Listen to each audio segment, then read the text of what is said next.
very much. Welcome everyone. We have a full house tonight. Today is June 26, 2024, and this is our 5 o'clock work session. Please stand for the Pledge of Allegiance. I pledge allegiance to the flag of the United States of America and to the republic for which it stands, one nation, under God, indivisible, with liberty and justice for all. Alrighty. I believe we have Judge Reed Rohr here. Is that right? Yes, sir. There he is. You're hiding back there. How you doing, sir? Doing good, Judge. How are Good. you? Good. Appreciate you being with us I'll tonight. be quick. You all don't have much to do tonight. So. It's all good. We always have time for you, sir. Okay. I'm with the Frankfurt Interfaith Council, and we appreciate the.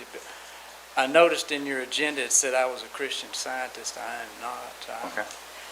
Obviously a Christian, but I'm not a Christian Scientist. Alrighty. We have one on the board if you want. All right, let's all bow our heads a second.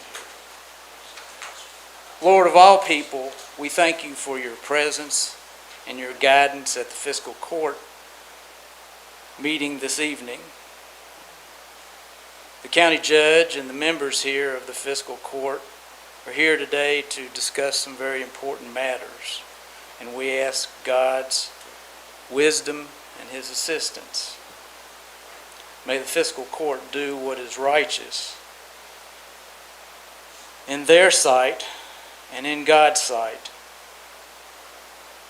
and what is good for the community. Lord, grant that in their search for meaning and purpose, and in all their deliberations, they constantly seek your wisdom. Grant that in every decision they make, they look for and look in the direction of your encouragement and for your direction. Further, I thank you, God, for the measure of certainty and protection and peace that you have afforded them and me. Through Jesus Christ our Lord. Amen. Amen. Thank you very much. Appreciate it. Thank you. Alrighty. Before we get started on public comments, our county attorney would like to make an announcement, statement, I guess. One of the items on the agenda tonight is regarding a property at Hickman Hill, and because that is on the agenda, we would not be able to take any public comments regarding that Hickman Hill property. So, being that it's already been in planning and zoning and there were public comments there, and unless a hearing is held here, we would not be able to take public comments on that issue. Alrighty. Go ahead, Squire Blackburn. I just want to ask for clarification. Since it's not a public hearing, that's the reason we're not taking public comments? That is correct, where I wouldn't want it to be said that any public comment to be made before this that was not on the official record would sway a vote one way or another, would be considered by a member of the Fiscal Court. Alrighty. So at this time, I'm going to ask, is there any public comments about anything else than that agenda item? Mel, come on. Thanks. I was not able to get on the agenda, so I'm going to squeeze in my report, my Josephine Sculpture Park report. That's perfect. May I do that? Max is going to set the timer because I have Okay. to do everybody the same. It's Can 3 I- minutes, so let me- this will be the okay, let me fastest just- presentation you ever It's give. going to be so fast that But you we guys are going to have appreciate to you come out and coming to give visit. us an update on the sculpture park. Yes. For the well, I'm audience, happy why to don't be you here. go ahead and say who you are and who you're with? Oh, he's got it. Okay. I'm Melanie Van Houten. I'm the founder and executive director of Josephine Sculpture Park. Thank you all for having me. I want to thank the Fiscal Court for your investment in the park as we celebrate 15 years. Wow. Can you believe it? It's amazing. Thank you. Thank you. Our mission is to connect people to each other and the land through the arts. We provide community art and nature education and transformative opportunities to artists while conserving Kentucky's native rural landscape. By investing in Josephine Sculpture Park, you are foregrounding the arts as a driver for improved quality of life, economic development, business recruitment, and tourism. Thank you very much. Andy, let's hit it. Andrew, great. Okay. For those of you who haven't been, I welcome you to come, call me, and I'll give you a tour. It'll be the best tour you've ever had. Ask Sherry Sebastian. Okay. Our exhibition is hands-on and is unlike any other museum or gallery. It is accessible 365 days a year, free of charge, and draws about 130,000 people each year through a variety of our programs, including our Arts Downtown. Andrew? Our programming fosters relationships with key groups in our community that support economic, educational, environmental, social justice, and arts partnerships. Andrew? Environmental sustainability and land conservation are key components to our mission at JSP and are realized through all of our programs. Andrew? Field trips are a key part of what we do. In 2023, we hosted over 35 field trips with more than 750 students in art-based environmental education. They enjoyed outdoor picnics and unstructured time to play, roam the trails, be inspired by the art, and connect with their friends in nature. Field trips welcome students of all ages and abilities from across Kentucky, and we note that 80% of schools participating in our field trips have a high concentration of students from low-income families. You can see how much fun these kids are having. Okay, Artist in Residence program. You're ahead of me, Andrew. Keep it up. We paused our residency program this year in order to conduct a full external program assessment. This program is funded primarily by the National Endowment for the Arts. It will be completed this month, and we're really excited to get that deliverable to be able to implement some new ideas from input from all our stakeholders. Since 2010, we have served more than 40 artists in residence. Andrew? Symphonic Stroll last year was really spectacular. As you guys know, we partner with Lexington Philharmonic. They do ensembles throughout the park. Last year, we featured KSU Associate Professor of Music, Dr. Keith McCutcheon, and he was a special guest with Lex Phil's String Quartet in the event barn. 800 people attended.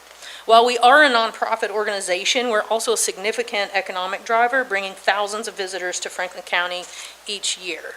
I want you to save the date. This year, Symphonic Stroll is September 7th, and tickets go on sale July 1st. You can find them on our website or at lexphil.org. Is that all my time? I didn't get any. Okay, can we just zip to the last?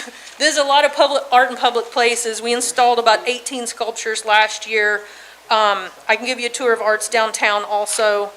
And are we on the last? Yes, thank you. I want to give you guys a handout with our economic impact report. And I do want to thank you for all your support and for your patience as I go through this in 3 minutes.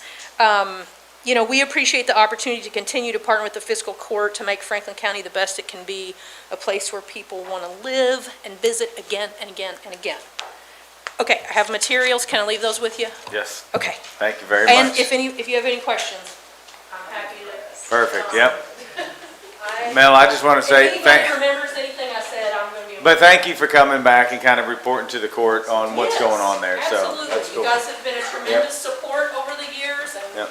we could not do what we do without that kind of support. Good deal. Thank So, you. Thank you. Any Yep. questions? No. Go. All right. Thanks, guys. Alrighty. Thank you, Andrew. Yeah, Andrew did good. Did good.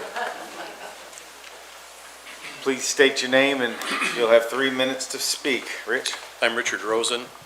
I thought that the prayer tonight was appropriate, asking for divine guidance to make this community a better community, and that's what you guys do every day. And sometimes it's hard to discern what makes this community better. And I think what would make the community better is to have more funds available to fund all the different projects and programs that come before you that need work. The city and the county both struggle with this, and too many times the organization or the project that needs money has to be turned down or kicked off into the future because there just are not funds available. These can be projects that would benefit the environment. These can be projects that would benefit new people moving to town that might purchase and renovate old buildings. It benefits all facets of our community. So how do we raise tax revenue? That's the question. And there are several ways to do it. You could raise tax rates. I don't think that really benefits the citizens of our community.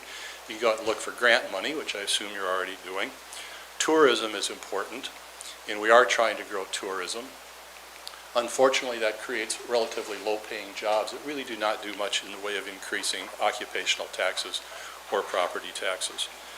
Infill redevelopment has been looked at as a possibility, and I support that concept, but I think what's missing in the discussion is unless you are bringing new people to town, new jobs to town with disposable income, how are you going to be able to do that infill development? How are you going to find people to rent and purchase housing there?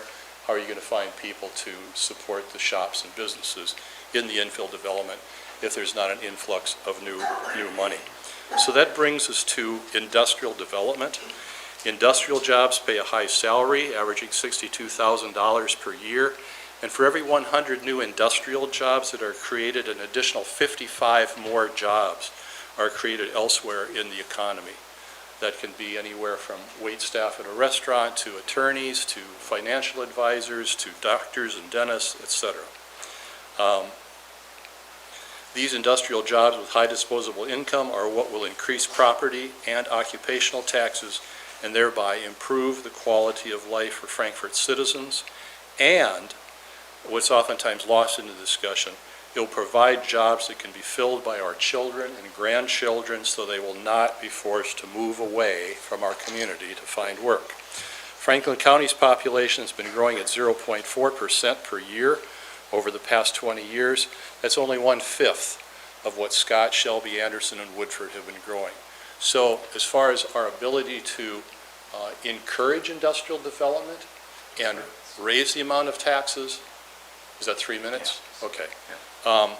Just very quickly, you've all received a copy of the resolution from KCDC that's requesting that about 1,750 to 2,000 acres of land be set aside. I would ask you to review that, take it seriously, and support that resolution. Thank you. Thank you. All right, any other public comments? All right. How you doing, Brent? Hello, sir. Yes, I'm good. Good. My name is Brent Simpson. Coming here just to kind of give a brief overview of where we are in the comprehensive plan committees. We've had a lot of opportunity to speak to the goals and policies. We've had a lot of opportunity to be at the advisory committee meetings and have very much expressed kind of the imbalance of potentially the environmental and saving the environment and industrial growth or any growth. And I understand there has to be a mix and we have to meet in the middle of that. Some of the things that I wanted to go through here, and I'll be able to give these out to you, is the advisory committee started in fall of 2022, and the goals and policies were adopted as amended at the Planning Commission, I believe, on May 9th. At this point, the terms, there's a glossary of the terms. So if you're reading all of those goals and policies in that booklet, the terms are not identified, they're not defined, and so that makes a big difference on how you interpret those goals and those policies. So I would think that it would be best for you as a body to see what the terms are, how they define them before you go forward with your approval of the goals and policies tonight. I would ask that as you do that you do reject and rework the current goals and policies of the comprehensive plan, that you would look at adding more industrial land, look at creating higher paying jobs, expand and diversify our tax base, and identify the many additional amenities that the community wants. All that comes at a price, and when you look at our property tax rates, you already find that of all surrounding counties, we are the highest in Franklin County. So raising taxes isn't going to be an option to do what we want to do and attract more people to this community. So I respectfully ask that. And have you all seen the glossary of terms for comprehensive plan? I've got copies if you'd like to see those while you go through this tonight. But I very much appreciate your time. Thank Can we Accept it? I Yeah. would like it. No, yeah, you One of can, my yeah. questions is going to be that very thing. you. Yeah. Let me get those down.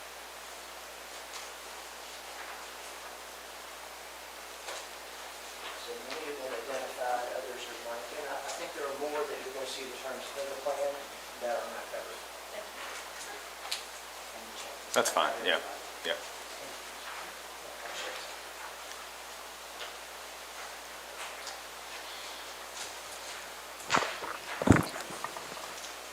very much. Ready? Hey, how you doing? Hi, I'm good. I'm Carla Hawkins. I'm a resident of Franklin County. I actually live on Wash Road off Mills Lane and 127 South, resident in Sherry's District. Thank you for the opportunity to speak today. I'm actually here to speak in support of the comprehensive plans, goals, and policies. I am not a member of the advisory committee. I actually became more aware of what was involved in the planning of that process starting in January of this year, and have really taken the time to observe what's happened, to research, and to talk with those members of the advisory committee, watch the committee hearings, listen to KCDC's videos that they have on Facebook and about economic development concerns within the county. As I read the goals and policies, I look at the future land use map and the additional 600 acres they've added for industrial land as part of that process. I see a very visionary, very thoughtful plan for our future. I see something that the community has got behind, because one of the most impressive things that I've seen in this process, and I've been involved in strategic planning for many, many years in state government, it's difficult to plan in the future. But what I see is a thoughtful plan for our future. It balances industrial processes. It looks at all types of industry, not just industry that you would see that would be smokestack. They're looking at farming as an industry. They look at tourism as an industry. They look at all the things that make Franklin County a good place to live, because it's not just about jobs. It's about finding a place for those people to live. I live in those 6 miles that are beyond the I-64 interchange down to the county line in Anderson County. There's not much residential land down there. We don't have the same topography that Shelby County, that Woodford County has. When we talk about percentage of industrial land to farmland, we should only be looking at the north end, the city limits of Frankfort, down to those county lines. It's not very much. Most of our farmland that gets talked about in these percentages is above the city limits in Frankfort.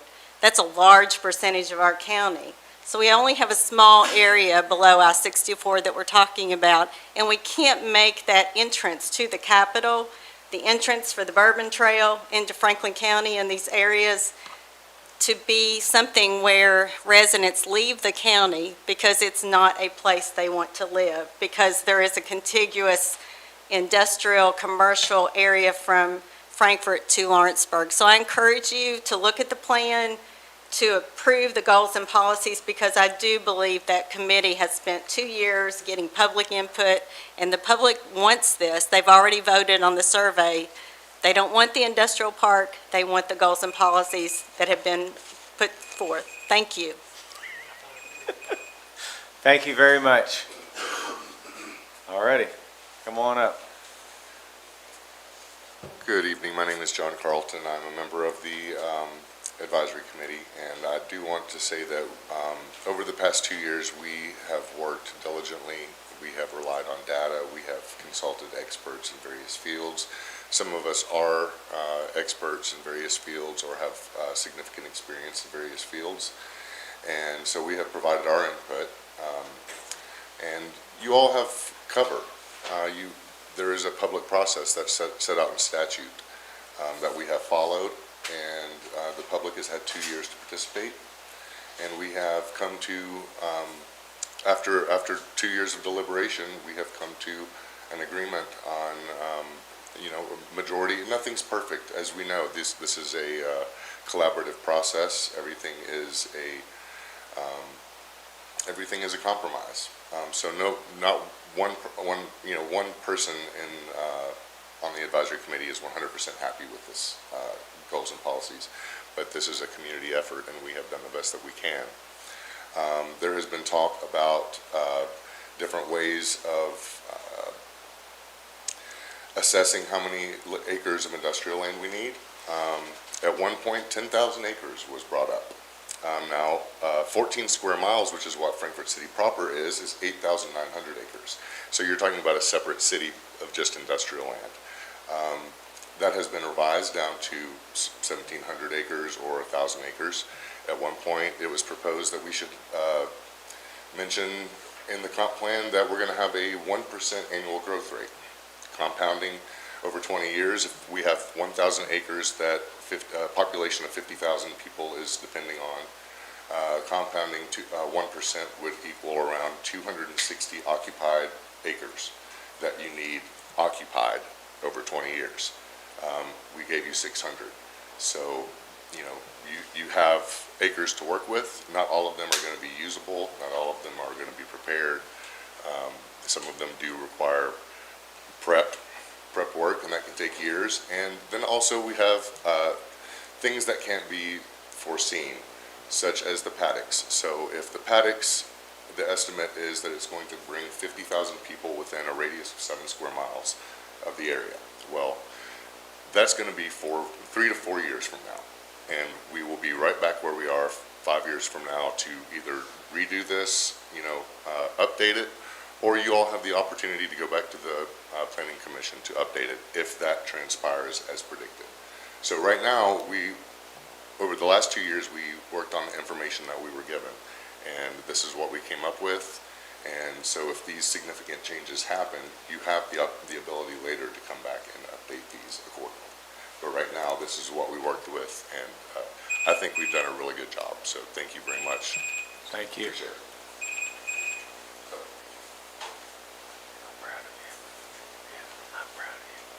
Any other public comments?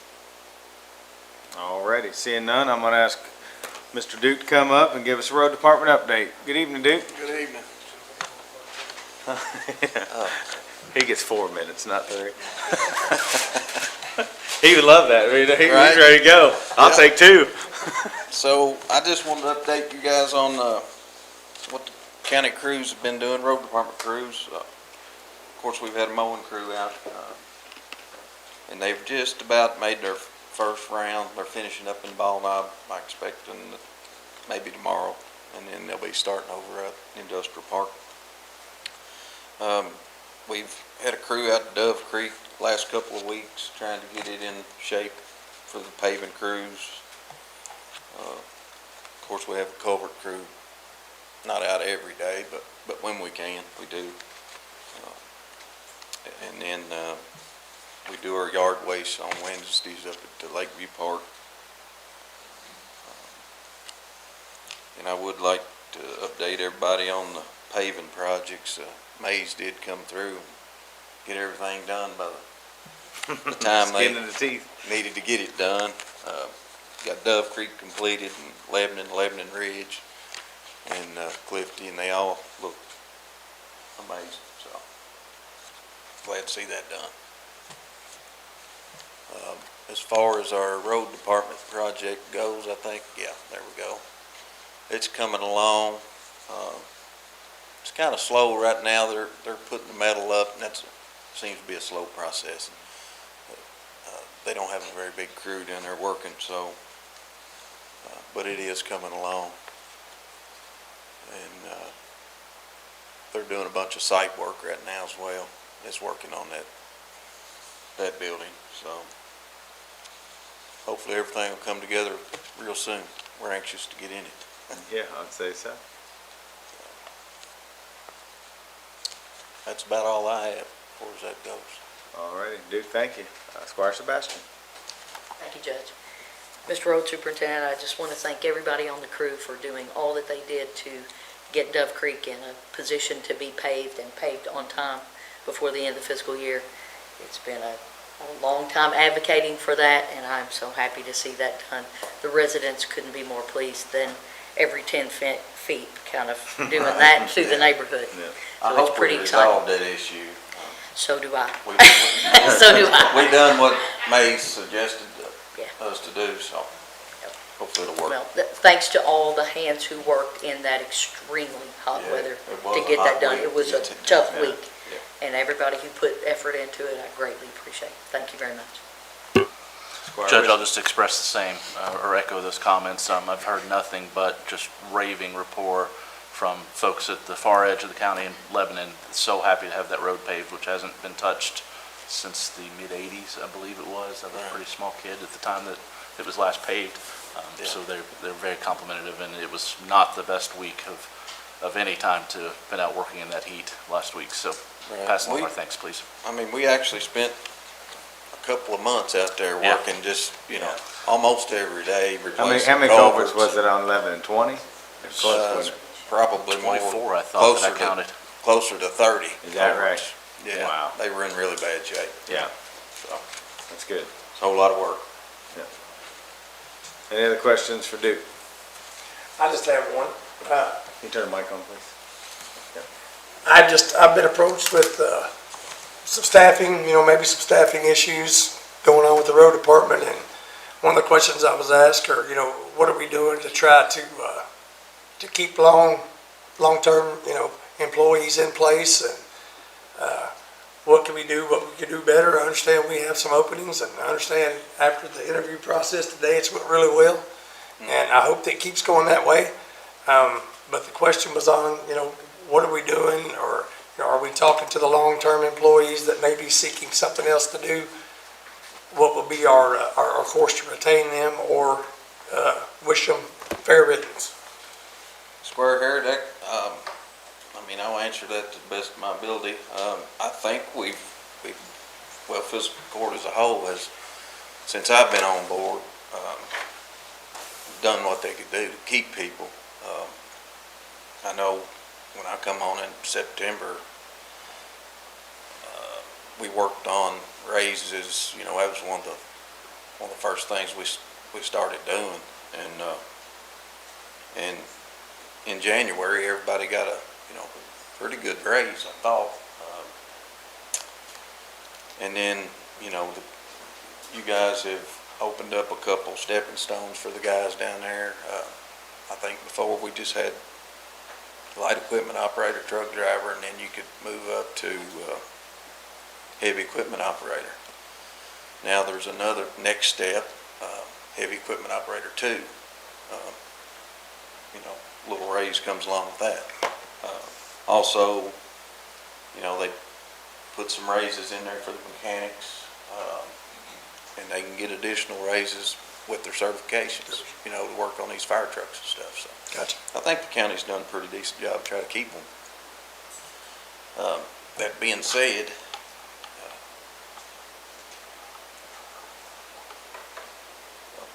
when I got hired on, it wasn't the most popular decision down there. So, but I've done the best job I can do, and or tried to.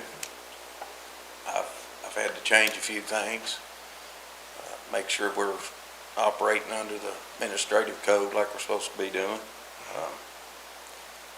Unfortunately, some people don't like change. I understand. And it's unfortunate to lose anybody. I don't want to lose anybody. But we got a good crew down there. Just hope we can keep it. Well, thank you for your response. I appreciate it. Yes, sir. Duke, I just want to say thank you. It's been a long road. It's been a tough road down there. It You know has. what I mean? Bringing somebody from the outside. Yep. But, ultimately, it was my decision to hire you because I think you were the best qualified person. And I think you've proven that to the Fiscal Court in the Franklin County. So I think you're absolutely right.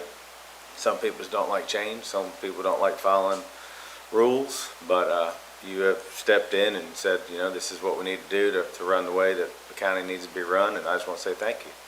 You're welcome. Thank y'all. And I want to commend your service too. Thanks. Bar Tanner. Well, I just going back, actually was going to say what you did. You've done a great job as far as I'm concerned. Every time I get called or need something and ask you about it, it gets done as soon as possible. I don't care. I know that there's bumps in the road, and working at the road department means working at the road department. It don't mean just going and sitting around. And I think that the pay scale is adequate, and I understand the pressures on everybody. Probably everybody in town has a turnover rate right now that they don't like. And I think you're doing a great job. They have no problem. I think your employees are doing a great job too. I mean, they work. I never have seen them sloughing off. Matter of fact, everybody wants the Motrim guy to be here and all that, but you got to keep the one we got running, and you're doing that. Everything's good. The building's coming up. It looks great. Franklin County's going to be proud of their new road division when everybody gets finished. and we'll have enough salt if we fill that barn up for several years. But anyway, I think everything is running along fine, actually. Thanks, Squire. Anything else for Duke? Judge, let's just take a second to commend the folks that are working at the road department. You know, we've got 212 square miles of county that they maintain for us. Fairly small crew that are out in all the types of weather all the time, that are helping us after every storm event, that are helping us on the weekends when we decide to do the scrap cleanup in the county. I mean, they're the backbone of the county in many ways, and in every activity that we go after, they're asked to help out. Right. Often after hours or on weekends or other things. So the ones that are there, that are putting in the effort, let's just say they're seen and they're thanked, and make sure that we commend, and that goes a long way, I think, to be recognized for what you're doing for the community in one of the positions that's probably least recognized or should be more so than it is. So please pass that along for us, and I think we probably need to take some other activities to make sure that the folks that are there and continue to work and contribute are more recognized more often. Thank you. Squire Sebastian? I was just going to add on to that. So we have about the same number of state road miles. Yep. And the state road crew here is less than 8, working on about 220 miles. So in tandem, we have about 25 people working on all the roads here within the contiguous area of Franklin County and the city. And that is a huge burden to try to go out after storm, limb debris, keep up with the roads, have to share equipment across counties. There are so many things that are in the puzzle of handling roads here. You all do a great job. The guys down there do a fantastic job. But I have to say the same for the state guys, because those guys are out there working, and we have a great relationship with them, and that magnifies itself, and people should be really proud that we're fortunate to have that great relationship. So I want to just echo that, because it takes everybody to do it. And I appreciate Thank you, how guys. closely Duke and his team work with the state. I can call if there's something on a state road. Duke said if it's an emergency, we'll take care of it. If not, they'll get it. I mean, they work hand in hand. And I'm gonna, Flip that back and forth. yeah. It's so wonderful. But I'm also gonna commend Chief Brewer and Duke for working together. You know, you brought up the mechanics, and that's a big deal. I mean, people don't realize that we're actually all working together here for the same goal for Franklin County, the best thing we can build. So, Duke, thank you. Yes, sir. That was a little longer than 3 minutes, so sorry. All right, I believe Casa is here to talk to us. Is Casa here? There she is. How are you doing? I'm doing great. How are you? Good. Please state your name for everybody in TV land. My name is Casey Atwood, and I am the Program Development Coordinator for CASA of the Bluegrass. Thank you for coming in. I know we've talked about you for a while, and there was a request that you come and just give us a short update as what you do and why you do it. How's that? Sounds good to me. My presentation may be a little longer than a short moment, so if you need to cut me off, please do so. But thank you for having us here and giving us a chance to talk about our program and what we hope to accomplish here in Franklin County going forward. So yes, our mission, CASA of the Bluegrass recruits and trains court-appointed special advocates so that every child who has experienced abuse, neglect, or dependency can be safe, have a permanent home, and the opportunity to thrive. Specifically, we look at those 2 sets of 3s there. We deal with children who have suffered from abuse, neglect, or dependency, meaning that they are dependent, unable to be parented for whatever reason, typically due to behavioral issues. And then we also want to make sure that they are safe, that is paramount, that they have a permanent home so they don't spend their entire childhoods bouncing around in the system, and that they also have an opportunity to thrive, just as we want for all of our children. So the problem here in Kentucky is that we rank 14 in the nation currently for child victims of maltreatment. This is somewhat of an improvement, oddly enough. We've typically been much higher on this list. However, it is still abysmal and something that the entire state, but specifically each county, needs to work on to see improve. Franklin County specifically saw 109 new petitions for child abuse, neglect, and/or dependency in 2023. That is a petition per child. So that is 109 children. We're talking single children or even sibling sets that all have their own petition in 2023. And specifically with CASA, only 8% of those were appointed to our program. So what does this problem mean? On our next slide. So it is not hard to imagine what child abuse, neglect, and/or dependency can cause for the children that it affects. I think it's important to also think about the effect it has on the next generation, society as a whole. The family court system, the child welfare system as a whole is trying to see that society improves and that the next generation of children don't have to go through this same system that these children did, and that their children don't have to do this either. So it is clearly a large problem that doesn't just affect today, it affects the future. And so what can we do about it? What does CASA specifically do? We change a child's story. So we are a volunteer-based program, and we provide specific, trained, everyday humans to become advocates for these children as they go through the family court system, to see that they have an opportunity to be safe, have a permanent home, and the opportunity to thrive, that they have a voice in court. That we often work with Judge Williams, who is our family court judge here in Franklin County, and he has referred to us before as the eyes and ears for this child, for him. Well, I'll get into the volunteer role on the next slide. Sorry. So our volunteers have 4 main objectives. They research, they advocate, they facilitate, and they monitor. So our volunteers gather all of the information that they possibly can on the child or children that they're serving. We have access to the entire cabinet file with social services. We have access to their educational records, their medical records. We are in talks with their therapists, their foster parents, their biological parents, everyone in this child's circle. We kind of enter that circle as well. Gather this information as an outside eye. We advocate based on the information that we have and the relationships that we're able to form with these children by visiting with them regularly.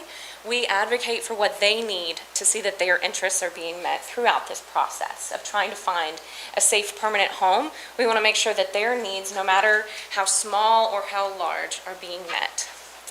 So we advocate that to the judge and the family court through our reports and through advocating with other professionals in their court case, such as the GAL or the social worker. We facilitate and work, like I just said, with these other professionals in these cases to make sure that court orders are being carried out, to make sure that services that might not need to be ordered by the judge himself are still able to occur and happen.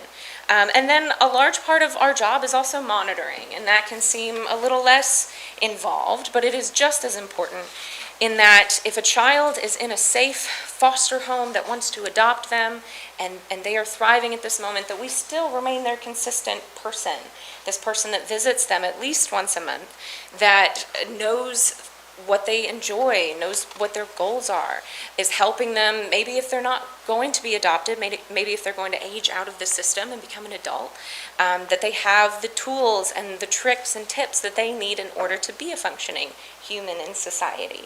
So we remain with the children on our cases until they find permanency. That means until they are adopted. Maybe they get to return to their biological parents, or if they have to age out of the system, talking to them about their options of recommitting to the cabinet's care, or making sure they have a plan when they turn 18 and they're full-fledged adult now. Yes, so next slide. The outcomes of our program. Statistically, children with CASA volunteers spend less time in long-term foster care. They experience fewer out-of-home placements, and they have significantly improved educational performance. They have a higher tendency to go to college or trade school. More than 90% of children with CASA volunteers never re-enter the child welfare system, which is significantly different than the typical 87% of just the general foster care population. It sounds interesting to say, but if a child is to enter the child welfare system, statistically they're going to come back. If once you enter once, you're more likely to enter again, and there's a whole host of reasons as to why this is, but with a CASA, typically those children don't have as high of a tendency to come back into the system, which is what we want. We never want a child to enter the system, period, but we definitely don't want them to enter more than once. And just 12% of children assigned to a CASA volunteer remain in long-term foster care, compared to 16% of the general foster care population. And child welfare and the family court system has changed a whole lot over the last few decades to make sure that these children aren't just spending all of their time in foster care, that we're finding them permanency and respecting their time. So getting into a little bit of CASA history, CASA as a whole is a national program. Not a whole lot of people have always usually heard of us, but we've actually been around since the 70s, started in Washington State. It was brought to Kentucky in the 80s. We're actually celebrating our 40th anniversary of having CASA in Kentucky. And here in Franklin County, we've had a program since the early 2000s and became officially CASA of the Bluegrass, which serves Franklin, Anderson, Mercer, and Boyle County in 2015. Some numbers about our volunteers, which that picture there is our volunteer group that went to the Kentucky CASA conference this past October. Our total volunteer hours in 2023 was 3,853 and some change. And our volunteers drove a total of 32,000 plus miles in 2023. And that is visiting children no matter where they are located in the state. That is going to court. That is driving to their school. We have a volunteer who attended their CASA kiddos grandparent day at school, and driving wherever these children get moved, because oftentimes they don't stay in the same location, but when a CASA takes on a case, they are taking on that child as an individual. Current volunteers for our program as a whole are 43. We have 9 Franklin County specific volunteers. I do want to mention that our volunteers are welcome to take a case throughout any of the 4 counties that we serve. However, our volunteers that are typically residing in Franklin County right now is 9. Funding. We do get a large % of our funding from groups such as the Kentucky CASA Network, VOCA, which is the Victim of Crimes Act, as well as United Way. We get such a large percentage, truly, I know it's hard to tell with this pie chart here, from local governments, so I do want to say thank you so much for continuing to support our program. It is absolutely vital, as we are a nonprofit and we do rely on receiving money from local government and grants and organizations giving. So many organizations here in Franklin County have us on a routine basis of giving us a donation quarterly or holding fundraisers that we are the recipient of, and we are so grateful for that, and we are hoping to only continue to expand our presence here in Franklin County as far as funding. Strategic plan.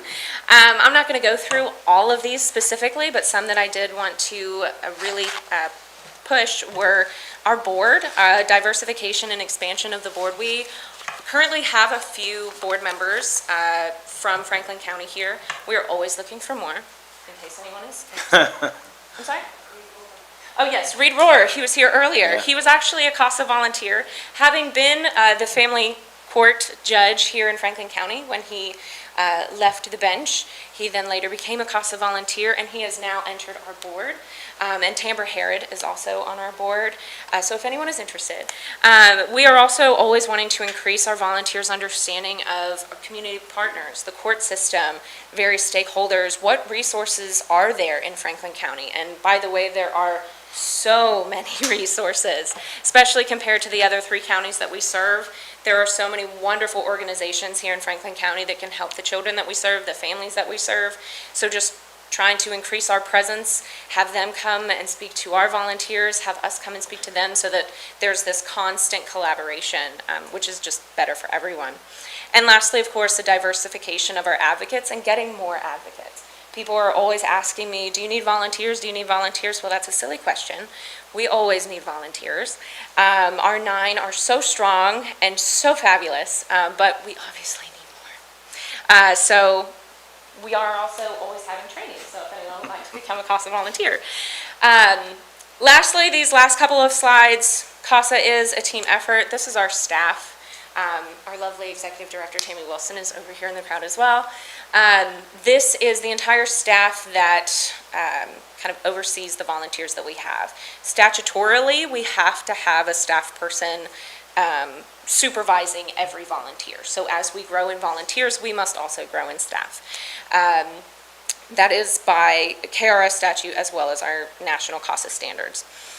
So this is our staff here. Most of them are volunteer coordinators across all 4 counties. We all have volunteers that we oversee.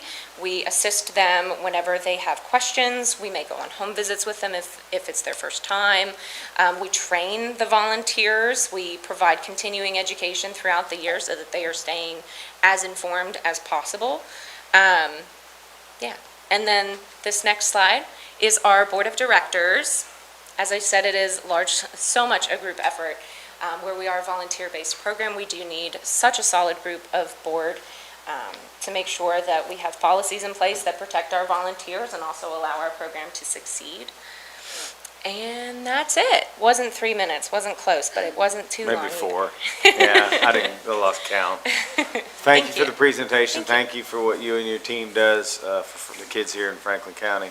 What questions does the magistrates have? Squire Wisman.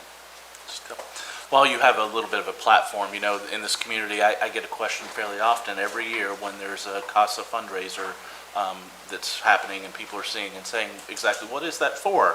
And one of the reasons I think we wanted to bring you in and have this platform so the community can understand better and we can all be knowledgeable to talk to the community. So I guess could you just speak to how vital those local fundraising efforts are to supporting the efforts that happen in this county? Yes, so our local fundraisers, which typically we have 2 large fundraisers a year that we put on, and then we are always looking to expand, and if there are any groups that we can collaborate with, we work with them as well. But our local fundraisers are so important for 2 reasons. Obviously, funding, having a continual source of fundraising is vital for our program to continue, especially as the prices of everything seems to increase. But I think how it's the most important is that by having public fundraising events, it does spread awareness about what our program does. It spreads awareness about why our program exists, and it allows for more people to become involved as a CASA volunteer, as a CASA board member, both volunteer positions. So having fundraisers is vital so that people in our community who may not know what CASA is, they see what a good time we always have at our fundraisers that we've had in the past, and they want to come and experience that with us. Our staff are always there. I'm always open to talk about CASA and what we do and try to get people involved. Could you speak a little maybe to the process of court appointed and how you all come into play when there's a juvenile that enters the court system? Yes, absolutely. So once someone comes to our program and says, hey, I want to be a CASA, they do have to be trained. It is a 30-hour, 8-week training that does end with at least a 3-hour court observation at the end. And once they get through training and they are sworn in by Judge Williams to observe court and be allowed to be around that confidential nature that is the juvenile court, whenever there is a case that is brought before family court, anyone can appoint or ask that CASA be involved. We have been requested by social workers, by the county attorney, by GAL, by the judge himself, whenever there's a case presented that seems as though, okay, we need a little extra eyes on, we need someone who is in this child's corner specifically, then we are appointed. The only one that can appoint us is the judge. That's why we are court appointed. And when that happens, we are actually given a court order to be able to receive all of this information. So we are sworn officers of the court at that point and given the authority to act as such. And your volunteers, in many instances, are signing up for a long term, right? Speak a little to... Correct. So the volunteer position is not typically what people think of when they want to get into volunteerism, but when a volunteer enters CASA or enters a case, they are essentially committing to that child until permanency.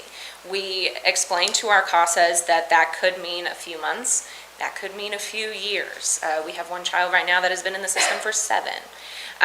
So whenever this CASA chooses a case, which is another important factor of all this, is that our CASAs have the ability to choose a case that they feel drawn to, that they feel pulled to, rather than just being handed a situation and expected to have that passion, that drive. But once they take a case, they are saying, yes, I am committing myself as the advocate of this child to the best of my ability until this child has a permanent home. There is no blood contract or anything like that, so we can't really hold them to the fire if for some reason they have to move or life happens and maybe they need to step away from CASA. But we do make sure that our volunteers are fully educated on kind of what that even looks like. This child may currently be placed in Franklin County, but next week they could be placed in Moorhead. After that, they could be placed in Corbin, which would require that you still visit them wherever they are located. And that can be quite a drive. That can be quite an ask. And also, depending on where this case is going and how things are looking, that might be a few years of being by this child's side. We have one CASA here in Franklin County right now who has been with her kiddo for several years, and when he recently moved to his most recent and hopefully final foster placement, he asked if he would get to keep his Vicky, because Vicky has been his CASA for years, and he wanted to make sure that even though he was moving to another home, he got to keep his Vicky. And she said, absolutely. And I have no doubt that once her time as a CASA is done, once that case finds permanency and she is no longer an advocate for the court for this child, that she will remain in this child's life. She will be his Vicky forever. I have no doubt of that. Thank you. Gordikis. Make sure I turned it on. I just want to thank you. I ran a CASA program in 3 counties for several years, and I can tell you guys, if you have never advocated for a child in court, it is like nothing you can imagine. And it can be heart-wrenching, but it also gives you so much back. So it is a lot of work, you all. These volunteers do a lot of work, and they take it all home with them. I promise you they do. So I want to thank you, and I want to thank your board, and specifically I want to thank your volunteers. Yes, thank you. Well, on behalf of the Fiscal Court, thank you for what you do, and thank you for coming in and educating us on exactly what you do, and everybody watching, and keep up the good work. Yes, anytime. Thank you. Thank you.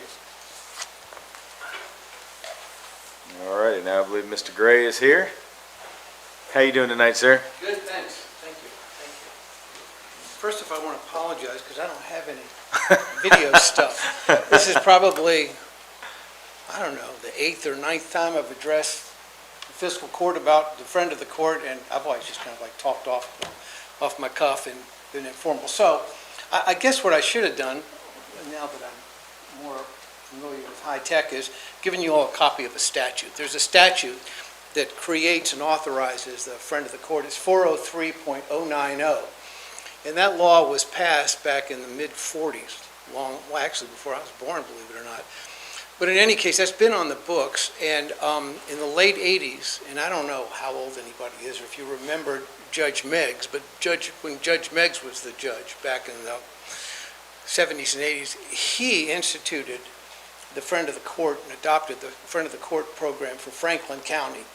And it's perpetuated ever since then. I think Judge Shepard was the friend, Bob Bowman. There have been other lawyers, but I've been the Friend of the Court since 1991.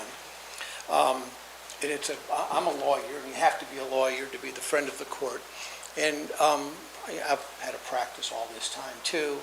I have a staff of one full-time person and one part-time person. And pursuant to the statute, the main thing that we do is enforce, and that's what the statute mandates that the Friend of the Court does. And let me just say this. I'm appointed I have to be approved by all 3 circuit judges, which I've been approved all these years. Well, I guess nobody's ever wanted to do it except me, or been willing to do it. So, but anyway, it's just kind of like perpetuated. But in any case, the statute provides that if the 3 circuit judges, appoint designate somebody to be the friend of the court, then it's up to the county to fund it, reasonably fund it, which the county has done since the mid-'80s probably, on a continuous basis. Max Conley and I were in court today, and we're in court together every Wednesday. The county attorney, it's kind of like the iron fist of court order enforcement. Max is the county attorney, and he works with the state, and he enforces local orders, family court orders, for child support.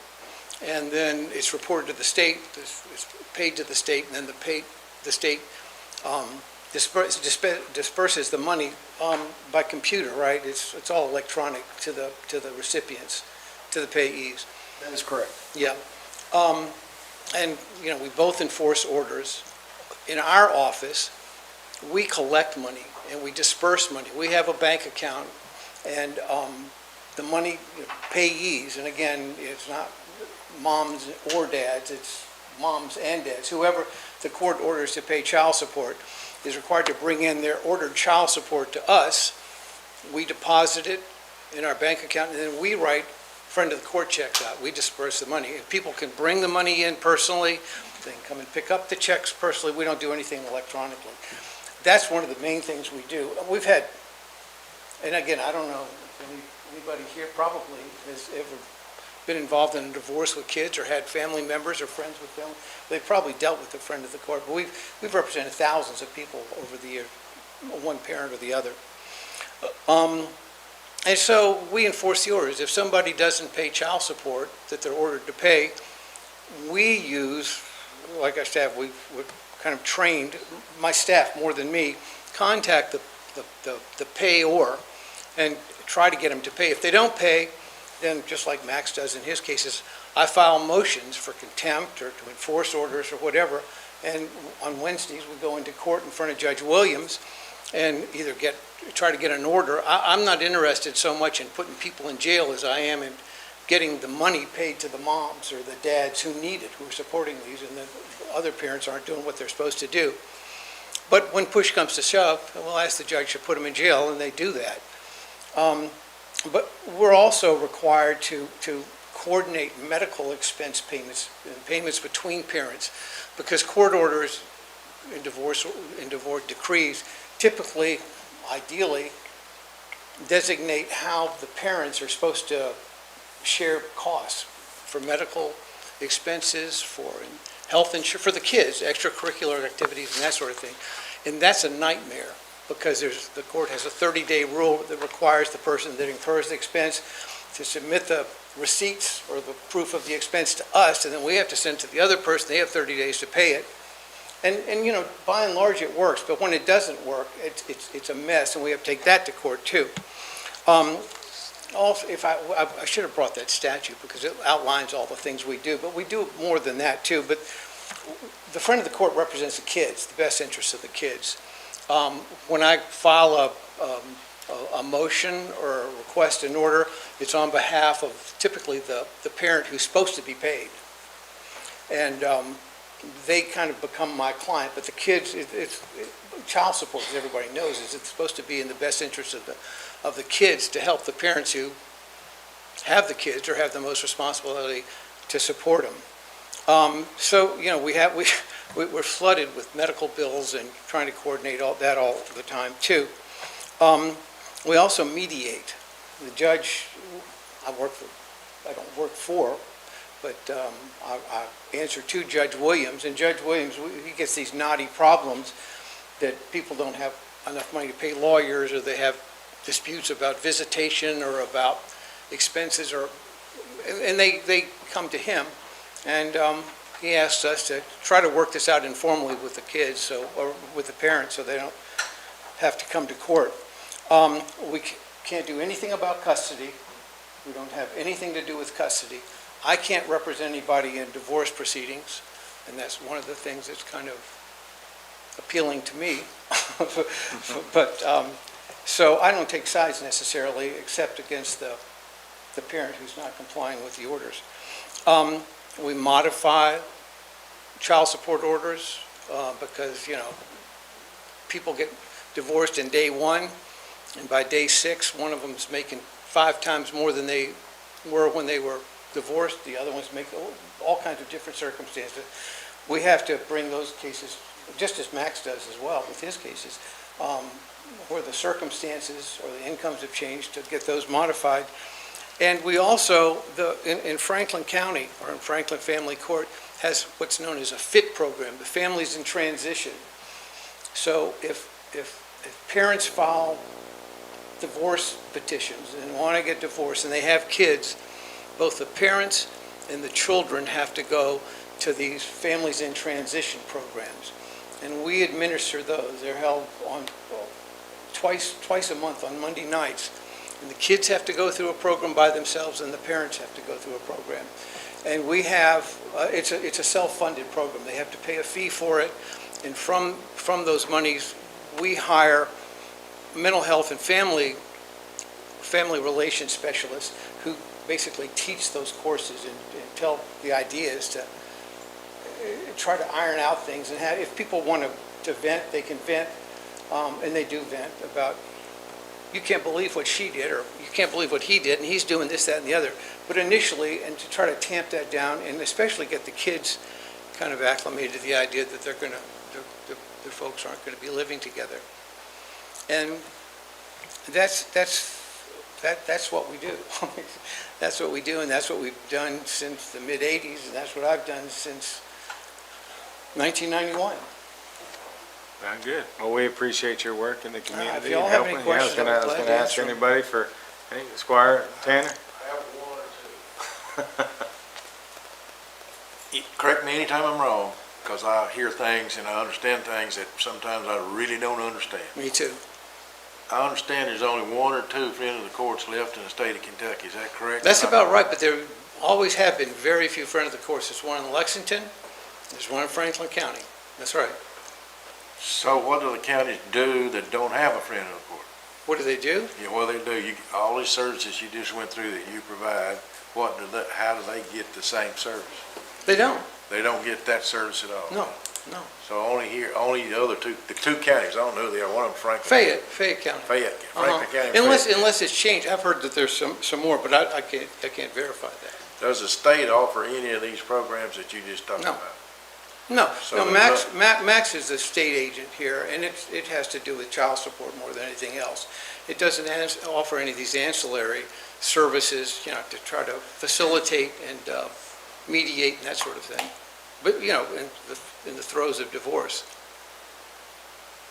I'm just trying to clear up my mind, since we're the only one of the 2 counties that has a friend of the court. Of course, I know we're budgeted over $100,000 a year, and I'm not saying we're not getting $500,000 worth of business out of it, but anyway. Well, the money doesn't go to the county. It confused me just a little bit why we were one of the 2. No. Any money we collect goes to the kids and the moms. I understand mean, that.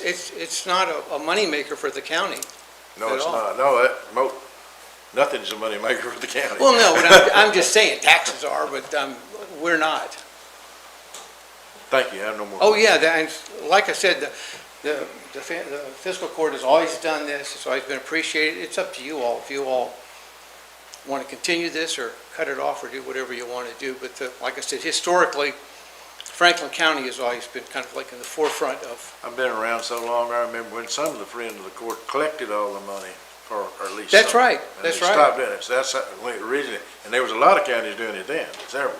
I don't, that was probably before my time. When I started doing this in '91, there were 1 or 2, because right about that time, the federal law changed, and they required there to be a primary state receptor for child support. And that, I mean, the state, I mean, the court didn't have to order that, but that happened a lot. But Judge Williams. Well, I don't know if it's fortunately or unfortunately, but I've been around longer than 1991. Well, so have I, but I just don't have that knowledge. Any other questions? Roy, does any other community have the FIT program that we do? Are you aware of any? I think, I couldn't tell you. I think ours is a local court rule. So maybe somebody does, maybe somebody doesn't, but Franklin County does. I just don't know. And our people administer it, and we hire the counselors and all the rest of that. And like I said, that's self-funded. The county doesn't pay for that at all. I mean, not that that's significant, but they don't. You don't. Any other questions for Mr. Gray? All righty, thank you for what you do. Thank you again. I Thank you. apologize, I don't have No, it's all good. PowerPoint. You educated us, and that's what we needed. Thank you. Thanks a lot, y'all. All righty, have a good evening. All righty, next we are going to talk about some net recovery. I believe, here comes somebody. I wasn't sure who it was, so. Do we have, can we make sure that Jeff Lott is on Zoom? Yeah. He's Andrew, supposed is to somebody be. on Zoom? He was earlier, but I don't see him right now. Yeah, he's camping right now, so it might be. I know, I'll it might text be him. kind of spotty. Okay. Please Well, state thank your you. name and. My name is Rebecca Metch. I am here on behalf of Net Recovery to tell my own personal experience with it. Thank you so much for your time. I really appreciate it. A big part of the reason that I am both alive today and speaking in a fiscal court and not a criminal court is because I used the net device about 3 years ago. Excuse me. Just to give you guys a little bit of information about my recovery journey, my very first time going to rehab was about 9 years ago, and I went for alcohol. I just kind of realized at some point that everybody else had an off switch that I just did not seem to have. When I checked myself into rehab that first time, I had a full-time job, I had a home, I had a car, I had, great relationships with my family. Things were pretty good. I just had this very serious alcohol problem that I had to get figured out. When I went to that rehab, I met a lot of drug addicts, which is shocking, I'm sure. And in that rehab, I was actually a lot of drug addicts that were prescribed Suboxone. I was not prescribed Suboxone. I was not an opiate user. I had never used them before. But in getting close to some of these people, I was offered Suboxone. So that was actually my very first experience with opioids of any sort. And it really wasn't very long after that I started doing the real stuff. Heroin, fentanyl, pills, all the things. It is very, very, very hard to keep a job, to keep a home, to keep a relationship with your family, to not have any criminal history when you are using substances like that. So it really didn't take me long to lose everything. I was homeless. I was in and out of jail. I was in and out of rehab. I had no relationships with my family anymore. Things were just very, very bleak. About 3 years ago, my mom had told me about, well, she was always sending me rehabs and different treatments and different things, and I'll be completely honest, I really didn't look at them very often. But she had sent me something one day about the net device, and I looked at it, and it really, do you guys know about the net device already? Okay, so I don't need to explain what it is. Okay, so what it is, it's a small device, it's about the size of a Walkman. It's attached to 2 electrodes that you tape behind your ears, and it is programmed with a program that is specific to the substances that you're using. And basically what it does is, while we are out there using those substances, we're artificially creating all of the endorphins and things that we're supposed to be naturally producing. The reason that we go through the withdrawals and the serious cravings is because when we take the drug away, we're not making those. Your brain is capable of regenerating itself, but it takes time. What the net device does is it basically accelerates that regeneration pretty immediately and starts creating those, so you start to feel better. So my mom had told me about it, and I was like, yeah, that's not a real thing. I had, at this point, I had been to rehab probably 9 times. I had gone through detox over and over and over again. I would get little stints of sobriety here and there, and I would always just go right back to doing the exact same thing. And so I just didn't even believe that it was a real thing. And she had also told me that it was only available overseas, so I was like, well, that's just fantastic. She called me the next day and said that it was available in Kentucky. I'm in California, by the way. That's where I was living, that's where I'm from. And so when she told me it was in Kentucky, I, again, was just like, okay, and she said, well, if I can get you there tomorrow, will you go? And I had to take a serious look at my current situation, which was not good. It was not good. I had overdosed the day before. Like I said, I was homeless. I was in an abusive relationship. I was surrounded by people that did not care about me, and I was on the run from the law. Like, I was either going to end up in prison or dead. And in that moment, I had to do something different. And so I said I would go. The next day, I was on a plane, and I was admitted to Isaiah House, where I used the net device. I'm not exaggerating. First of all, I still didn't believe it. So when I met with them, I said, like, so I'm going to be able to get my Suboxone, right? Because that was just the go-to. And she said, you're not going to need it. And I didn't believe her, but she put it on. And within about 20 minutes, I started feeling better. The sweating stopped, my back stopped hurting, my legs stopped going 1,000,000 miles a minute. I wasn't 100%, but I was feeling better. After about 3 days, it was so shocking to me, and it still really is, because it's just like nothing I had ever seen before. I was almost 100% better, and then it just got progressively better from there. I wore the device for a full 7 days, and then at the end of the treatment is complete. It's not something that you come back to. It's not something that you have to do once a year. It's not something that you have to continuously do. And so the treatment was complete. I completed my treatment at Isaiah House. I did inpatient and IOP, and then I went to sober living after that, and I transitioned back into society. Since then, I've gone back to school. I will be graduating with my associates here soon. I am a dependable employee. I have a great relationship with my family again. I haven't been back into the criminal system for anything new. I did, unfortunately, have to go to jail last year at 1.5 years sober because of a case from before I had gotten clean. But I was able to go into that situation and stay clean through it. So I had to go back to California. I was there for about 6 months, and I came back, and I still had my home, and I still had a job waiting for me. I still had people that cared for me, and I can tell you that was never my experience when I was getting out of jail before. So my life has been significantly changed since using the device, and my experience has been overwhelmingly amazing, honestly.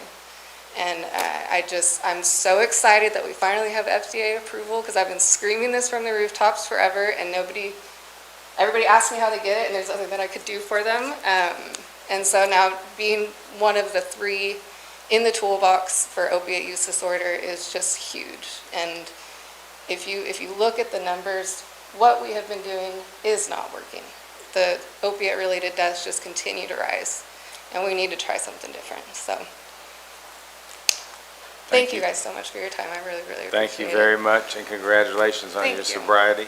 Thank you. Does anybody have any questions while she's standing in front of us? I'm going to ask a quick one. So just for anybody watching, how long did you wear the actual device? I wore it for a full 7 days. Okay. You can wear it for up to 7 days. Everybody's a little different. Some people are done in about 5, some people are done in 6. But the treatment will always be complete at 7 days. So just so I understand it, so you went to the Isaiah House for, let's say, 7 days, and then they transferred you to another facility? No, I just went to inpatient treatment at Okay. Isaiah House, so just like the regular residential treatment. Okay. I just happened, what it did, I'm sorry, I left this part out. What it did was, instead of me spending the first week, 2 weeks going through serious withdrawals and actual detox, I was able to get right into the actual programming that should be happening in residential treatment. So I was going to classes, I was going to therapy sessions, I was socializing with people, I was eating, I was talking, I was sleeping, like all the things that you don't do when you're in the throes of withdrawal, which is really awful. And so really it gives you that opportunity to just jump right into the treatment that you need, because the net device is not a cure, but what it does is it gets you to the point of being able to actually treat the things that got you into that situation to begin with. Thank you very much. Absolutely. Any questions while she's up here before time? I just have to say thank you, and I can't even talk because I'm going to cry, but thank you very much. Yep. You're very welcome. Thank you guys for your time. Congratulations, and I keep really one day at a appreciate it. time. Yes, thank you. Okay, do you want to talk about, you just want to wait until we get down to the item number? Yeah, I'll give you a little bit of time there. So I will go ahead and do my judge's report now, if that's okay with everybody. It's been busy. I appreciate everybody being here. On June 7th, we had a committee to hold to discuss ARPA funds, and we also met with 3C Healthcare to kind of go over the medical contract of the jail, and I think that's on our agenda tonight. Gun violence awareness, the mayor and I stood with the police department, sheriff's department was there. We appreciate them being there on June 7th on the courthouse, and the cool thing about what they're doing is just gun safety awareness. It's not about taking guns or anything like that. It's about gun violence. It's about, accidents that happen with kids and guns, and, that's what kind of drew me to them, because I'm a proponent of firearms, but you need to be safe with them. So that's all they're trying to do, is get that message out to make things better. Most of us were at the KCJEA KMA Summer Conference. There's a lot of things we could say about that. It was a good conference, and we always appreciate them putting on a good show. Juneteenth was a special time. We were closed to honor Juneteenth, 19th. There were several community events honoring it as well. Freedom Day celebration at KSU. There's NAACP dinner, field day at Lakeview Park. There's a picture of Christy Poe there. Had items for kids and fun things for everybody to do. It was just a great event to kind of, for me, it's about talking about the past, and a lot of people don't like talking about history, but I don't think if we talk about the bad times, we're not going to have good times. So it's important that we all have these conversations, and it was a good week of long events. The longest day of play was held on June 20th at Juniper Hills. That was a really cool event. There's Mitzi and Marianne doing kid IDs, which is always a popular thing. That's from 5 to 7, and then that's a new thing, I guess. It's pretty wild to watch kids playing in bubbles. And then from 7 to 9, they had just merely 600 kids in Juniper Hill Pool. So it was cool. I want to thank Kiwanis. They do an amazing job. They're cooking there. So many nonprofits attending, giving their time. Fire department, sheriff's department. Again, Andrew was there, Mitzi, Marianne, and it was just it was a good event. It was a little warm, but it was fun. Everybody had fun, and I think the heat kept a little bit of people away. It was one of those hot nights on that same week. They were asphalting the roads out there, but it was a very well done event, and we appreciate that. Cable 10 interview, it was just a couple days ago. It was cool. Went on there, didn't really have the script so much, but brought Penny Peebler, who's in the crowd. She'll be speaking, I think, in a little bit. But we just talked about economic development. We talked about what we have going on in Franklin County. I just kind of introed. Penny did most of the talking. She did a great job. She talked about economic development standards for the state and how it's done, and what she's been doing to kind of look at things in a different lens, let's just say, than the past. So I think we're all heading in the right direction, and I appreciate Penny being on. And again, I appreciate Cable Company for hosting. They're hosting tonight. They're a great partner with us, the Frankfurt Plant Board, so we just appreciate all that. Upcoming events. So Monday at 11 a.m., let you all know there's a 100th anniversary of Kentucky State Parks, and it's on the old Capitol grounds. Invited everybody to come. They're cooking. The governor's going to be there. There's a couple speakers going to be there. That's going to be a great day on Monday. And then on Monday also, our very own Tracy Hopper, who I believe is hiding over there, she is going to be our new jailer. She will be sworn in by Judge Kathy Manget that morning, and I'm going to go ahead and sign an executive order that on noon on July 1, she will officially be our new Franklin County jailer. So congratulations again, Tracy. We look forward to working with you. Ribbon cutting at a residential solar project that was just completed at 207 Manor House Lane on Monday from 4 to 5. Ribbon cutting is at 4:30. We have a bunch of committee meetings we have set up. Administrative services on Wednesday, the 3rd. Finance committee on the 8th. Opioid task force on the 9th. Jail task force on the 9th. And then our next fiscal court meeting on the 10th. In that also, we're working on the sports tourism thing. We're still working on all that. And then we're hoping to get a road committee and parks committee scheduled in the next few weeks also. We'll get the agendas out and on the website as like we usually do. So at this time, I was asked to talk about grants and brag a little bit, and I said, I'm not doing that. I'm gonna let Tammy stand up and do it. So Tammy, why don't you get up and share some good news with the court, and let's celebrate some wins. Yes, this is the best part of my job, so. Yes, we were recently awarded, by the Kentucky Office of Homeland Security, the state and local cybersecurity grant. This is going to provide the replacement of 2 firewalls and conduct network vulnerability and penetration testing for a period of 36 months. The total amount we were awarded was $24,400. There was a 20% match, but that was waived, so great news on that. Absolutely, it's great. Yep, absolutely. Congratulations on that one. The next award we have is for the Sheriff's Office. They were awarded $27,045 from the Law Enforcement Protection Program grant. This is for the purchase of 30 body armor vests. We actually applied for this back in August, and we just received the award. And that's a big one, because if I recall, if we didn't get that grant, we were still going to have to buy those because of expiration dates and things like that. So that just saves some taxpayers some money.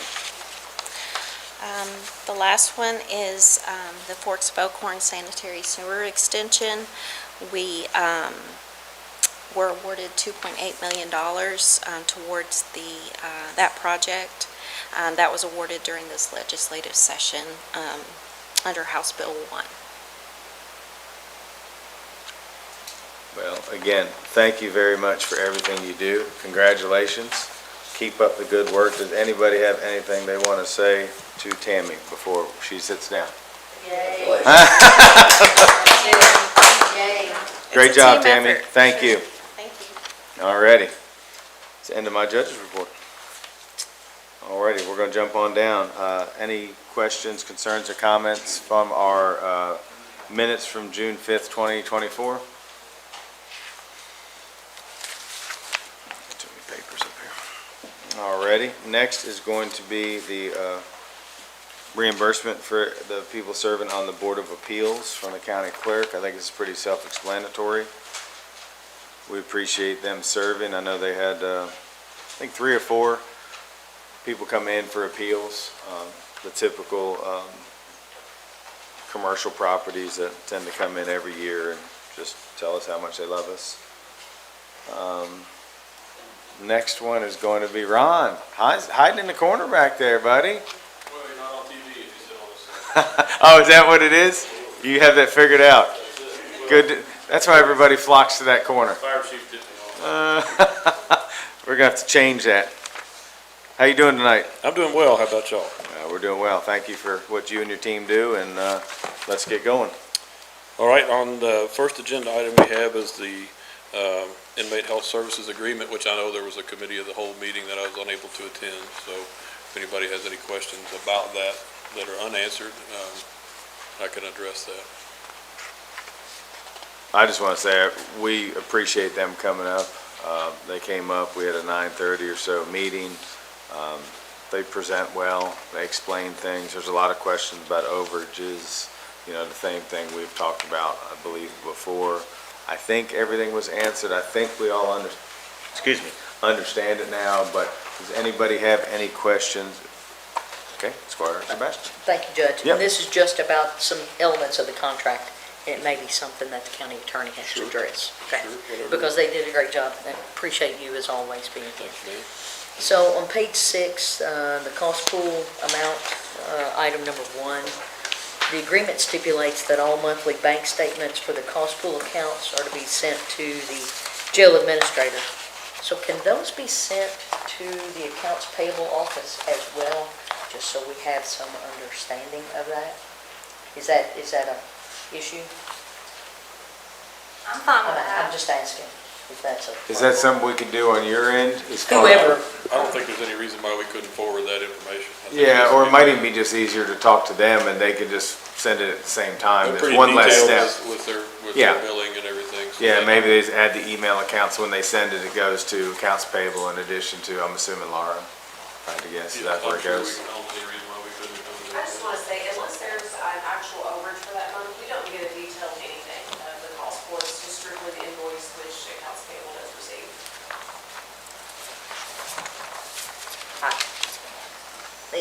And unfortunately, we have had an overage Yeah. every month. Yeah. So just thinking about what makes it, it just seems like that would be a good Okay. thing for us to have a sense of fairly quickly.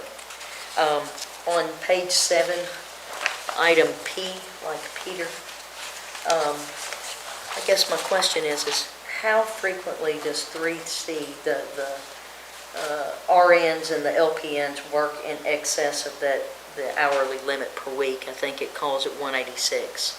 Do we just have a sense of that? 0 times in the 10 months I've been there. Okay, I just didn't have a sense of that from, Yeah. I don't recall that ever happened. Maybe Captain Smith, if you recall that differently, but I don't remember that's ever happened. Last year. okay, thank you. That's good to know. Looking on page 10 of the agreement, item V, this talks about automatic renewal again, and I know this is something that we had talked about, that, we talked about having it for 1 year and then, rather than the 2-year period. So I'm just asking in light of every conversation we've had about Yeah, agreements now. and I believe we even talked to them that day in the meeting did. about it, and they were fine with that. don't So think I it's a just big bring deal. that up Yeah. because what we have in front of us doesn't mirror Yeah. the conversation, so. Sure.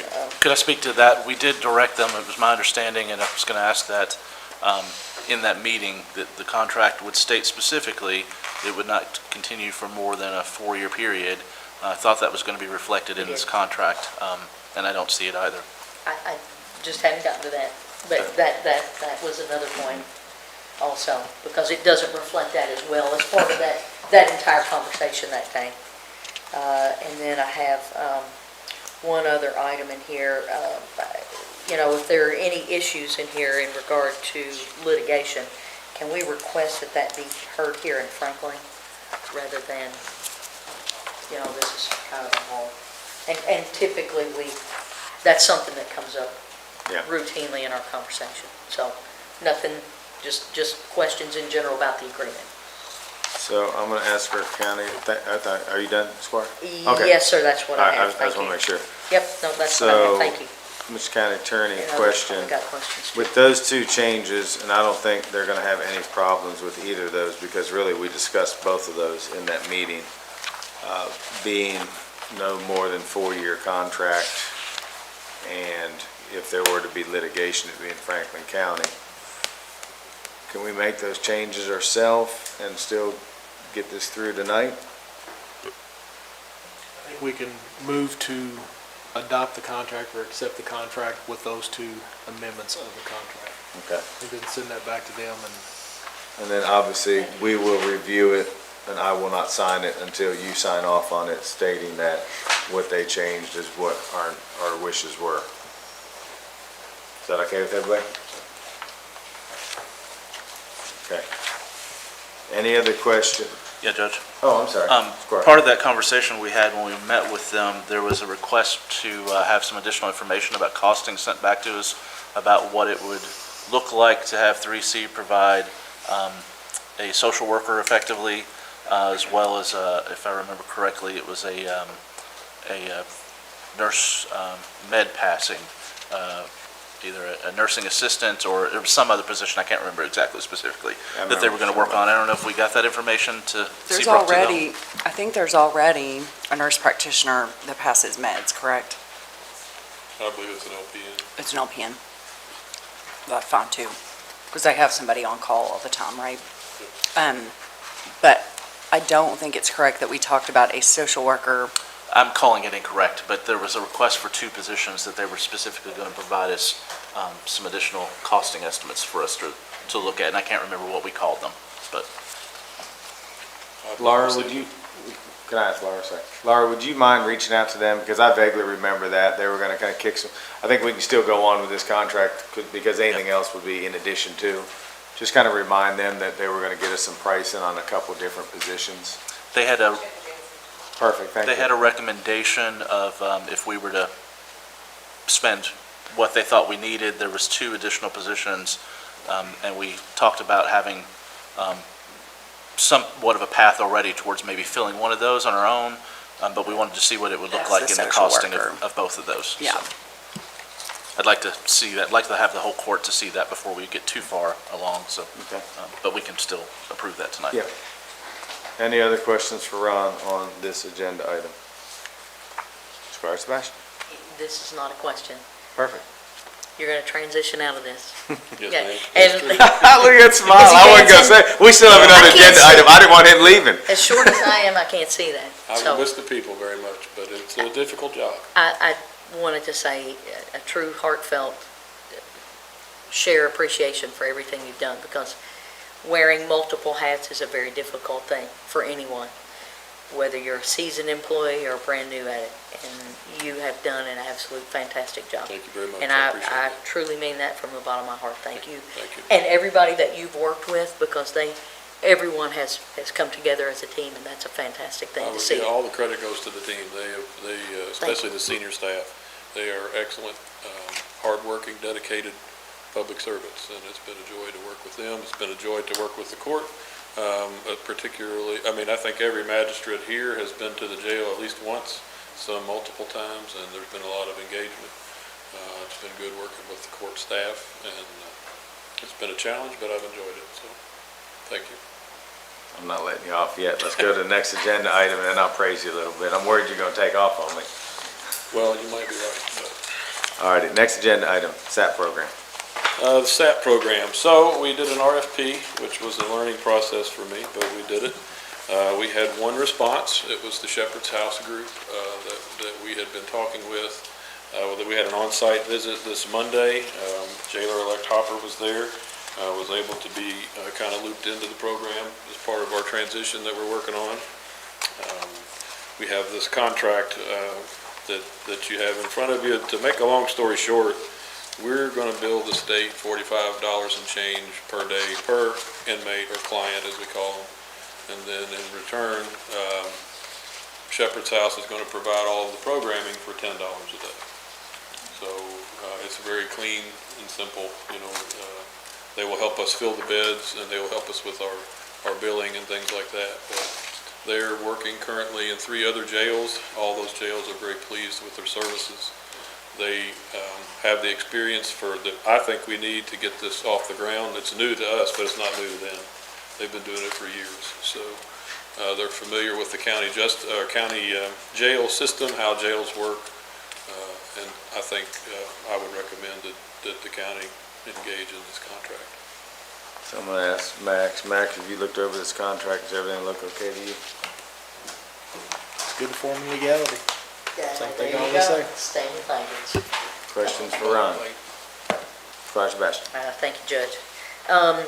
If we could look on page 19, do we have any idea of what the projected startup cost for the program is? Because on that page, it talks about different colored uniforms to separate individuals out, curriculum materials that we have to purchase, books that individuals will take with them.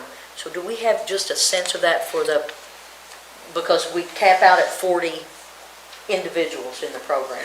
So I just assumed somebody kind of costed out maybe what that would be. I would say Because there's that probably mats, pillows. all of those things have already been paid for out of last year's budget because we had it in there. So now the uniforms, I couldn't give you a hard dollar figure on that, but I think it's well within the existing budget. Some of these things like that, we could certainly use commissary money to pay for if there's money in commissary. I love hearing using commissary money. That's well, like, see me dance over here now. There's not much money in there right now, but you could use what is in there for that. I The like hearing we curriculum, use it for something. particularly, you could take that with you. You know, that's, I think it's well within our budget for this year. I'm sorry, I don't have an idea on the curriculum, but a lot of these numbers, like uniforms and things of that nature, we went over when we introduced the budget. When we were first talks about this program for the uniforms and everything, and they give you all like the starting cost of what we would need to spend. It's basically included in what the budget for this next fiscal year. Okay, so just as long as I understand that it's all within that and it's not, It has, and it's already budgeted. thank you, thank you. Now, Just, if we get fortunate and we are very successful, which I feel sure we will be, you're going to increase that number from 40 to as much as 80, and maybe, more down the road. That's been the experience in other jails, is they give you a little time to see if you can handle it, how you're going to run your program right and keep it full. Once we do that, then they're going to give us more clients. At that point, it's possible that you may have to, we may have to ask for something at that point, but not with the 40 that we have now. that's fantastic. And Ron, I believe you all over budgeted a little bit, correct? That considering that we're going to be scaling up slowly, but you budgeted for full capacity for the whole year, if I remember correctly. Not quite the whole year, so we had to hit a moving target from a moving target in that we didn't have the state budget yet to know what we were going to be approved. So I don't remember exactly what we did on that, but we kept it low in the beginning. Yeah, 2 months at 20 and then gradually stepping up. Now, I don't think we'll hit the revenue numbers this year, because if they keep us at 40, that, for the whole year, we won't quite make the revenue. But I really feel like that the DOC has been very encouraging of this program, and they really want it. So I think as long as we do a good job, and I'm sure we will, that it'll be the best program in the state, and we'll keep it full. And just as an example, in Grant County, they started out kind of slow. They have 180 people in their SAP program now, and they started out with 60. That was what they were allowed at first, and they built up rapidly over, but after about 6 months, they started filling up the place. So that's what I would expect our experience to be. All right, Sebastian. Thank you, Judge. On page 20, it talks about reporting. Do we know which entity is, responsible for the reporting? It talks about there are several entities involved in the operations of the SAP program. Reporting That is going to be them. They are responsible. That will be for them? that, yes. Okay. They work hand in hand with DOC already, and that's why I like these folks, because they already know all the system, and we would be learning this. That is So they already fantastic. know.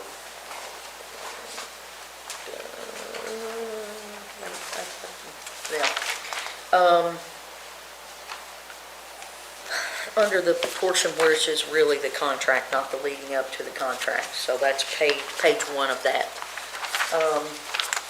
2A, the term of the agreement, here again, is for 2 years, so can we say that it's for a year and then add it to another year? Because it states that this agreement shall remain in effect beginning July 1, 2024, and expire the 30th day of June 2026. So that puts us in again, that same, if we're okay with it. Well, I'm just wondering what the conversation was. Was there any minimum of like a 2-year contract for that pricing or anything like that, or do you see a problem with that? I don't see a problem with it, but Okay. I wouldn't want to speak for them because I haven't directly addressed it. I don't anticipate that it'll be a problem, but I have not directly. So we could spoken with potentially do the same Jared thing. about Is that okay? Thanks. But Judge, if I could ask a question, is it not related to our award from the state for the biennium budget that we've been effectively guaranteed funds for SAP program for a 2-year period, which is reflected in this contract? I would defer to Mr. Conway on that because I'm not 100% sure. I can't recall off the top of my head. I don't have the contract that we had from the state for SAP. I can't recall that off the top of my head. I remember it was for multiple years. It wasn't just for a one-year I believe that's contract. correct. I believe it's a 2-year contract with the state, and this mirrors that. I think that's the way to go because they're directly tied to each other. Yeah, that's a good point. Yeah, I would agree with that. I think we can get out of Yeah. it pretty easy if we needed to. And it's still in our term. With the caveat that sometimes in a biennial budget, they will break things down, cost out per fiscal year. So we may, when you look at it, you Yeah. know, you can advise us accordingly. And then I guess the next question, and I think the last question I have is on 2B, the item 2B. Here it talks about termination at a 15-day period for cost, and then there's another period that it talks about 30-day termination for anything else in 2C. Is that sufficient time if for some reason Shepherd's House walks away in 30 days. Will that give us adequate time to find a new provider for those services? Because my assumption is maybe our staff doesn't have the appropriate training to just jump in there and do it, et cetera. So I'm just asking the question about, does that give us a buffer of time that we need to continue the service? I would have to say that based on this, limited experience of one time doing it, we only had one person respond to the RFP, so it might not be easy to get another To person. find, that's, Basically, the way it's done is you have a provider like this group, and then a lot of jails hire their own people. I just don't feel like that's the way to start it up. If we get it up and running and it's running great, and we want to hire our own staff, then that might be something for someone in the future to do. But for the startup, you need the people to know what they're doing to come in there and do it. So I guess my question is, or my answer to that question is, I really don't know how long it would take to find a replacement, because we only have this one person who responds. okay. I raise the issue so that we're all very cognizant. If there is something that is a hiccup in the program, and the other party chooses to walk away, we need to be thinking about that, which I'm sure everybody's already thinking about. Not saying that they would, but, They're pretty established. They've been around, I think, over 20 years. They're pretty established. They've been doing it in the local jails and are been very successful in Grant County in that program that went from almost nothing to, one of the bigger ones in the state, so. I totally understand. It's just one of those things. I get it. I'm a planner too. Franklin I County understand. doesn't want to be the exception to that great rule. Sure, I understand. Thank you, Squire. Any other questions for Ron on this, Squire Wiseman? Yeah, Judge, the final page of the contract, Ron, page 9, Exhibit A, we speak to a 20-bed substance abuse program and a 20-bed jail-based women's aftercare program. I'm just wondering and thinking that the 40-bed allotment effectively that's said here, but there's potential for us to scale within our award even larger than that when we have, what, a 80-bed facility, if I remember correctly? We have an occupancy certificate for 95, but the rules require one counselor per 20 clients. So you need to be dealing with something that's divisible by 20 evenly. So I would hope that we would be able to get to 100 eventually, because I think that the need is there, and financially it doesn't make any sense to have 95. When it doesn't hurt us, it hurts them, because they have to provide that counselor, but they're short a person, or short five clients. So I don't think that answers your question. Well, I'm just wondering, we're going to get started. We're going to be reviewing this contract with Shepherd's House again within the next 2 years. Yes. We're going to see that number creep up as we are able to prove our ability to manage it. So, in my thought, we're going to have some time to sort of work out the bugs and the kinks and come back to this contract more informed to flesh out anything we need to. And hopefully, I would like to see this be the beginning of a program that we could run in-house and have, as the capital city yet again, be a proving ground, maybe to feed out into the world of the state. I think we need to be more proactive in being a place where you can get experience and pilot programs like this. So That sounds good to me. I agree. Any other questions for Ron? just a comment, if I may, Judge, is, Yep. From my perspective on the jail task force, I have to thank you, Ron, and I have to thank all of the jail staff. We've thrown a whole heck of a lot at you all, and there's not been a single complaint, not any ego involved, even when there's been some shade thrown in some directives. It has been a joy to work with you all and dig into the weeds of something. When I was running, I was not expecting to have to get into this level of knowledge of that jail facility, but I'm excited, and I think we have a lot of that to owe to you and Ms. King and others at the jail, that we're taking a directive that I hope is going to be much different than maybe the past was. So often people are released from jail and have nowhere to go, no planning. This program specifically, I'm excited, will be one avenue to help put people back on the road and back into functional society with some pre-planning and steps toward that direction. So I hope we can continue on that trajectory for many years to come and making that facility much more of a rehabilitation facility rather than just a retention facility. So I think we're going to be on a good road from here on out because of the work you've done. So, Thank you. I appreciate that. It's been a run, Ron. 10 months? How long has it been? It's been 10 months. It has been 10 months. Yeah. So I remember when the thing was thrown on my plate that, you can appoint somebody or figure it out. And so I called the sheriff. First one I called, I said, what are we going to do? And I think he kind of had you in mind because you had worked there previously for 5 years. And I remember the first time we met, you said, what'd you say? You said, I want to do it. It's kind of my last hurrah because you're getting close to retirement. And I want to leave it better than I found it. And by far you have. Thank you. We've done all the bathrooms that we never thought would be possible. Staff, you're completely full. And we've had previous people tell us that could never happen. Morale's high. You all been painting the jail. I think there's some sense of pride. And I think that goes a long ways. So, thank you. Thank you. I appreciate it. Yep. Oh yeah, it was black. That 10 months. Oh, is it still there? Yeah. That was yeah. Ron, thanks again. Yes, sir. And your team. Alrighty. Next one is kitchen at Lakeview Park. So I'm going to talk about this a little bit. Surprised me a little bit. So we know we're working on Lakeview Park project. Charlie can speak on it a little bit if he wants to. What we didn't realize, we kind of underestimated what a kitchen will do for a facility. So, we had always thought, being a bunch of guys, I'm going to be honest, hey, we're just going to figure this out and we're going to throw some cookers in there and do whatever. It's not that easy. So we've talked to Elizabethtown and they said they have a beautiful complex. They messed up and didn't build kitchens. So a lot of the revenue, they can't deep fry things, they can't do stuff like that. And so for me, I'm like, well, why can't we just call somebody and throw some stuff in there? It doesn't work that way.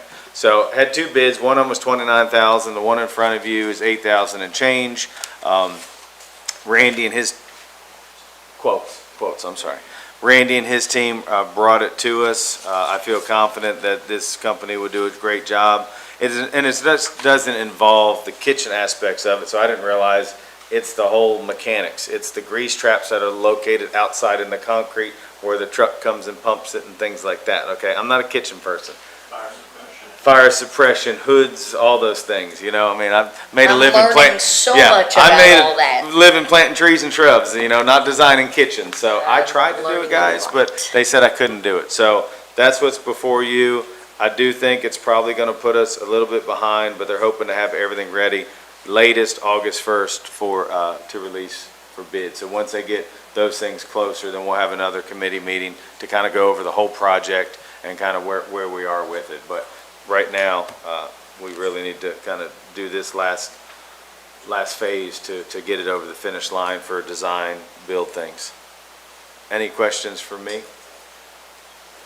Yeah, Judge, could you go into this a little bit more? I only have one bid. You said we received two. I would like to see both, but I'm not really sure.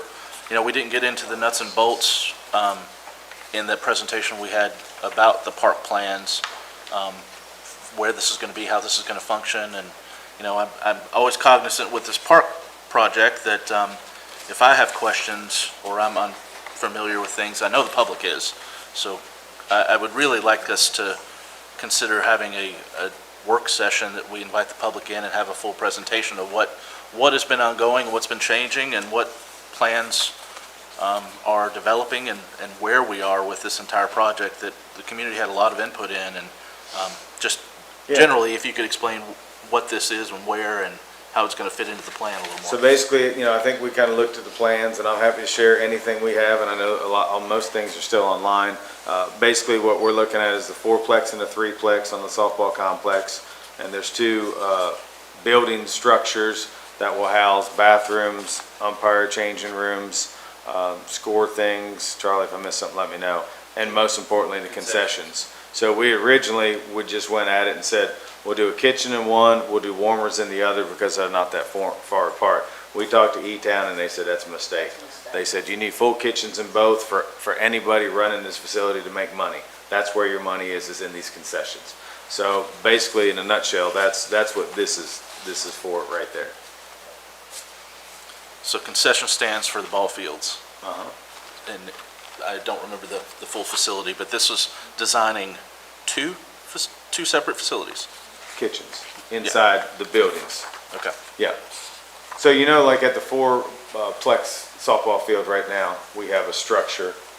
It's there. It's just different. It's old, but basically it'd be replacing that with a whole new place, and then one down on that bottom field also. So they have to figure all the electric out, all the plumbing, all the grease traps, the hoods, the fire suppression, like you said. So that's what's included in this bid here. Or two separate kitchens. Yes. Exactly. Could you go into a little bit of what the Quotes, desire is quotes. to have in these kitchens? I mean, there's a difference in having a fryer and a flat top versus traditional concessions equipment, and Right. what level of They specialize preparation. in sports complexes. they're going to So, provide yeah, us some This is what they do. So best case scenario they're going to design for us? And Yeah. has there been any feedback given to them about what we want to see, or what the park committee wants to see in these terms of 3 fryers in each one, or? well, I'm leaving that up what? to them and the architects. We've hired Williams Architects that builds these things. So, I don't know much about kitchens, but between Williams Architects, this one, and then the builder of the material, the structures that they do this all over the country, I'm honestly going to leave it up to them, because if I input, I'm probably going to steer them in the wrong way. They know what we're building. They know our audience. They know population and where we're trying to go with this. Could we make sure to connect them with our health inspector to have a conversation at least about what he generally expects? Yeah. Absolutely. I did a stint in kitchen design and supply at one point, so I'm more Okay. familiar. Yep, be happy to run that by him. Alrighty, thank you. Next, I believe, we're going to go to net recovery. So Andrew is, I believe he says Jeff, is he on by any chance? No, Judge, he's not back with us. Okay, so let's just, He says I was on for a bit, but I had to leave on my vacation, which means his wife wants him. yeah, he's a very smart man. I'm not saying a word. Squire Sebastian. Thank you, Judge. So I'm going to ask some questions just to make sure I can educate myself. Yep, Because I saw this fabulous presentation during my last term on the court, I remember. and it was eye-opening, and testimony today, again, just reinforced everything that we saw in that presentation. So in looking at the agreement, I don't see a per participant price. So who can help me with I that? can answer rate? that. So at this point, since the things that have changed is that it was a study, correct? And it is no longer a study. They've been FDA approved. So it has been increased to $5,500 per participant, but they're going to keep it at $5,000 for us per participant. Thank you. You're welcome. So is that per participant rate like a one-time, Yes. non-transferable rate at the onset of treatment? And so I guess my question is, have they ever seen a need to treat the same person again? No. Because none No. of that was covered in like the video that we saw, so I just had They to- don't typically treat more than once. one time. Okay. And the agreement states that it is a prescription device. Yes. So will county funds be used for like a copay, a deductible, or the full cost of the The prescription? full cost of the prescription. Because insurance, because it was just FDA approved, insurance doesn't cover this yet. It'll take about 2 years for Medicaid to take it on, so Okay. does that make sense? So, I guess since, I don't even know how to ask this the right way. So since county money is going to be guaranteed, what mechanism is going to be in place to ensure that all treatment options are explored, and that, I guess, this item, this treatment option, is not, default is the wrong word, but like the one that is an automatic go-to? Because We're only gonna be I able to don't know. treat 15 people if we're doing it at $75,000, Okay, so. I had no idea because it didn't I say know, for sure. yeah, well, and that's up to you guys. I mean, you all need to, we all need So to I'm make kinda that shooting- decision. My questions are shooting in the dark right now because I don't. Right, so, Okay. and remember, just remember that this is a part of their treatment, right? But this is gonna cover whatever needs to happen for them in treatment at the Isaiah House, because Isaiah House has gone into a contract with Net Recovery. And so this, because Net Recovery is trying to get this out there and help as many people as possible, they're taking on that cost. But they will get wraparound services as well. Does Okay. that make sense? Yes, because I'm just assuming we didn't want to see this as just a standalone because. Absolutely, To your never, point, never they will are it gonna be a need- standalone. Yep. To Never. your point, they're going to need to have. Can I ask the- Bardakis, and thank you for answering all this, but you know this material. So now that you brought that up, so is it, I don't remember seeing in here the Isaiah House listed. Because It's that's, not. it's, But that's where it happens. and that's what I thought from the first time we saw this 5 years ago. It Yes. says Isaiah House. She even said it. So can that be put in here that it's a partnership with Isaiah House? Sure, it was in the last one, I think. Yeah, I I don't think know they why. just left I it read out. it twice and I didn't see it. It's not And in this one, and it also says multiple facilities. Well, okay, so trying let to make me, sure I all right, understand that so part. here's, I think Because of the here is probably why they didn't put Isaiah House in there. Because it doesn't have to be Isaiah House. It can be not any. It can be a lot of different rehabs. The reason they started with Isaiah House and did this partnership with Isaiah House is because they are all over the state, and this was gonna be a statewide study. So some things have changed because it's no longer a study. So, with a study, everything has to be exactly the same, right? I mean, all of it has to be the same. That is no longer the case. So they could, after, and they just started 2 days ago, by the way. They've already treated people. But they could choose to, take this into other rehabs. They could choose to take this into other clinics. It can happen pretty much anywhere. Yes. could I request that we put Isaiah Sure. House? For the sole reason of, she kept going to, and we've talked on all these things, wraparound services, and this no disrespect to any of the other facilities out there, but everything that we've heard from them has been Isaiah House, and to me, I can sleep a little bit better If you know knowing. it's going to happen at Isaiah House? Yeah, because of the Okay. Sure. wraparound services. I don't think that's a Absolutely. big deal. I mean, like I said, and depending on where we end up with money, I mean, we're not talking 1,000 people. No. It's a manageable thing, so. Now, in item 1.2.2, which is on page 1, where it says, NRC shall be responsible to recruit county Yes. residents who meet the eligibility criteria for inclusion. So can I? How does that? I'll tell you what that's gonna look And that'll like, help because me. he and I just had a 2-hour conversation. Okay. Not 2 hours, I'm exaggerating, but it felt like a long time. We talked about, so different communities are doing it in different ways, okay? And we get to choose how we do this. What my thought is, we have a couple of agencies in town, in addition to Deaton and Deaton, that do treatment, that treat people who have addiction issues, correct? We also have the sheriff's department that is very well versed in who in this community, as is Max, who in this community is most in need and is likely to die without treatment. And those are the people that we are hoping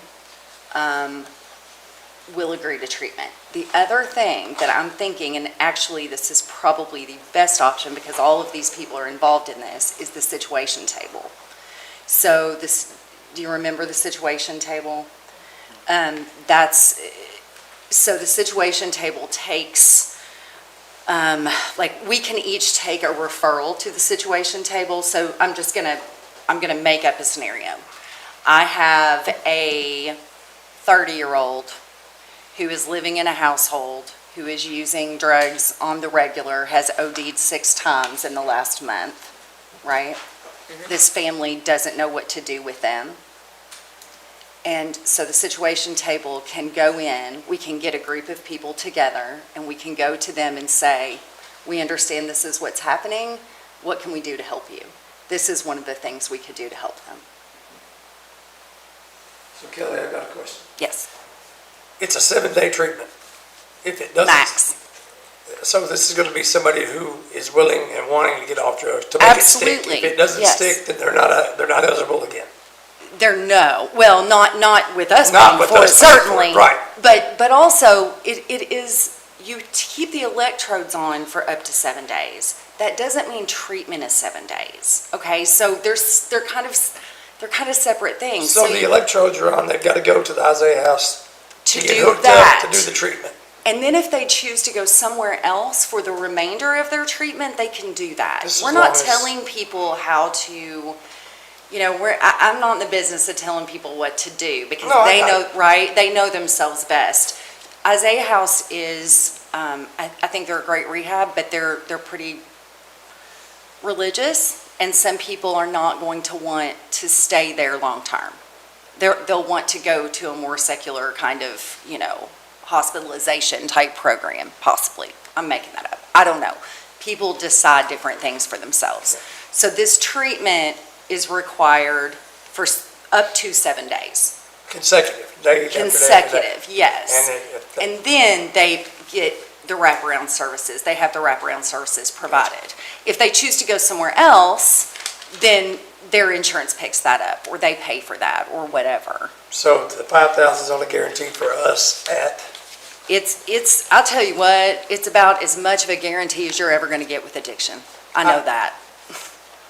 no, I was just trying to figure it out. I mean, Yeah. you've got it in here, 5,000, you said it's up to 5,500. Well, We're gonna they're try. they're gonna end up charging 5,500, because that's really what it costs them. They're doing it for us for 5,000 because they told me they would. How long do you think that'll last? Well, it'll last for all of the people that we're gonna Just treat. the junior contract, okay.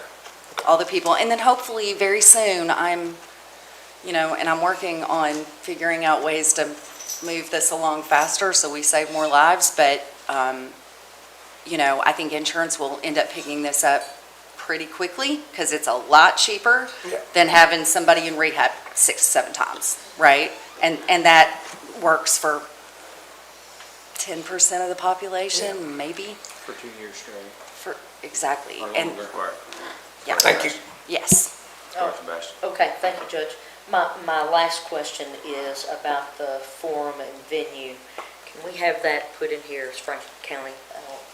If there's any kind of litigation that comes out of this in any way? Because I think they That's are a in, request that we can go.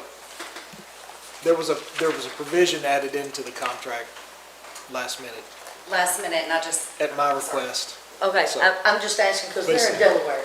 he added a hold harmless clause, and, which I think is a great idea, and we've got that, so. So, You understand why I'm asking the question? and I think it would be, Ask it every time. so the suit would be a suit on the contract is what you're talking about. Yep, that's correct, yes, sir. It's a contract law deal. So can you do me a favor?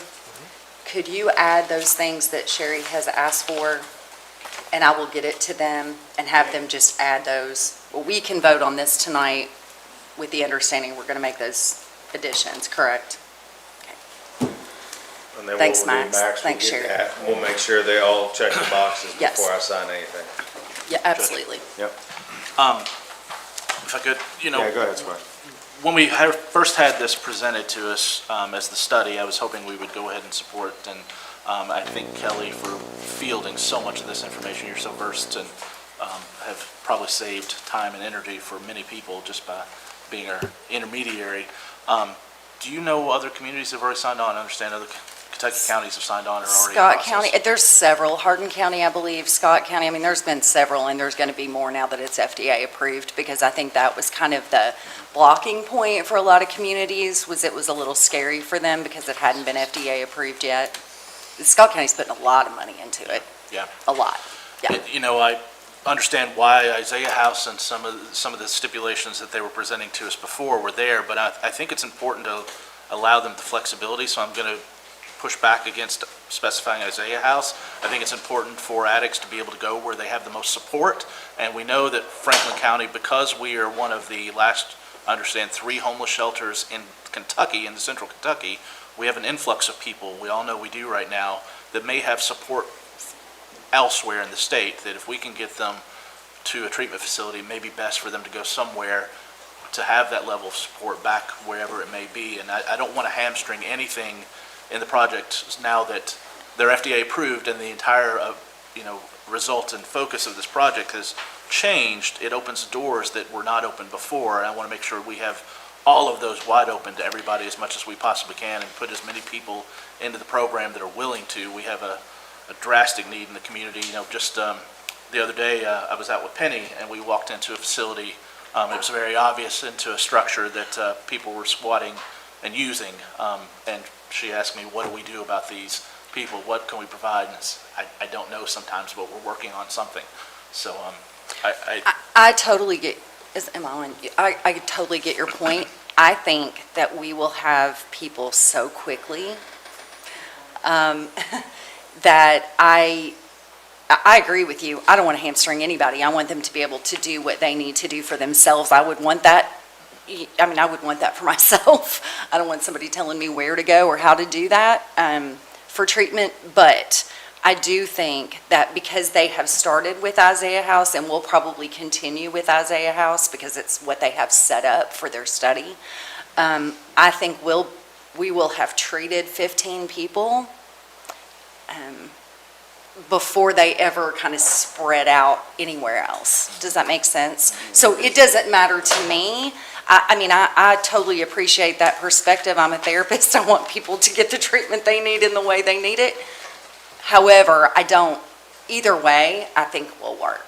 I think for this first round, because they are established, they have the wraparounds, I would just feel more comfortable knowing that's the direction we're heading on this one. And hopefully it works and we get feedback and we can fund more. Well, and can I say also, I know it's a really long night, but I did want to explain that there is a reporting system.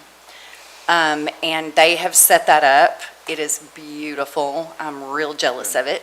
And we won't get names ever because we don't need to get names. Yeah. I can probably get names. Nobody needs names of people that are being treated. However, we will get all of the data that we need afterward so that we can see that this is actually working. And I think, and you tell me if I'm wrong, Amy, but I think there's a good chance we will be getting more money and we could treat more people in the future if this works well for us. And I want to make sure that we stay open to that, so I want it to work well. And I love the reporting system. I think the case for Isaiah House is pretty strong. Yeah. Squire Tanner, you had your hand up. I want to make a statement more than a question. We talk about it being county money, and it is county money because it's all county money, but this is specifically from the opioid settlement fund, which comes here from the settlement that was obtained by the suit that the state filed against the companies. I don't know whether it's one specific or all of them together, but anyway, so this pot of money we're using to treat these people were put in the situation that they're in because of these companies, and they should have to pay for it. And this is where the money's coming from. It's not general fund money. That's what I'm trying to say. Good point, Squire. All right, so is there, let me ask Kelly about capacity. Initially, when they came in and talked about the study, they were sort of setting a capacity out for every county. I'm assuming that's out of the water now. And we have $222,000 sitting there. We could throw everything we have at it if we wanted to. We could. We shouldn't, but we could. Yes, so but at the $5,000 discounted rate, let's say, at the moment, then I'm more inclined to throw a little more and provide more opportunity for more people to use it, because I really think there'll be an absorption of everything we put toward it very quickly. So I'm more inclined, 75 was mentioned, but I'm more inclined to 125 or maybe 100 to provide 25 slots, because I think there will be a used group of people who will jump at the opportunity, or I hope so. We all know 15 people is nothing in this county. Yeah. It's nothing. I could name 15 people right now and not have to think about it very hard at all. So I'm not going to disagree with you, and I want to save all their lives. So I'd like to, I'll just go on record, I'd like to put 100,000 of our opioid money. I'd really rather push that to 125 since we have 222 and some change there. Let's use up every bit we can. Let's save some money. I'm attending the opioid conference at KCO tomorrow. I think Kelly's going for a while to learn about some other opportunities and some other use for that. But this seems to be with the FDA approval now, one of the best opportunities that we have at our disposal to get people help tomorrow, which might save a life that is going to expire in 3 days from now. And it keeps people from having to ever take Suboxone or one of those medications that keeps them addicted and also kills people, by the way. It keeps that from happening. People don't have to get a shot once a month to stay clean. They don't have to do those things anymore. This frees human beings to reach their full potential is what it does. But I think, being in those task force meetings and things, there's a lot of other components that we've talked about where some of the monies could go and things like that. Absolutely, and we're going to do the things. And Yeah. you know me, I've worked Oh, I really know, hard I to know. make sure we have Well, I partnerships. know, but there's also, so I we're not think paying that, for all I've talked of the it. last the week at the training, I probably talked to 5 different counties around us, and everyone's just sitting waiting.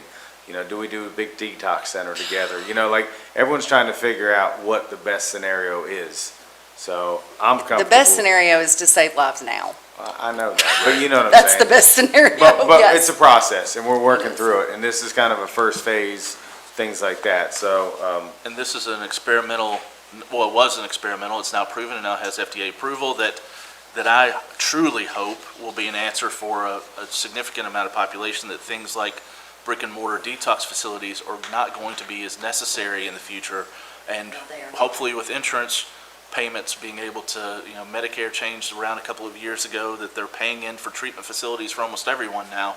I'm thinking this is going to change the climate quite a bit. So I would rather put more money to something that might work and might save a life tomorrow than hoping that we're going to come together as 10 counties to build a facility that may not be necessary or be superfluous in a year or two. So I will ask, as soon as we vote on this tonight, I would like there's this link in our contract, the final fix on Amazon.com. I would like for us, if we can, Judge, to put that out on our social media that anybody can share and see what this is. There's a fairly lengthy documentary that followed around people in Kentucky to show exactly what this device, I guess is the word for it, it's a device, yeah. Has done Yeah. for people. And It's a beautiful documentary. I mean, you know me, I cried through the whole thing, but it was beautiful. I mean, it's real people telling you how this worked for them, just like that young lady earlier.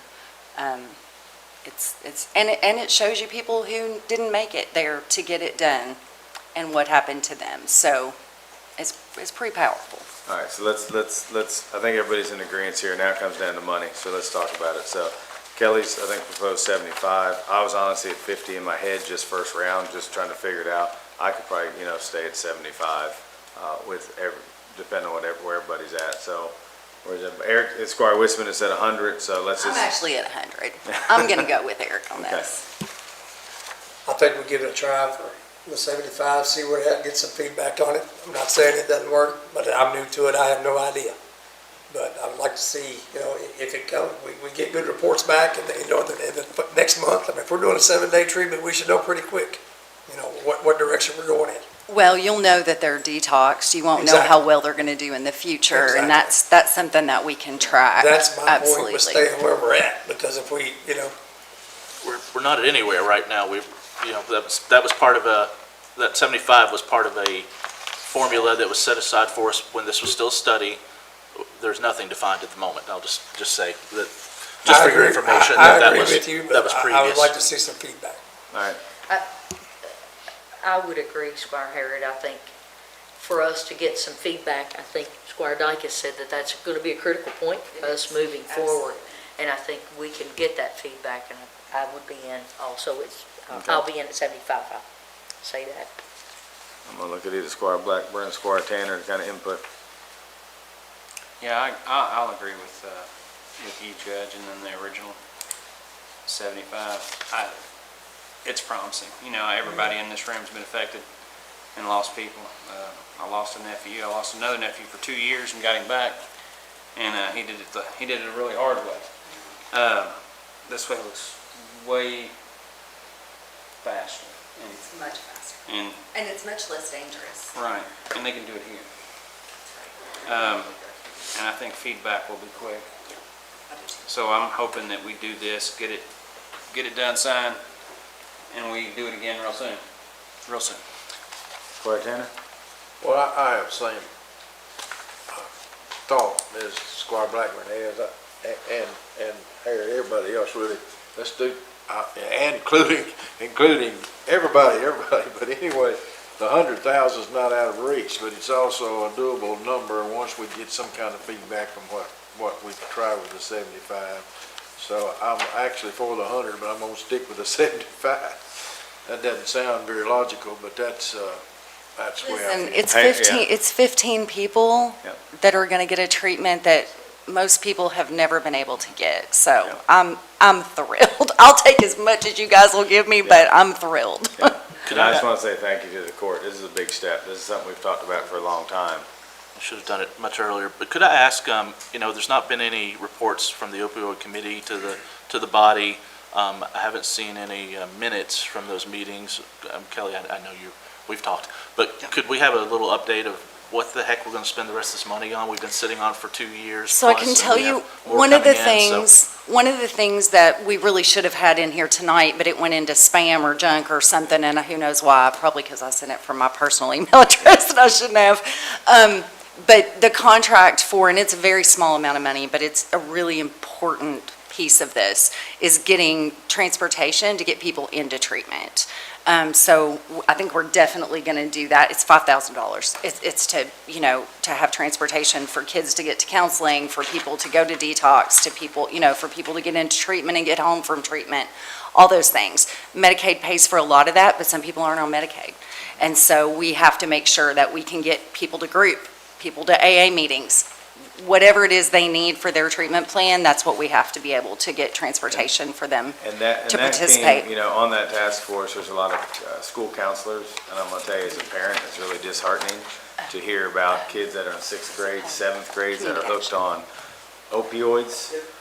So the fund that I think Kelly's talking about, I believe in Franklin County, we have a lot of good volunteers, participant churches, a lot of great organizations moving people around.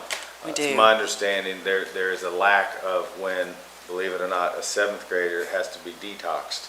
There's no way for him or her to get to Lexington. So it's kind of just small funds.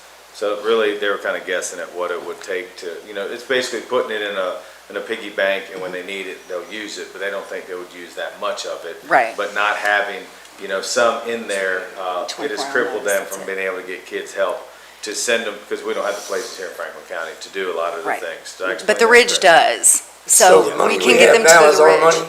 I'm sorry. The money we have now is our money. Does it expire? Does it? No. No. We're good. We're good. Given to all. That was my question. It's not going away. We have it. We've got it. It's ours. We're not wasting it. I promise. We do have a time frame that we need to commit the money, though, correct? Is my understanding? No, not to No. my understanding. No. Because there's No. another suit coming It's- right behind it that could be more. Yeah, well, right, I think it's gonna be pretty open-ended for a while. And the third thing, and then I'm gonna hush about this and we can move on and get out of here, but the third thing is we're trying to partner with Wanda Joyce to get a social worker. We're not sure where yet. We haven't decided that yet, and I think that's, the reason is obvious, but Amy Snow is writing a grant to pay for half of it. We would pay for half of it out of opioid settlement funds, and we would have someone that can connect adults that are incarcerated or are in the court system for whatever reason, to make sure that they get connected to services, and all of that is done, and they feel like there's somebody there listening to them and helping them, and all of that. So we've got so many great services in Franklin County. People don't know about all of them, and they don't know how to get there, and they don't know how to get involved in them, and we need somebody to coordinate that. So that's where we are. Thank you. We've been sitting on these funds for almost a year and a half.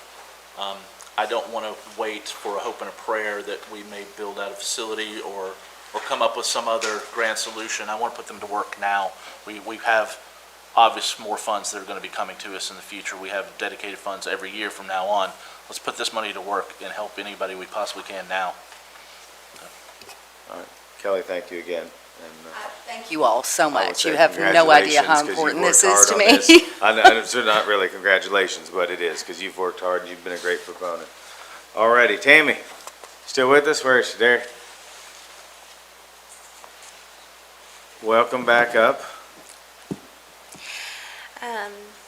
The Farmdale Sanitation District is requesting an increase of $250,000 in CDBG funding for the Farmdale Sanitation District Interceptor Sewer System Project.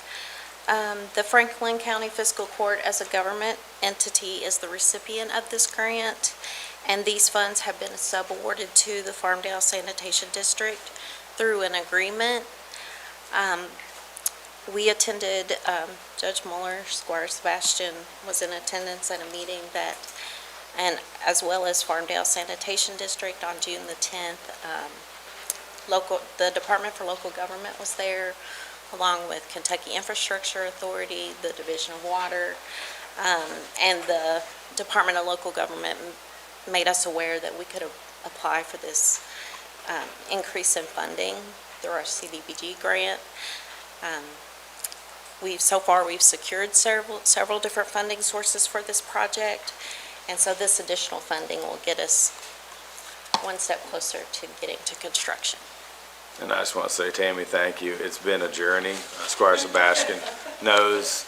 So basically, it came to our attention months ago that the project was very short on funds. Tammy's been working, Squire Sebastian's been working, I've been working with Governor and all kinds of people, and finally, I think everyone said, let's get together and have a conversation. So we went, we had a really good meeting, 17 people in the room, but I would say by the end of it, there was a lot of good brainstorming. The agencies didn't really realize how bad the Farmdale pump stations, or whatever you want to call them, package plants, had gotten. And so it was really interesting to see everyone kind of input of how can we figure out how to get some more monies for Franklin County to help fix this problem once and for all. So thank you, Yeah. Judge. So can I say, I heard a colleague say, how could they not know this? They're on the end of a piece of paper, Yeah. and they get lots of paper, and they talk to us about how much paper that they get. Yeah. But they had some clear-cut explanation and living color of the issues here. And that helps a long way. I think as Squire Tanner and I also tried to meet with some other individuals to lay out the case for utilization of funds for the protection of individuals for environmental and health and safety reasons. And that's the bottom line of this, is health and safety of my neighbors, of your neighbors. And if we all can't be about that, we can't be about anything. Yeah. No, thank you, Squire. But to Tammy's point, they were very strategic on a roadmap of what we should do, how we should do it. They followed up with an email with Tammy and Bluegrass Ad, who's very active in this. So I believe we are getting very close to being able to start that project. So I commend everybody for working together on that. And Squire Blackburn. So the 50% match, is that going to be borne by the fiscal court? So if you'll pause, there's a resolution coming up. I like that. All right, Tammy, let's go to the next item. Well, it's 2 items away. Okay, whatever you want to do. You can switch them up if you want. But to answer that question, that match has been set aside. The Cleaner Water Program funds will qualify as match for this. Some more bang for the buck. Squire Blackburn, it's interesting when Karen Leverance, who now left the Bluegrass Ad, but she has offered to see this project through because she has been watching it for 20 years basically. And when we sit down and we look at what money's paying for what and what has to be paid for from U.S. materials only, and then what could come from here, what could come from there. This is getting ready to expire, but you can use this for that and not that. I mean, they lost me. I'm just sitting there. It's a complex ordeal. And I appreciate Tammy, Squire Sebastian, and everybody working on this. But I do think having that meeting was pivotal. We learned a lot. They learned a lot, They which is, learned they didn't realize it was this bad. And so I think that's going to help us get it across the finish line, and that's a big goal, I know, of this court. So, yeah, let's keep moving. Do you have any idea of the city's ability? I understand they were already going forward with the pump station to support the change in the capacity that's going to Right. be there by the interstate, Off right? Twilight Trail. So Were they at the and meeting as Kenny well? Hogston and his team are in unison. HMB, our engineering, knows what's going on. They've broken the project down into 3 phases, because one of the thought is there is some monies that are getting close to being expired. So potentially, phase 1 could be literally putting pipe in the ground. They don't want to buy any pumps, generators, whatever, that lift pumps and all that, because that is a warranty issue. Kenny Hogston and them, I think, are a year and a half or so out from being able to take it anyways. So they really, HMB's done a good job of coming up with a timeline as far as phase 1, phase 2, phase 3, that it could all be put together. They're working on that. We're focusing on money and figuring out how to get it across the finish line. But I feel very good about it, and more comfortable that we're getting very close. Not to jinx anything, but yes. I appreciate that. I remember this conversation for the last 10 years, continuously ongoing about this needs to be done, and then the state directing us to do some things. But, my concern at one point is that we can only really have one CDBG grant at a time, and there's so much need across this community that this thing needs to be pushed as much as we possibly I can, can't push however any we harder. can, to get it over the finish line so we can tackle some of those others. I was very upset during this session because this is the one project that we were truly pushing with our lobbyists. I wanted to see this thing done 100%, and they didn't want to do anything. Congressman Comer was hoping for $5 million. He got a $750,000. That's a big shot. So we're getting there, and we're all working on it. So we're going to get there. I promise. This next authorization is to apply for the jail arraignment equipment grant funded through House Bill 1 and the Department for Local Government. These funds will cover the software portion of the project. We had phase 1 of the project last year. That was for the hardware. This is phase 2 for the software.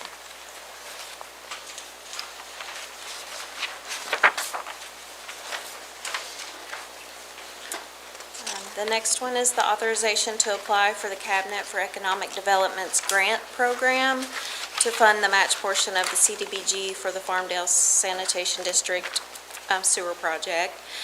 The Kentucky legislature recently changed this program through House Bill 723. Projects qualifying for this grant must be in the public interest and for a public purpose and are vetted through a competitive application process. So if you approve to increase the CDBG by $250,000, then we will apply for the grant program for the match portion. So a total of $1,250,000. There were the changes that were associated or made during this legislative session. There's now a local match requirement. There's a formula that calculates that. Ours is 5%, so that will be $62,500. They also modified the scoring and evaluation criteria, and they removed the requirement for the project to be located in a priority community. So now it's opened up to all counties. We have asked the question to Compass about if ARPA funds would qualify to Be used as a match. And I don't have a final answer on that because they had some questions back. But their preliminary answer looks like that's going to be yes. So if that is the case, then I'll have a resolution in the future to dedicate those funds as the match. So you're saying this government resource acceleration needed transformation grant was the clean water? No. So Okay, so Okay. I'm sorry, I'm a little confused. You ready, I- you ready to I just understand all this? Yes. No, no, no, I just asked on the 250,000, yeah. and you said this, now we got this. Yes, I'm sorry, it's a Keep little going. confusing. We need a whiteboard. Yeah, it's a, I have a Minority spreadsheet. report. Would you Yeah. like a spreadsheet? So the cleaner water, the Farmdale Sanitation District was awarded the cleaner water funds. They're not awarded to the fiscal court, they were awarded directly to the district. Those funds can be used as the match for the CDBG grant. But applying for the grant program will give us an additional $1,250,000 into the project, so At a cost of 62,500. yes. And everybody's gonna take those odds. I'll take Yeah, them. we'll take them. If I get $1 million too. All day long. I'll take your grant writing any day. Yeah. Thank you so much. Tammy, thank you very much. Again, congratulations on those wins tonight. Ben, the man, the myth, the legend, right there. How you doing, buddy? Doing well, how are you? Oh, man, we're doing great. Awesome. Here we are. Yeah. So, got the goals and policies. It's required by KRS 100-193 to be adopted separately from the rest of the plan, which authorizes us to go in through the other chapters of this plan, which include like the transportation, land use, community facilities sections, etc.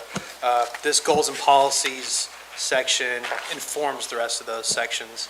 A little background, staff initiated this comprehensive plan rewrite process as far back as 2021, believe it or not. The advisory committee has convened on this multiple times. We've reached out to various stakeholders, interest groups. It's been thoroughly vetted multiple times. And then it went before the Planning Commission back in April where it was approved. I initially brought it before this body back May 8th. Afterwards, I sent a request out to the court requesting feedback and meetings with interested magistrates who wanted to have some feedback provided. I met with Squire Wisman, Squire Tanner, and Squire Herod within the past month. Believe that we've added a significant amount of your all's concerns and have been incorporated into the document. Have Mr. Cockley with the City of Frankfurt, this is a joint city-county document. And we've met and have since come back and have made this a single document that he's prepared to bring before the City Commission very shortly. What I have before you all tonight, the goals and policies, does reflect those changes that we discussed. And hopefully it's at a point now where everybody's happy with it and we can perhaps move forward and get this thing across the finish line because it's been a long drawn-out process.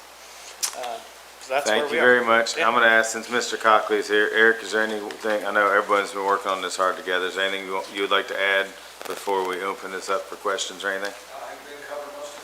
Okay, thank you for being here, by the way.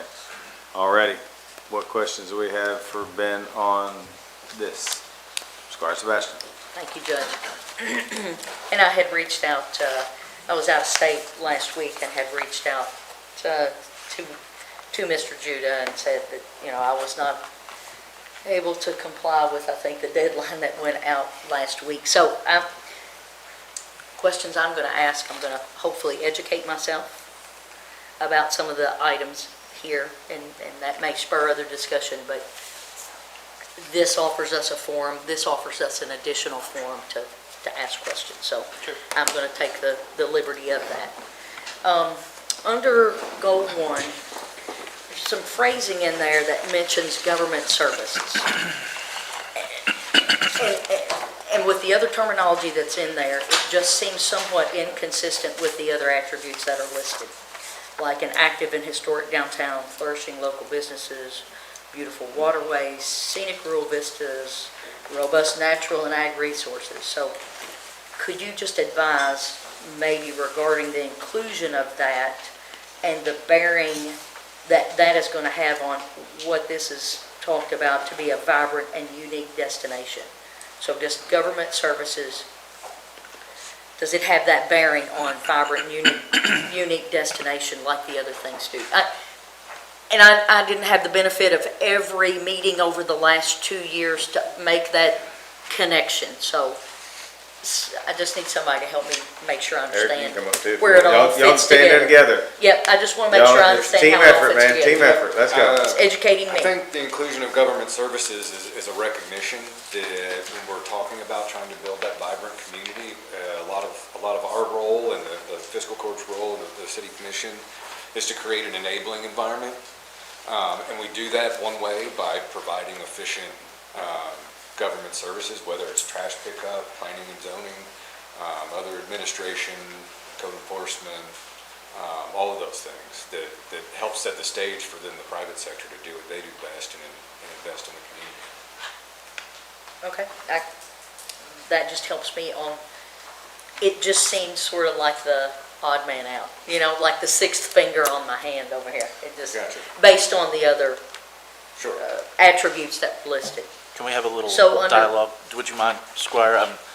If in my perception, this document is about land uses, and in my mind, that specifically was important because we, as a local body, local governmental body, have significant land holdings, often as park spaces, often as access to our waterways, other facilities that are actively serving the needs of the community, and I think that's an integral asset, and maybe not the best way to phrase it, but I think a great way to phrase in some regards about how government services uses land within the community to meet the needs, and often is the element that spurs so many of these other assets and quality of life assets, because they're somewhat those intangible but very tangible assets the community doesn't get a lot of financial recourse from, right, but adds an intangible asset or quality of life element that I've seen in many comp plans that trying to include something of that caliber, but it's difficult to, to encapsulate all of those services, if you will, and how they touch land use policy. And just like what you all were discussing just a few minutes ago, I mean, the work between the city and the county on the Farmdale Sanitation District, both from an environmental perspective and for, potential growth in the Farmdale area. That's a government service and huge investment that is happening by all those governmental agencies that supports all of those other goals. That just helps me understand why it is there. I didn't want to make some presumptive leap about the importance of that. Policy 1 also specifies downtown for redevelopment, infill, new growth. So does this goal only strive for those characteristics in downtown because it specified that? Because like policies 8 and 9, they lean in that direction. They aren't as specific to the other areas of the community. So I'm just trying to make sure I understand if this policy is, because we sit on these bodies and we've been told, or I've been told for the last 6+ years, when these goals and policies come to us as supporting documentation, that the wording is very critical. We're not supposed to read a lot of stuff into it, that the wording is important. So I'm trying to make sure I understand that element of it. So Sure, from my recollection, I don't think that was meant to, I think we mentioned To downtown exclude? specifically. It wasn't meant as an exclusionary thing. I think it's more about including that because I think most of us would agree. I would like to think that downtown specifically is also, a significant part of our sense of place. Sure. Tourism generator and all those sorts of things. And you'll see in some of the other policies that we went out of our way, some of those things were called out specifically by folks, if memory serves me correctly, that even when we mention things like infill and other kinds of growth, that we specifically say within the city and the county, trying to give ourselves an ability to not be shoehorned into those things. So would that phrasing that you just mentioned, would we not do that here? And I'm just asking that for the benefit of making sure I understand that it is not, and that we all have that sense of not thinking that it is only one place that we're looking at for identity and character. But I do agree that the downtown, that's like the center, that's like the hub of a wheel. You gotta have it for everything else kind of to flourish. So I Just want to make sure it flourishes. Yeah, but I'm just trying to. Sure. I mean, my opinion would be that we have referenced the county and some of the other policies that I think gives us that ability to talk about all of those geographic areas and their value, including in other places in the goals and policies where we talk about those valuable view sheds and those other services that are things like the Peaks Mill area that is another significant driver of our community identity that's all out in the rural area. We do speak in a couple of places about hamlets and infill and focusing development on those existing hamlets throughout the We county. do, and but some I'm other just locations. asking specific to this policy because it specifies downtown, and when we get these documents, and you all will get the benefit of having documents as we have, either approval for zone changes or denial of zone changes, we get these specific words brought to us. And looking at the specific words, people will come to the podium and speak on behalf of the very specific words that are in here. So I'm trying to make sure I understand what we're striving for, because the words become very important at those moments. They may not be important today, but when you're standing up here advocating for one position or the other, every word weighs $1 million to your position. I don't know how to say it any clearer. And that's why when, we move into the future, and Ben and I and other staff members are using these goals and policies to review, potential development opportunities or zone changes, we're gonna highlight, just as you've seen in our staff reports now, the ones that we believe are most pertinent to the project at hand. It doesn't necessarily mean that we're gonna go to each one of these and go, oh, it's not downtown. There's a negative finding. Your findings of fact never include all of the policies within a certain goal. It's only a few of them. And we try to get the majority of the policies to fit when we have a change. Well, yeah, it's more important to me when I review to point out the policies that do support something than to just go, oh, well, and here's all the ones that don't apply because it doesn't mention it. Well, I will say, I've heard colleagues here and brethren across the river use that very same thing, to say staff has only brought 6 policies and goals forward to support. There are 57 others Absolutely. that don't. I've heard that from my colleagues here. One just said I've done it. So I'm just trying to make sure that everybody understands the value of this is consequential. What we're dealing with here is very consequential. You all know that better than anyone. So again, I'm asking questions to make sure I educate myself and understand that once this document's finalized, every time when I read it and something comes forward from the staff, that I fully understand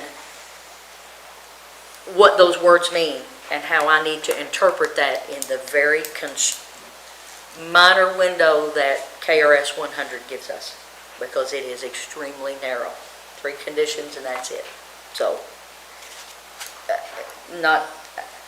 that's the whole reason I'm educating here. So if we look on to maybe policy 2, there's a singular reference of the 2021 Frankfurt Parks Recreation and Historic Sites Master Plan.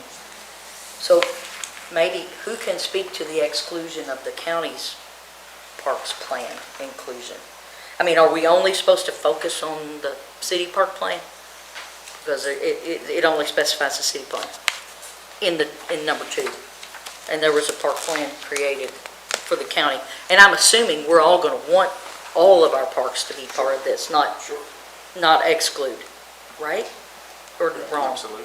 I agree with you. Are you just referring to where it says Franklin? Under policy, policy 2, policy 2, it just says support healthy lifestyle. It's under goal 1. Right, I see it. And you all may have had a conversation about it.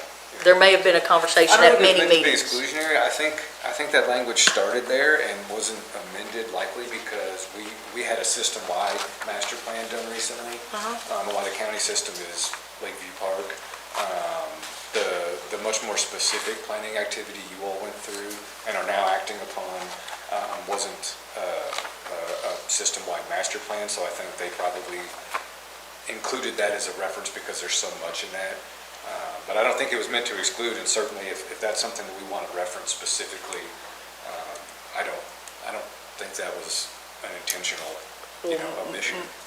My understanding of because there are a number of physical health and well-being and other opportunities that were discussed in both plans. So I'm just trying to make sure that here being the county, if we're not supposed to think about the county activity, the county part of the plan of this. Absolutely, and that's why we reference, the things that we've heard between both, I think, parks activities and our work certainly with the comp plan about, the community's desire for more access to both the river and Algonquin Creek. And we I think, imply some of those things in the goals and policies, and if I recall correctly, in our draft implementation chapter, we have some very specific implementation tasks related to specifically looking for additional parks opportunities in the county.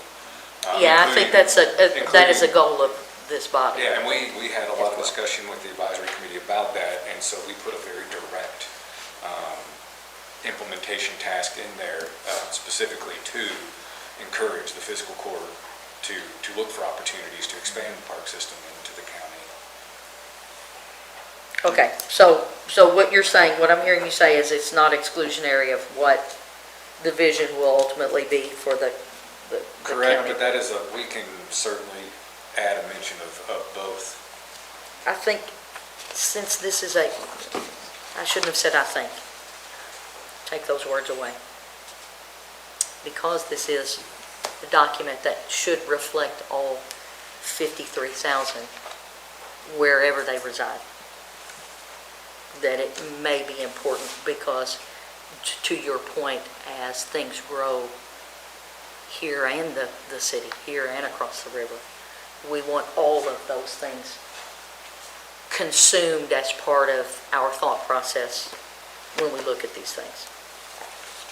Just words again out of my mouth. As a document that's intended to live for 10 years at minimum, I would think any plan, comprehensive otherwise, that the city or county adopts is thereby automatically referenced into the comprehensive plan, which in its creation is intended to follow the comprehensive plan that's already created, right? So it's a bit of a cyclical path. Right, elsewhere in the plan, there's language referencing all of the planning documents that were reviewed by the consultant. That was one of the first things we did when we brought on the consultant team, was to send them every plan that's on the shelf from the last 20 years. And I agree city, with county. that, but this is the only reference for any plan specifically named in this entire document. And to me, it sticks out like that sixth thumb as the only named document to refer to rather than everything. So I just asked that question for that reason. All right, so I'm going to just stay with this goal. On policy 3, it's can somebody maybe just provide a context for the use of policy 3 that's to either support or rebut a zone change request?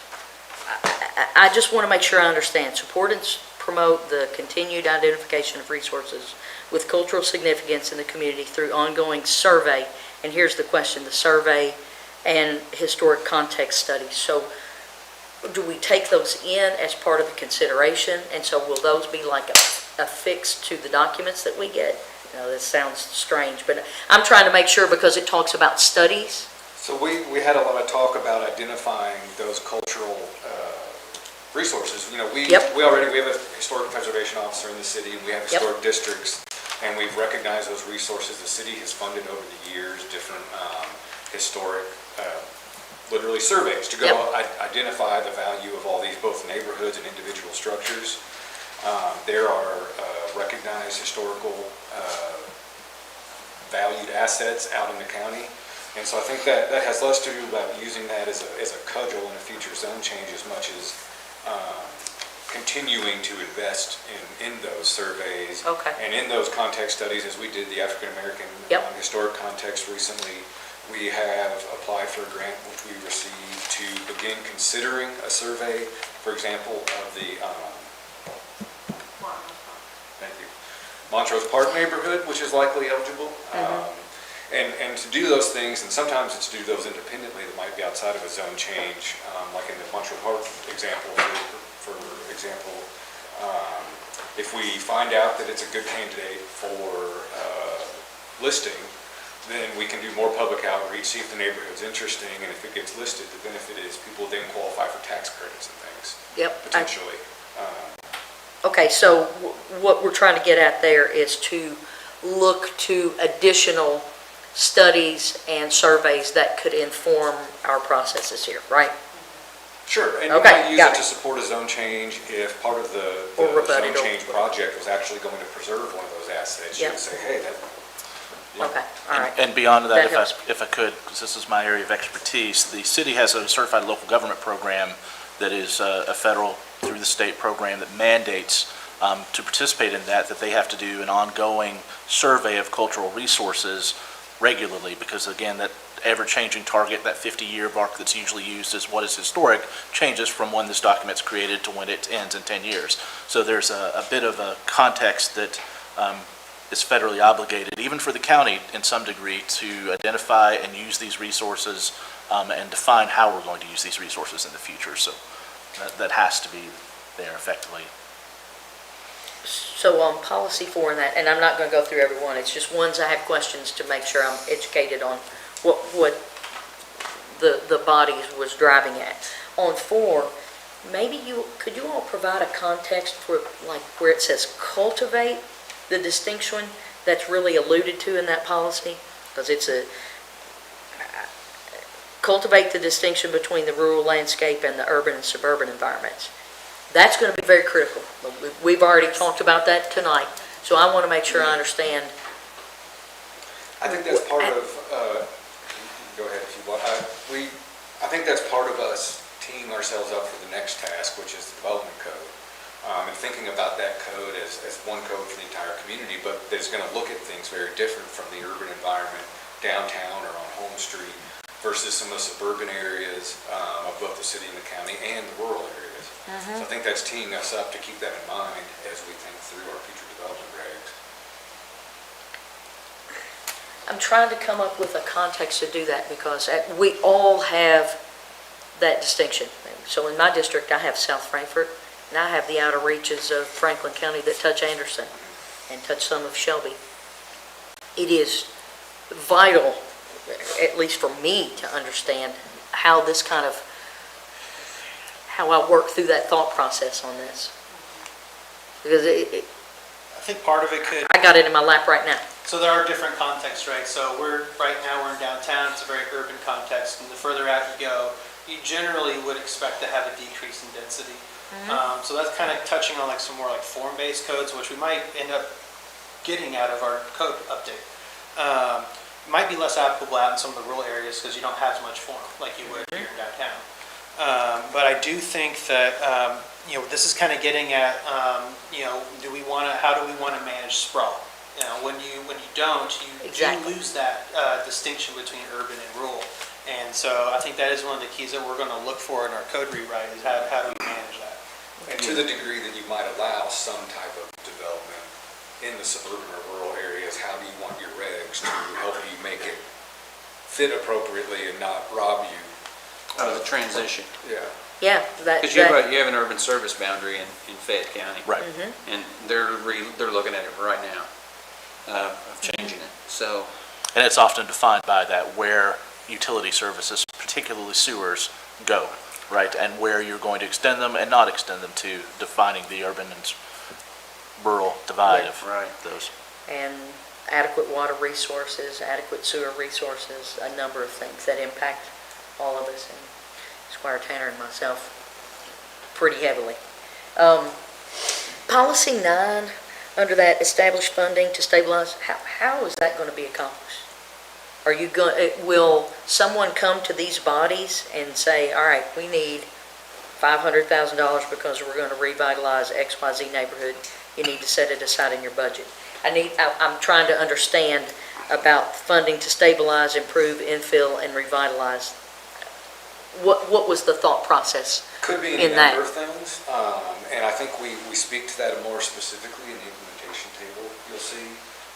But it could be locally funded grant opportunities for particular projects. The city's done a few of those in the past. Could be tax credits. Could be tax credits, it could be other incentives built into certain kinds of developments, if it was infill or it was, Yeah, I got a I've been million there, of them, Penny, so. we're all in, let's go. I'm just trying to make I was sure just that gonna- we were Let's do this. So being specifically requested in yeah, so in I'll every be coming to budget you next cycle. week for, no, I'm just kidding. You know. But small area development plans can be really good if we can get, let's say, site control in certain areas that need investment, where a body could come in and get some form of site control, let's say in the form of an option, and then we may want to invest in a small area plan for redevelopment in infill, so that we can then sell into that plan as we go out and try to get people to invest. So I think specifically, because when we were talking about that particular item, we want to, in the normal course of planning, think about how we can envision what we want, instead of saying, well, this is what we have.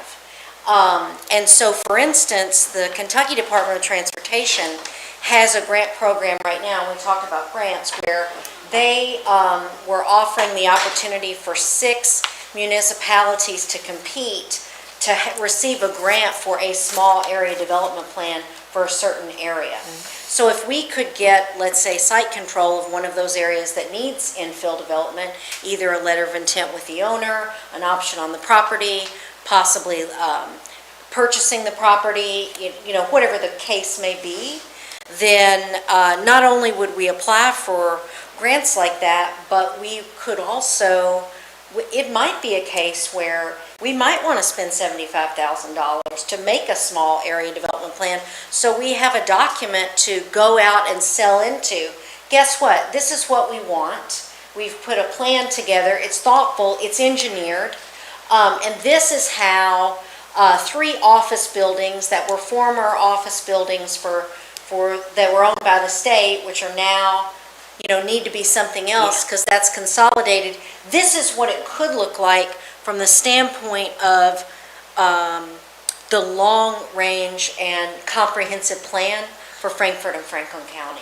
So I guess where I'm driving is it's not an automatic set aside in the county budget and the city budget of X amount of dollars in a pot that just sits It's not. until. It's just if an That's where I'm opportunity driving comes at up. what this yeah. is, because If it an sounds opportunity like. comes up, let's say XYZ Right. comes for sale and we go, let's get a plan for what actually we want there and let's sell into that so that we can have our plan and work on it every day, and at the end of 10 years, it looks like X. Well, this is instead of incredibly Y. broad. This is our TIF district that we just did for the Target development. This is the TIF district we've done for downtown redevelopment. It's the historic tax credits for South Frankfurt and North Frankfurt. It is low-income housing area that have been set aside where we apply tax credits or apply for tax credits in those areas. It's the small area development studies around our hamlets Yeah, and our rural incentivizing hamlets. those. It's our tax code and how we decide to tax those areas or give incentives for people to improve in those areas. Right. It's the moratorium on our property taxes for people that are improving, which we have city and county-wide, right? For people that are improving properties up to a certain level. It is so multifaceted. This is just the enabling language that says to this be is going to be our intentional. focus. Okay. I'm just trying Thank you. to understand that it is not an automatic set aside. That's not what this is driving at, because it says. The comp plan is not a regulation, it is not It is forcing not. the fiscal court or You anybody got else it. to Approach do. we take to achieve the goal. Yep. Yeah. So That- I'm just hoping that That others language understand what essentially you just gives said. the court, the board of commissioners, Yeah. staff, or any member of the public in the future an ability to come before you and suggest a course of action and say, that's why you should do it, because we said. Yep, I got it. Yep. I'm just trying, this is education for me, but maybe in the round as well. People who don't sit up here to decide that. Yeah. So on policy 11, there's a singular reference to form-based code, form-based zoning practices, and it excludes the, I guess, the element of traditional zoning. So has that been the decision? It says as appropriate. As appropriate, okay. So will there be some kind of educational campaign so that underscores the difference, maybe because maybe the community is more familiar with traditional zoning? I can't speak to that, whether they are or aren't. We But already because as have- appropriate I don't know when, Between our two It shifts. codes, we have elements of both. Yep, Ours is largely agree. a traditional Euclidean it is, zoning for both it of is us. Euclidean, I agree. But likely, what we will probably end up working towards will be somewhat of a hybrid, because there are places, particularly within the developed areas, that a form-based code, or elements of a form-based code may make sense. There are Yep. parts of the rural area of the county that it will make no sense. So we're just referencing to the fact that we're going to be considering all of those ways of doing things as we, derive those. And that'll be part of our code rewrite process. We'll gather public input. If that's not something the public wants, would probably won't end up in the code. Okay. I have one more question in regard to goal 1, okay? And then maybe others have something in regard to goal 1. So it only denotes scenic view sheds along rural roadways. So give me an example, because I think, Eric, I'm going to refer to you that way, I shouldn't, Mr. Planning Director at the city. Can you explain what a scenic view shed is? Because it is listed in here a number of times. And so in looking at that, I'm wondering, and it's going to get to an ultimate question because it is listed so many times, that and some other words. I'll save that question for that time. Help me with the scenic view shed. So if I look out my backyard, across the river's Buckley Wildlife. Nobody's ever going to build across the river from me, never going to have anybody looking in my backyard. So is that what that's about? Is that about, Certainly. what is that about? So as we've had a lot of discussion, as Brent mentioned, about trying to define certain terms. And for some terms, And it wasn't in this, that's a very that's good why I idea. asked, because it wasn't in here. And for some terms, that's a very good idea, but I will also offer that there are other terms that don't necessarily need to be defined, and regardless of how we define them, someone at some point in time can use the document in a positive or negative way to make a case for something to be a scenic overlay or not. A lot of these terms, regardless of our ability for us to just independently decide how we're going to define them, doesn't mean that someone isn't going to look at that and use that to justify either something happening or not happening. We're not going to be able to define our way out of having vigorous debates about many of these terms in the future. So while it's a good exercise to take a lot of them and specifically identify what we think we mean by that, and I think scenic overlay is one of those. Yeah, we could put a definition in the glossary for scenic overlay. Okay. But if we suddenly put a development across a scenic overlay, or somebody attempts to across the way from you and it doesn't narrowly meet the definition, I don't think that's going to stop you from going to a meeting and coming to a podium and be like, no, buddies, I think that's a scenic overlay, and here's how I feel about it. Yeah, well, they can't build over there anyway, but I'm just But saying, just I as an use example. that as an example. I agree with you, because I don't want folks thinking that it would be something like the scenic overlook that's on US 60 looking at the Capitol. It is not specifically just something like that. You understand where I'm going with the phrasing? Just as long as it doesn't mean not in my backyard. Yeah, Well, it can always be that. because you know, everybody takes the liberty of using that. They do. But So it may I be want to, something we could protect. I'm reminded of Knoxville that I really love, that they had enabling language in their plan that they used, very similar to us, that has a community that sits within a bowl effectively, that they didn't define the scenic look of their city, that no development can take place on the hills surrounding the town, so that there can be no McMansions or mega hotels that are built ruining what is a shared viewshed of the entire community. But they've codified that into law, and it's putting some of these terms in here give us the mechanism to be able to say we'd like to further define that in our community if we had many of the Palisades along the river, for instance, or It could something. be something that finds its way in some way into the development code. It might not. It also, by being there, gives us an ability, if Ben's reviewing a zone change years from now in a relatively rural area, that part of the property is a notable, what he, determines as a scenic view shed, he can use that to negotiate with the developer, hey, guys, they said this is important, it would really help your cause if you, reserve development in that particular area or something, so that view shed is not negatively affected, things like that. okay, that helps me quite a bit. So those are the only questions I had in regard to goal 1. So do you want to ask anybody else does? I don't have any for goal 2. Just keep going. Okay, is that okay? Yeah. All right, I'm going to zoom on to goal 3. Policy 2.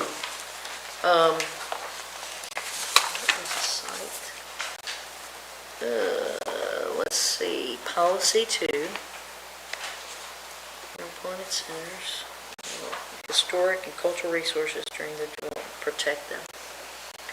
What was the site, I know. So, are we saying in this, for example, in downtown Frankfurt, in the business district, where the library sits now, there was once a huge home. Got knocked down, became a parking lot, now it's a library. So we all know what it is now. Few probably can remember what it was at the time. How do we utilize, how does this work? How do we make goal 3, number 2? Well, I mean, I don't even know how to ask it the right way. We're already doing that. We have demolition strict standards within our historic district to scrutinize decisions just like the one that you mentioned. Yeah, I mean, If we're going to demolish a historic resource, then there are some significant hoops you have to jump through. And as a general rule, through our regs and our participation as a CLG, we're saying as a general rule, we do not support you doing that. So if you're going to, but it can mean, it basically can mean whatever other methods, the fiscal court or the board of commissioners may like to use to discourage that and or to encourage the protection when development happens of those. so if I have a piece of property, however, and I have something on it that's, let's say, is a log cabin that's eat up with termites, will someone come to me and say, and I decide I want to take that down because there's whatever, termites, something, it's fallen down. I don't feel like I can save it. Does someone come on to tell me that I can't take the log cabin that's mine on my property? Can I not take that down? Not unless this body enacts an ordinance that keeps them from doing so. Okay, I'm just trying to make sure. There's nothing to stop. Okay, all right. Unless it's a protected class of, say, archaeological site that's below ground that's discovered, or human remains or something. Yep, now that I That's a completely totally understand. different. Totally understand. Federal law applies, and We're registered and you try to use tax credits, then obviously I'm already hamstrung myself, absolutely. No, I understand the ramifications of what that would be. Okay, all right. Can I go on to goal 4, policy 2?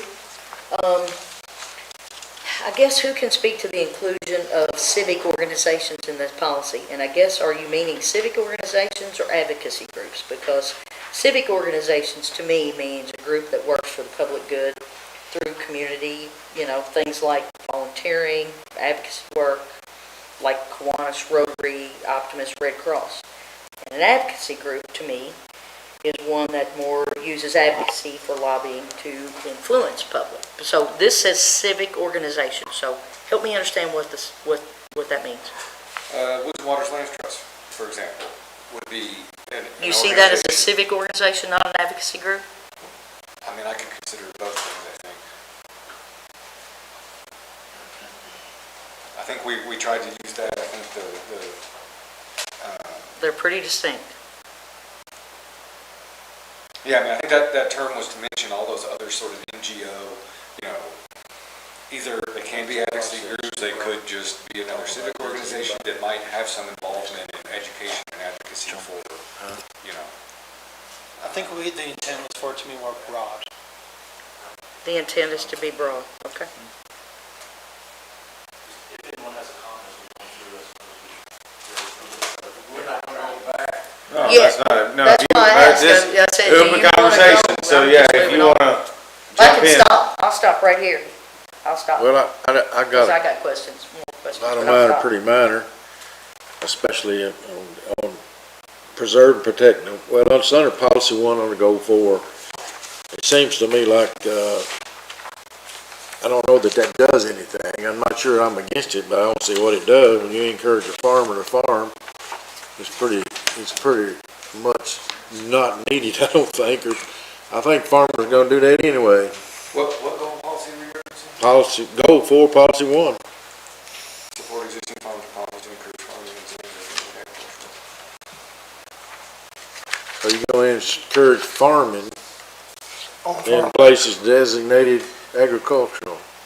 I would hope you would. I don't even think you'd have to. Sure. I don't think you'd have to do that, I mean, I don't personally. think it's a terribly bold statement. Well, no, I think it I believe, I mean, somebody wasted a lot of ink putting that in there to me. Oh, it could be. We had an instance with a property just recently, this body considered, that is designated by the state as some of the best agricultural farmland in the entire state of Kentucky, in the 1%, and it has now been made into industrial land. I think there's a balancing act that has to be played out through this document, and the priorities of what is the best use for the community's desires and purposes for those lands versus all uses and opportunities for those I lands. think the key word is support. I Would- think that's really wise. Wouldn't that be who owns the property though? Well, I didn't think this had anything to do with zoning, the property's already zoned because it's designated agriculture. Well, But I don't really care whether you take it out or To that not. point, under our current zoning code, there's a multitude of non-agricultural I know uses you could allowed in the use it. ag zone. So I think what we're getting at here is to say, instead of doing one of those other non-agricultural uses, perhaps we should use it for So, And it goes back to this document being something that's talking about like our values and our vision. So it may not, you may look at that and go, well, of course, we would support farming on farms. Yeah, But you that know, also allows us to okay. speak to, any number of policy things you all or another body might do in the future to support farmers if they're have required needs. So will that, and I'll play off of Squire Tanner's, so there was an instance that came before this body, and I was vehemently opposed to it, because in the ag zone, it allowed Yeah.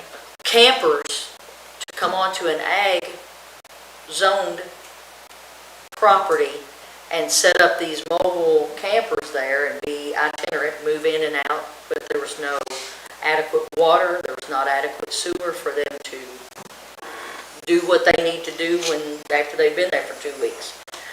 And so I'm trying to understand how that broach in agriculture, because when most people think of agriculture, they think of the pure me out on my tractor cutting hay 2 weeks ago. I think that's something we need to address in our. And that is new a code. big topic for people. Conditional use, lots of pages. It is, Well, agriculture is as wide open as this front of this building for those kind of things. Well, example down to number 3, which I'm not asking you to change it, I'm just making a statement here, maybe. Should promote cultivation, processing, and distribution of agricultural products throughout Franklin County. So then if you're gonna promote processing, you're gonna allow processing plants anywhere got a designed zoned agriculture, because it says so. Not necessarily. It would depend on They're the gonna nature use, of the process. as Sherry pointed out, that's gonna come before, maybe not us, but sometime. And they just put a processing plant in Bowling Green, matter of fact, Tyson Bacon plant.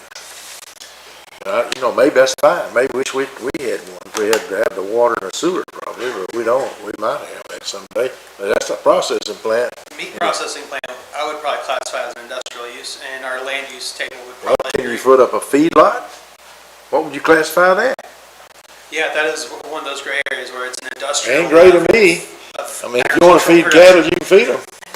What I think this is getting to overall is a problem that this body and several bodies have had about the definition of agriculture in our community, and how I think there's a first reading here coming up about someone wanting to go to an agricultural I district. wouldn't hold it up on that, but it's just a point. I'm But trying to to just make sure I define what is agriculture and to prioritize farming activities in agricultural lands instead of all the other opportunities that have been defined by our current code for agricultural areas, which might include distillery warehousing, for example, or quarries, rock quarries, or otherwise. So I will input there that about 6-8 months ago, we tasked Tina, one of our team members on planning and zoning, to really look at, there's over 400 applications of agriculture. And on our tenure here, 6 years now, all the problems have been people doing stuff in agriculture that they shouldn't do. So she really looked into it, looked at other states, started looking at reclassifying, because right now you can have gun ranges in agriculture, crazy things like that. So then Self-storage are an ag. yes, so we've talked about that. So the time that she's going to take her information is when you all really start getting to the next step. And we're going to merge her information, what she is suggesting. There's even a couple different zones I think that she is going to propose that will classify certain things, so we're not getting in these gray areas. So just to let everybody know, we have been working on that, but as part of this bigger process, I wanted to change it immediately. At the time, the planning director said, let's just wait because we're right here anyway, so let's all merge that information with their information when we rewrite things. So it's going to happen sooner than later. Yep. And Judge, I thank you all for, one of my recommendations for my district, as rural as it is adding later on in growth and development, the terms agritech and agritourism as an applicable agricultural activity, a focus for our community that's ripe for development that has not been explored so much yet. So thank you for adding that. Yeah, sure. I just have just a basic education I hope you can give me on Goal 5. I find it very interesting that there's a goal there with no policies whatsoever. So does that mean, I guess for me to think going forward, that there are no approaches to achieve the goal? Because I'm looking at your statement at the beginning where it lays out what a definition of a goal and a policy is. If I recall correctly, So there are no approaches? that specific language came from comments we received during the planning commission approval process and was added as a direct motion and second by the planning commission. That is not a staff-derived goal. What do we do with it? It's there with no supporting anything. Staff did not concede that. It's hanging out there like a big matzo ball by itself. With nothing, no supporting anything. That says here is the thought process from our entire community about why that should be in there. That didn't come from the entire community, that came from one planning commission. Well, I want to,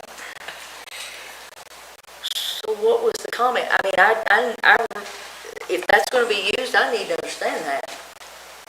It's a good exercise. No, I mean this. I have to understand. This is an education process. I have y'all are looking at each other like Laurel and Hardy. I don't know.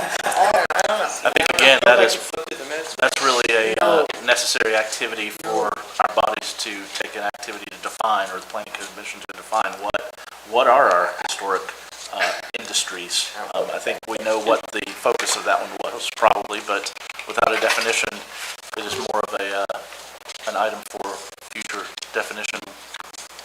We've got to remember, the planning commission has already gone over this, goals and policies, and passed it, and the one we have in front of us has changes on it that they didn't approve. Right. So it's been a 2-year process up to this point, and with everybody else's feedback, it's going to take a little longer, it looks like. But here's the thing: if we don't pass this, I think we've got one more court, and the day after, it automatically happens.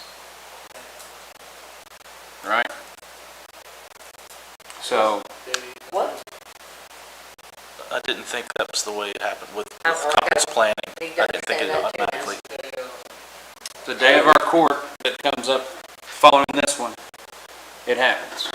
So we. Just like it It's is? just approved the way it is. No, we made changes It would tonight. be the way the planning commission recommended it was verbatim. the way the planning commission Everybody's approved talking. it. Yeah, the way the planning commission approved it and sent it to us before any of the magistrates made any of their talks with Ben, that's what would pass if it's not changed passed before that date. But it won't go back to I them. didn't think It this had stops a here. time frame on it, but I guess I have to look at it under KRS. KRS 100-193, subsection 1, the legislative bodies and fiscal courts shall take action upon the proposed statement of goals and objectives within 90 days of the date upon which the legislative body or fiscal court receives the planning commission's final action upon such proposal. If no action is taken within the 90-day period, the statement of goals and objectives shall be deemed to have been approved by operation of law.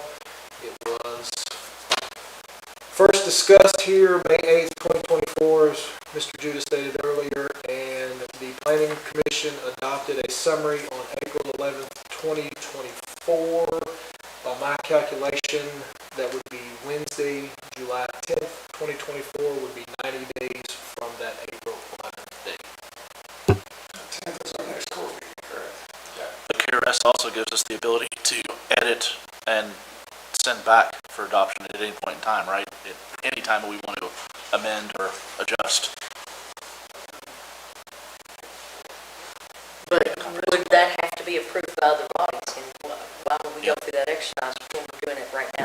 It's my understanding that if we make changes, just like the three magistrates that met with Ben and Ben talked to Eric, slight changes have been made, nothing major. That does not need to go back in front of anybody. So ultimately, if we change a word here or a word there, as long as we're not getting into changing the whole gist of this document, then we could pass it, and that's the document. And then the city would get a copy of that, and then they would have the opportunity. Right, and if either body doesn't pass the same document. Yes, Then then we're going to go back and, yeah, it would be that 90 days. yeah, correct. Yeah.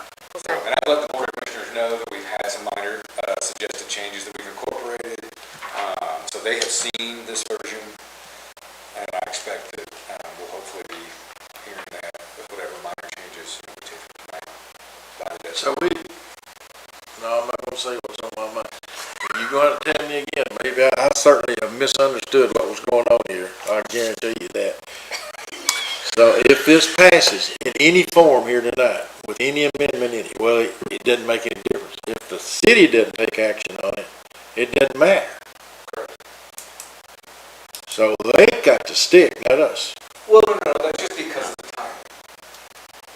If we were at a Board It still puts a meeting stick in their tonight hand. discussing it, and we'll have a meeting next Tuesday, I would be saying the same thing to the Board of Commissioners. Yes, you all can make changes, but if the other body doesn't agree with those, then, you're at a standstill. Let me ask you this, Eric, and you're here from the city, and I appreciate you being here. It's been a long night, bless you. So, the question is, they've seen this document. Was there any red flags that came during the discussion period about anything that they didn't like? I haven't heard comments or questions from anyone. So they've got to. But you've given them the opportunity, right? Yes, absolutely. So, in theory, I don't want to speak for anybody, but if you haven't heard from anybody, they were probably okay with it because of the 2-year process and all the meetings and all the people that have been inputted, assuming, which is a dangerous thing. Never speak for all of them. No, I'm not trying to, yeah, but if you've given them the opportunity, like Ben did with the fiscal court to speak, and you haven't heard from anybody, in theory, it's, okay, that was my question, thank you. So, under this Goal 5, so we don't know what is envisioned as the county's historic and cultural industries, and we don't have any idea what the ancillary industries are? I mean, somebody just made a broad statement and it's slap in here? I mean, I could make a broad statement. The implication is probably related to the burger industry. I would presume the same, but who didn't have the, whatever it took to put those words in there? Apparently the person that made the motion before we seconded and voted upon. So does it make sense to not have it at all, since there's nothing under that supports it? I don't see any supporting rationale. We don't know, we didn't come up with it. Me either. This is a similar awkward position that Ben and I find ourselves in, where we're asked to explain the thought process of a different person that was thrust upon us. So The why question did is, the others will the have so court- many? Well, And this because one has it nothing. sounds like one person threw it out there and they voted on it, is what it sounds like without them saying it. And so the question is, do we want to add anything to it, or do we want to take it away? That's the question. My opinion is, if we have any option at all, would be to ask them to delete it. Because we can't come up with policies tonight, and obviously we're under the gun to do that. We have to be here tomorrow, because we have to send it tonight. So I think we should strike that. See what they say. I'm asking the same thing. It's hanging out there all by itself.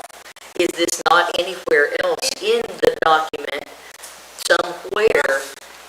Because it's just hanging out there with nothing to support it whatsoever. Nothing.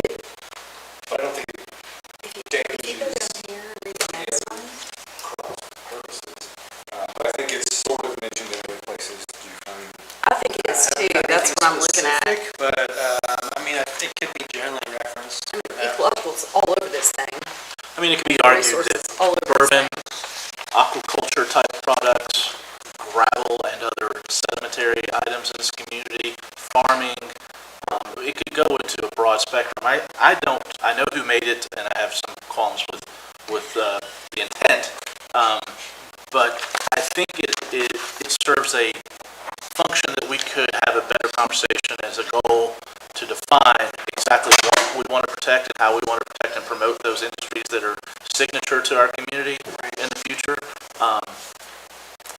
But it would require us to further define that somehow through a joint study or an economic development study policy that we adopt in about a year and a half or something. But what gets the stick, it has no policies under it. So if we're talking about preserving rural hamlets, and let's say some historic or cultural industry wants to go into that rural hamlet, which one has the most credibility? According to this plan, when there's no policy under here that says, here's why this is there. I'm probably doing circular arguments of myself because I don't understand it. And I'm trying to understand it. Well, and frankly, that may mean that when that goal in particular is used to suggest some course of action in the future, that it's a weaker suggestion because there's no specific policy.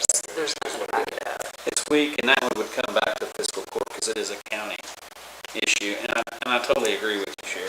I really am struggling with that. I was at the meeting when this was added by the planning commission. I know why it was added. I don't have the benefit of that. It was added by a city appointee that directly affects the county. We all live in the county, whether we live in the city or the county. But it's problematic. I've got a question. I don't want to change gears too hard. So, if through a order of law, this happens, what liabilities could we face? Could people come back and say this wasn't done correctly? You know what I'm saying? They could say it wasn't done in good faith, I would assume, but clearly as long as it's taken. Was it done correctly as far Well, as? it didn't. I mean, if it's by operation of law. That suggests, yeah. Policies and procedures were put out there and neither body takes action within 90 days. And the policies or policies and goals are deemed, the policies and goals of the comprehensive plan by operation of law. I mean, as far as what you're saying, as far as liability, I mean, that's just, they are what they are. Right. I would argue. I just feel like it's not a good thing to have things happen by order of law. When we have the ability to vet. Because the concern is through this process, as you know from sitting on the steering committee, we have worked tirelessly to try to get this to a point where people accept the result and the process by which it happens. So whether it's still a correct action, it certainly would help us avoid people arguing against or for things because they want to argue against how the plan got adopted and by whom. And so certainly having the legislative bodies both actively approve the goals and policies helps assuage those concerns. All right, so I'm just going to ask, where's everybody stand on Goal 5, just hanging out there all by itself? It seems a little self-serving Why to don't we me. remove it? There's nothing I just don't back to understand that. I don't understand it. So what's elevating it and supporting it. I don't. And I missed the conversation, so I don't bad on me. Can we share what it was? I mean, I don't know.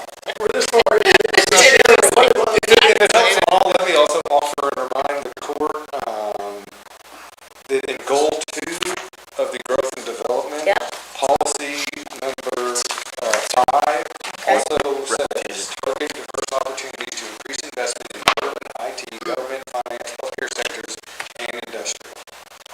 So there is language within the goals and policies that suggests we should be supporting. So why is this by itself then? So what did you say? Fire, I was getting ready to do it myself, fire. Can we not have this as part of this process? I think what he just said, it's already in there in an area that I'm trying to make needs sure to that shine. there's enough consensus here. I would be Somebody fine to says no. take it out with a bit of a directive to our Economic Development Agency that they consider that as part of the upcoming economic development plan for our community about what we protect and promote in terms It of really economic does say development. that throughout this But it document does, in it's lots of redundant. different places. Like it is incorporated in this Said document. it more than I wanted to say it already, but I just, yeah, this is real redundant and there's nothing under it. there's no. There's no point. Let's move on, we got it. All right, so we got that? I think that's, Move on. thank you. All right, so let's move on to this natural and cultural resources goal 1. I guess maybe who can provide clarity for what a mature, I know this is gonna sound strange, but like, if I have growth of 100 years in my backyard, is that a mature forest or is a mature forest 50 years? I don't know if that has somebody environmentally may be able to say that that means exactly this. I don't know what that is. Yeah, And again, I'm asking for education. I don't know. I do feel like there's probably a definition out there somewhere. I don't know if we actually considered that when we put that in there. I think it's an active consideration before about, these terms. While, yes, I'm sure there's an organization involved in forest, we can find it as a definition. Well, I'm trying, I looked through this. I took time to look through this, and I'm trying to make sure that these things these words have to mean something to us. Or they're in there for no reason. So we don't know. Is he gonna have to have permission from the planning commission to cut trees? Once again, these are not regulations. Okay.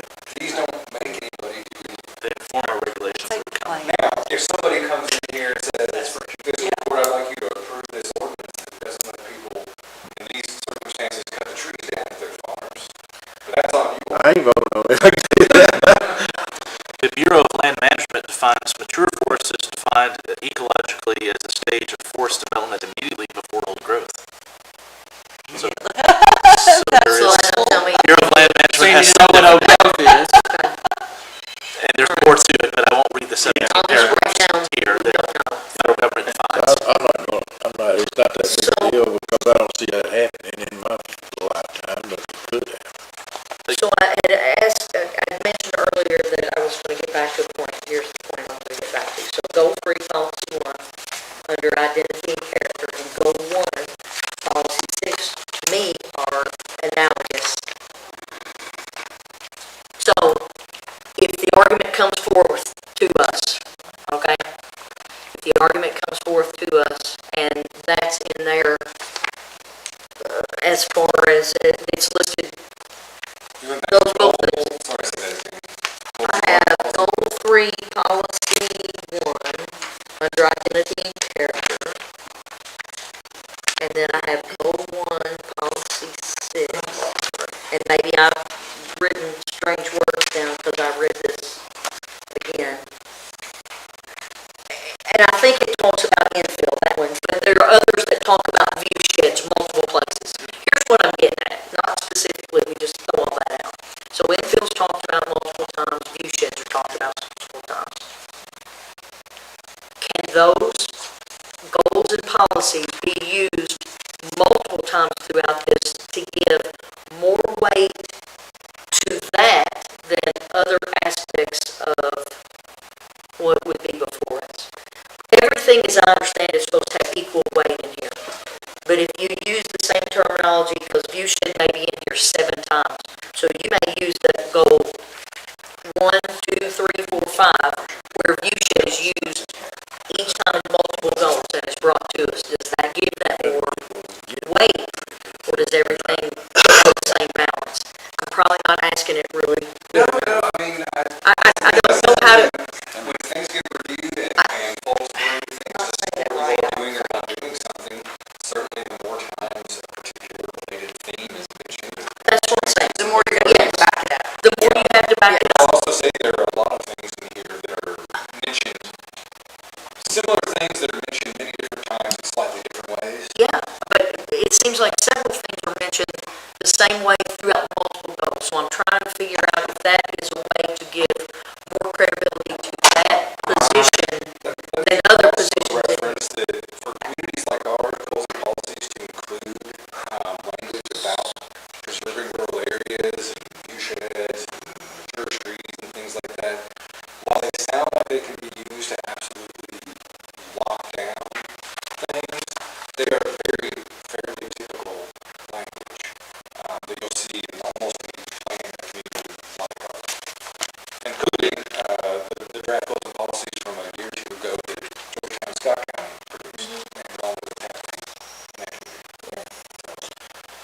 I got one question about the view sheds, and protective view sheds, which is number 6 on that goal, whatever it is.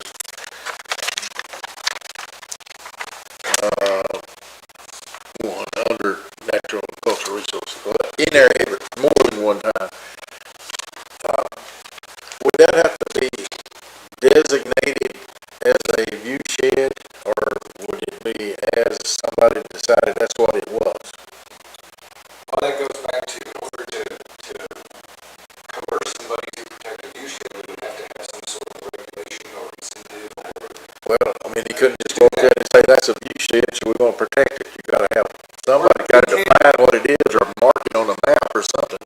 Right, much like a lot of this, in order to actually, implement some of these goals and policies, some legislative action would have to happen. Otherwise, all we can do is say, just hey, an order. you preserve that view shed because our goals and policies really suggest that we care about that. And we can say, you can thank me, and we'll say, Well, I would say it's not a view shed if you hadn't said it was.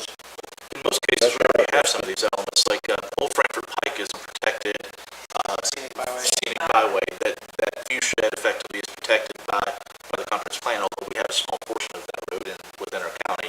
But that is a protected byway in those terms, so it can lend itself to both activities, right? Whether it's a citizenry group that wants to protect something important, let's say a view shed from the river, if we had something significant like a palisade here, that there may be an activity that this would enable a citizenry group to come to us and actually take some effort, or it may That was just a question. apply in the case of a scenic highway. One more question on this natural and cultural resources goal, number 7. What does that mean? Goal 1, number 7, what does that mean? Yeah, I don't understand that either, I mean, I'm striving for a lot of things.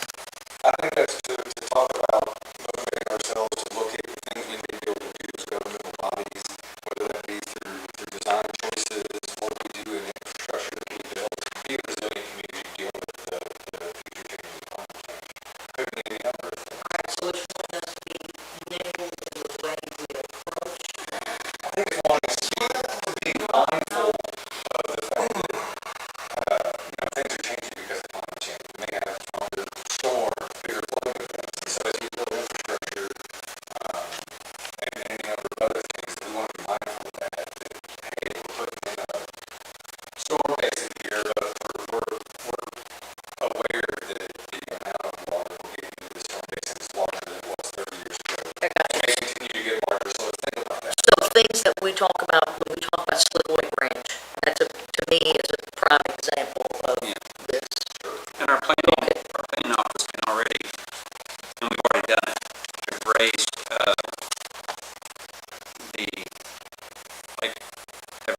the allowable offlow 25% in areas that are prone for flooding and things like that. That's a policy, not a regulation. Yeah. That helps me frame of what that is getting at. That helps me a whole lot. So another thing about resiliency is it's only a matter of time. God forbid something catastrophic happens to this community, but climate-induced events will likely impact this community at some point in the future, God forbid anytime soon.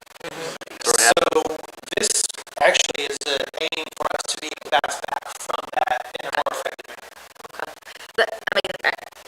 That helps me so much. I think Somebody might want to put charging stations everywhere so we can get away with gas. Use electric vehicles. Okay. Keep moving. I move to transportation and infrastructure. Goal 1, policy 4. Who can, I guess, elaborate on the inclusion of rail in that policy to support the goal of, I guess, neighborhoods, business districts, and employee areas, civic facilities? Are we planning, are we thinking there's going to be a rail line in Franklin County that's going to connect the west side to the Ball? I mean, is that where this is going? Is that the thought process for this? Included just because while we may not see it likely as significant rail happening in the near future, we certainly, I think the intention from the person who wanted us to put that in there was to make sure that we included it to show that we potentially support. We do have a rail project. Industrial park. the industrial park, but Washington 10. yes, I understand, I know where that, and I know about that, but I'm not, I just kind of question why that's in there.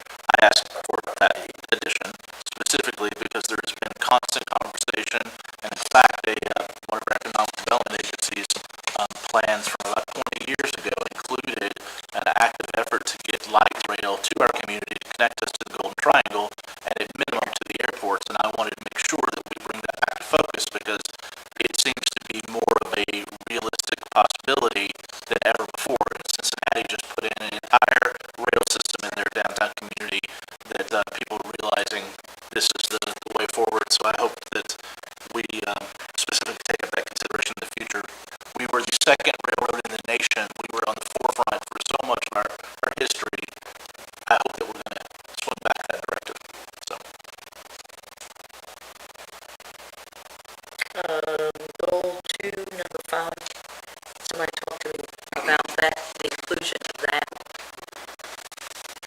I mean, I've been out removing these myself, but I'm trying to make sure I'm educated as to what that lends to the comprehensive plan. As a policy, when somebody comes in for a zone change request. Well, once To again, support or this deny, is more than just to be used for zone change requests, so for whatever purpose. it's just signals that we've heard from people in the community that they support continued work as we've seen from some of our local economic government members, but this is also pointing out that we should strive on our own other projects to also try to build the motivation. We require street trees, maybe we should plant next one. Yep, okay, I'm trying to make sure I'm understanding where this is going. It is a common sense approach, but, all right, goal 3, policy 4. I have, why is that in here? I just don't. Help me understand, I guess, the rationale. Yep, yes, please. I mean, are we not doing it? It's not suggesting that we're not, but it's encouraging us to continue to provide those services that we do and to do that for all current and future residents. All right, that helps me. What does welcoming accessible mean in goal 3, policy 5? Goal 3, policy 5. Oh, welcoming, okay. Community facilities, events, and development should be welcoming, accessible. What's that mean? What's welcoming, accessible mean? Accessible by all, and you may have people that are vocally challenged, ADA disabled, whatever. That's all that means? Or an I think it's missing an Something's not there. There's some words that are not in there. I think it's missing the word and, welcoming and accessible. I would think so too. I think there's a language, a grammar thing. I'm all over it. I just think I think there's something missing. No, I think the word and is just missing, but it just seems ran together and I didn't understand what that meant for sure. Okay. Goal 3, policy 6. How does goal 3, policy 6 happen in the remote areas of the county?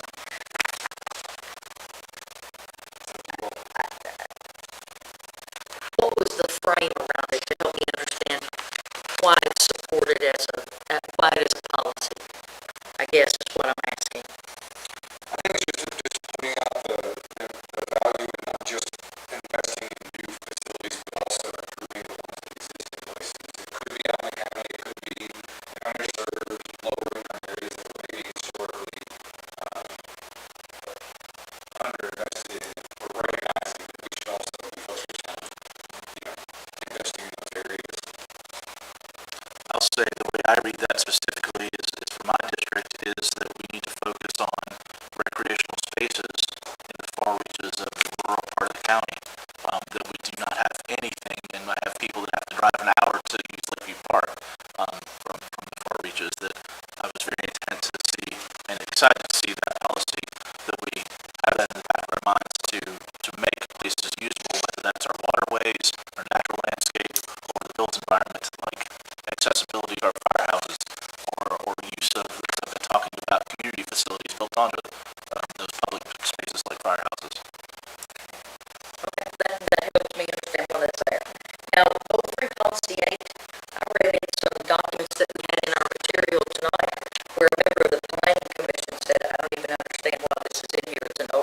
government.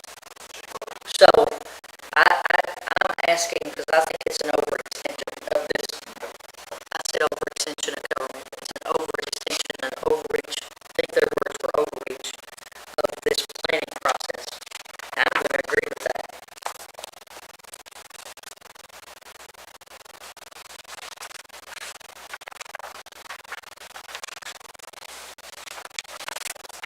I agree, Sherry. I believe I was the one that commented that at our last meeting, that my fear is that this insinuates a recognition or an agreement of the local planning bodies to recognize an effort to merge services that our community has very distinctly said that they do not want to do. That I thought it should be taken out, is what I said last time.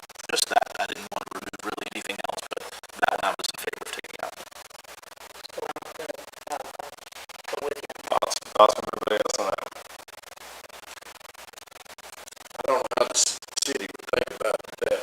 We're talking about number 8, right? Yes, sir. It would look to me like that would be solely up to the decision of the governing bodies, whether to consolidate or have interlocal agreements, and it should not involve the planning commission or the comprehensive plan.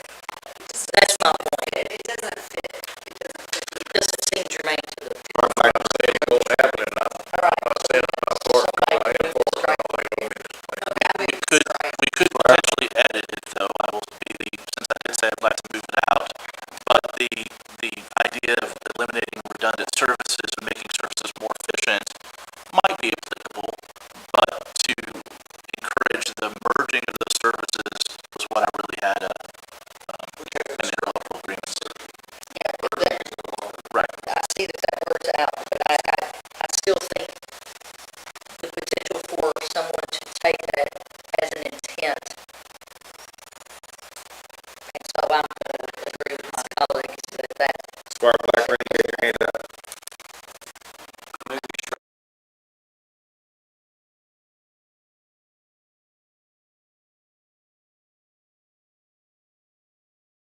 this is, it's not germane to this document, is my thought. But that's my thought. And I say I'm all done. So listen, this has been a process, and I think it was a very good process, even though this has been a long meeting. Ben, Eric, I appreciate y'all standing up there, answering the questions that the Yes. court threw out. But I think it's been a great exercise, and that's why we continue to go on, you know. I wasn't sure what we're gonna do when we got here, and I think, you know, you all knew that, but once we got into it, it's a lot of good information. Squire Sebastian, you know, got to ask her questions and everything, and so I think everybody on the court now has had the opportunity to kind of meet with everybody, and but we appreciate, and Squire Blackburn, I appreciate all your work on this. You've been 2 years, right? Every bit of it. Yeah, every bit of it. 2019? Yeah. It's 2019. Yeah. Judge, just you're missing a space. I'll give you one more little tiny edit. The only thing I noticed, growth and development, goal 1, number 6, encourage the listing of is together. So I think it was maybe a good exercise. Which one was it? Goal 6, no, sorry, growth and development policies, goal 1, number 6. There's a listing of is one word. Oh, I see it now. I see it. Do we have sort of some of the feedback that we provided is maybe good about how we define terms from this? Sorry. Do you find it? His version doesn't have it, mine does, so it must have been my typo. I must have not pressed the space button. Could you, Maybe you didn't, and then once maybe I had actually already caught it on mine, Probably. apparently. I'm just asking, could you maybe take some of the feedback that we've provided tonight in your definition of terms going forward? Some of the concerns that have been brought up about how we we need to define those define, like, view sheds agriculture, and maybe other we define other view things. I think it's applicable in what's been expressed that some of those concerns that our community is going to have been defined tonight somewhat, or at least the way the elected body sees it. We'll mention that. We got it already. Brent was nice enough to share with us a list of terms he would like included in that glossary. We forwarded that between staff and the consultant and the board. probably our next talk, be discussing. Just what's the, they were in this, so that's my, I didn't create it. Well, I can read that. All right, thank you, guys. Court, let's take a 10-minute break, and then we'll Thank finish it up, okay? We'll reconvene at 9 o'clock. Thank you. Probably not going to have a whole lot more questions.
Okay, everybody good?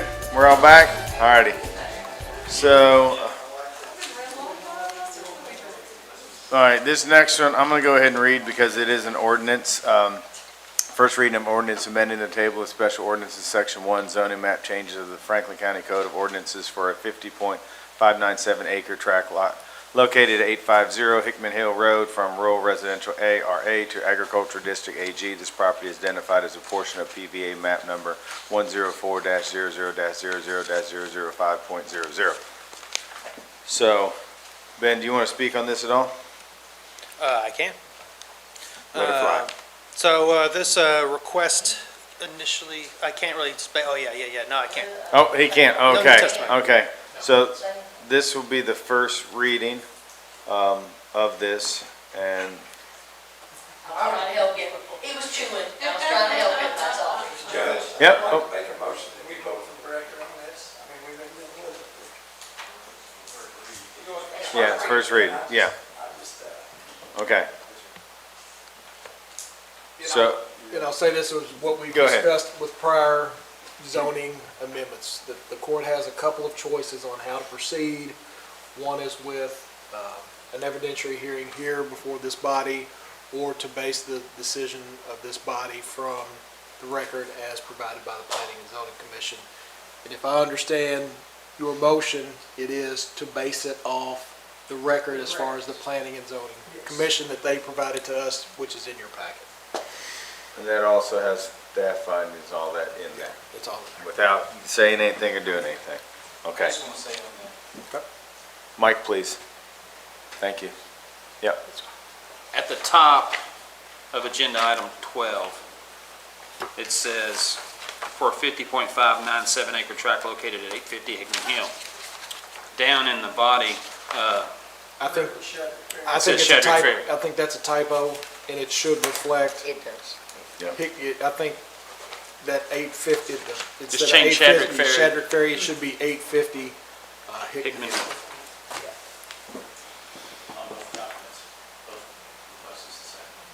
So that just needs to be corrected. Okay, so I guess is there any conversation about it? Right, we can talk about it or not? Well, as far as conversation about how you want to proceed, whether, because I think there's a motion on the floor to proceed as far as through the record is from the Planning and Zoning. So then it'd be up to if anybody wants to second that motion. Okay. I'm fine to proceed to vote on the second reading as is. Using the records that are supplied to us. Is everybody in agreement with that? Second reading, we're not gonna vote on it. No, we're not voting on it. We need to know how to We're not proceed. voting. Okay, I got you. Yeah. We're not having a hearing. is what Correct. we're saying. And, yeah, cut through it, Cliff Notes, yes, that's right. We might, Squire Blackburn?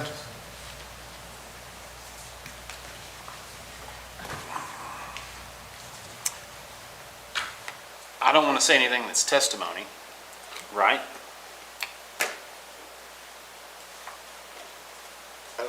But I just wanted to point out, in looking at this, It has to be on the record. okay, I don't want us to go sideways, buddy, please. this says, well, basically, at the end of it, the summary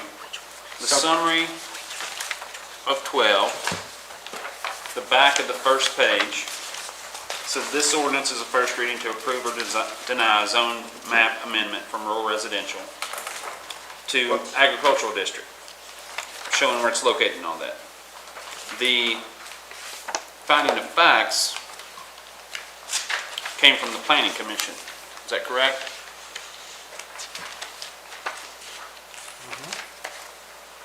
So, as it is, we would be voting on this based on these finding of facts. No. We'd be What, depending voting on- on it based on the whole record. Based Yeah, upon the yes. whole The record. whole record. Gotcha. The whole record, not just, depending on which way should Because the you have a court- staff report, Yeah, you have Which way everything. should the court want to go? Everything that's provided to us is what Everything's we in your would, staff report? yes. Planning, zoning, everything. Whichever way the court should want to Yeah. go. Gotcha. Thank you. That decision would then be based upon the record as sent from the planning commission, not testimony or documents that would be provided in a hearing in front of this body. Yes. So we would be voting on it based on the whole record. From the planning commission. If the way the motion was stated and the way everybody has seemed to want to move Yeah. forward. Okay. So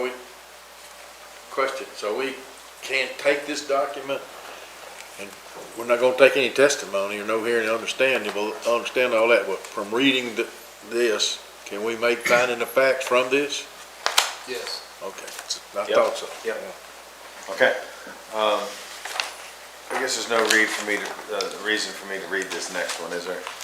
Because it's just first reading. So then, Ben, let's go ahead. Is everybody okay with that? Or we're still Yeah, in I'm okay agreement with to the next line item, same way, right? Okay, just don't assume anything. Next one, the expanded jurisdiction, and this is a pretty cool thing, so go ahead, Ben. Switch files. So yeah, this has been in the works since about the beginning of the year. Our chief building official has gone through a proctored plan review and is now qualified to review and permit high hazard. This is going to be really good for our department. It will coincide with a pay bump for the building official, but that will easily be offset by just one high hazard permit. So it'll quickly be worth our while, especially with the bourbon boom going on. All bourbon barrel warehouses are considered high hazard. And right now, those would go through the state, and the state would retain a good portion of that permitting fee. So we're going to try to retain all that for the county instead of sharing it with the state. So, thank you, Ben. So just to kind of put that in perspective, one bourbon warehouse is over $7,000 to inspect. But the cool thing is, let's say Buffalo Trace, the entire campus is considered high hazard. So even if they do an improvement on the security shack or anything like that, that's all high hazard. So the state wouldn't be getting those revenue, we would be getting them. Correct. Squire Wisman. Couple questions. The first being, would this move this position into a hazardous pay type of scenario in any way? And the second is, has anyone had a conversation about what kind of impact this will have to our insurance premiums and our policy?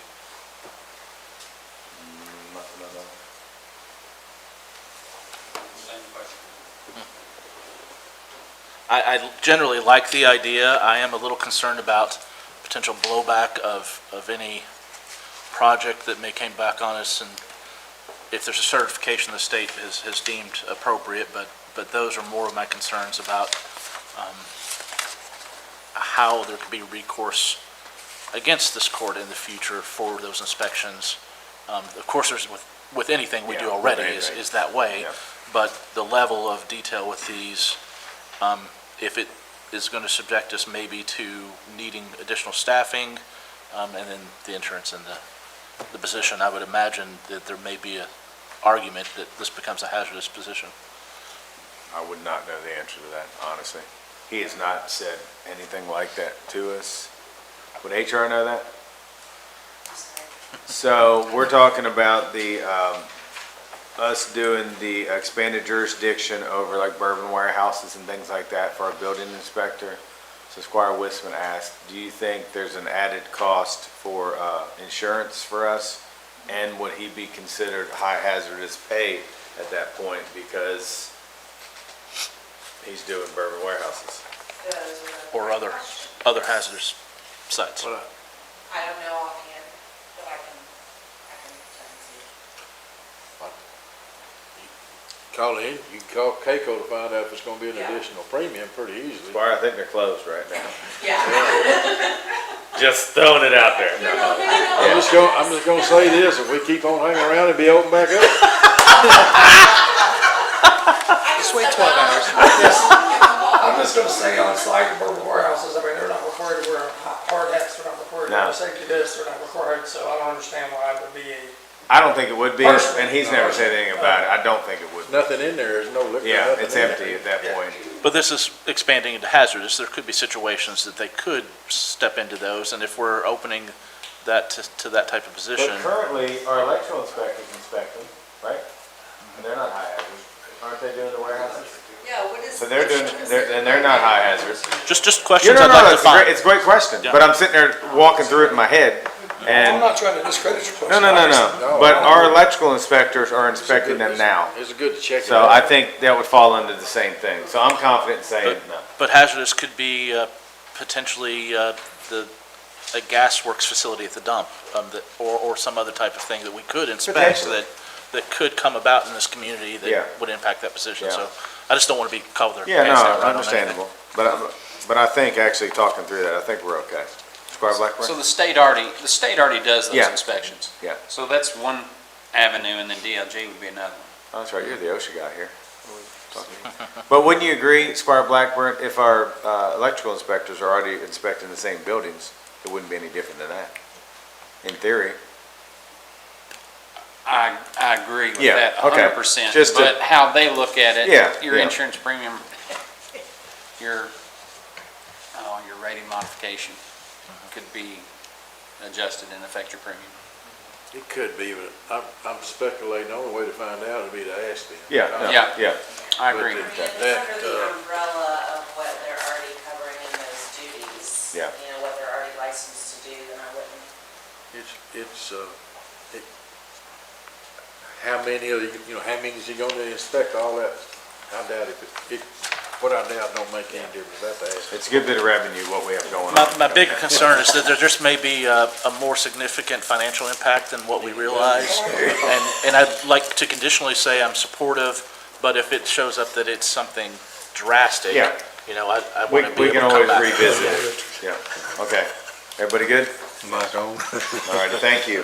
All right, Ben, thank you very much. Sure, thank you all. Thanks, Ben.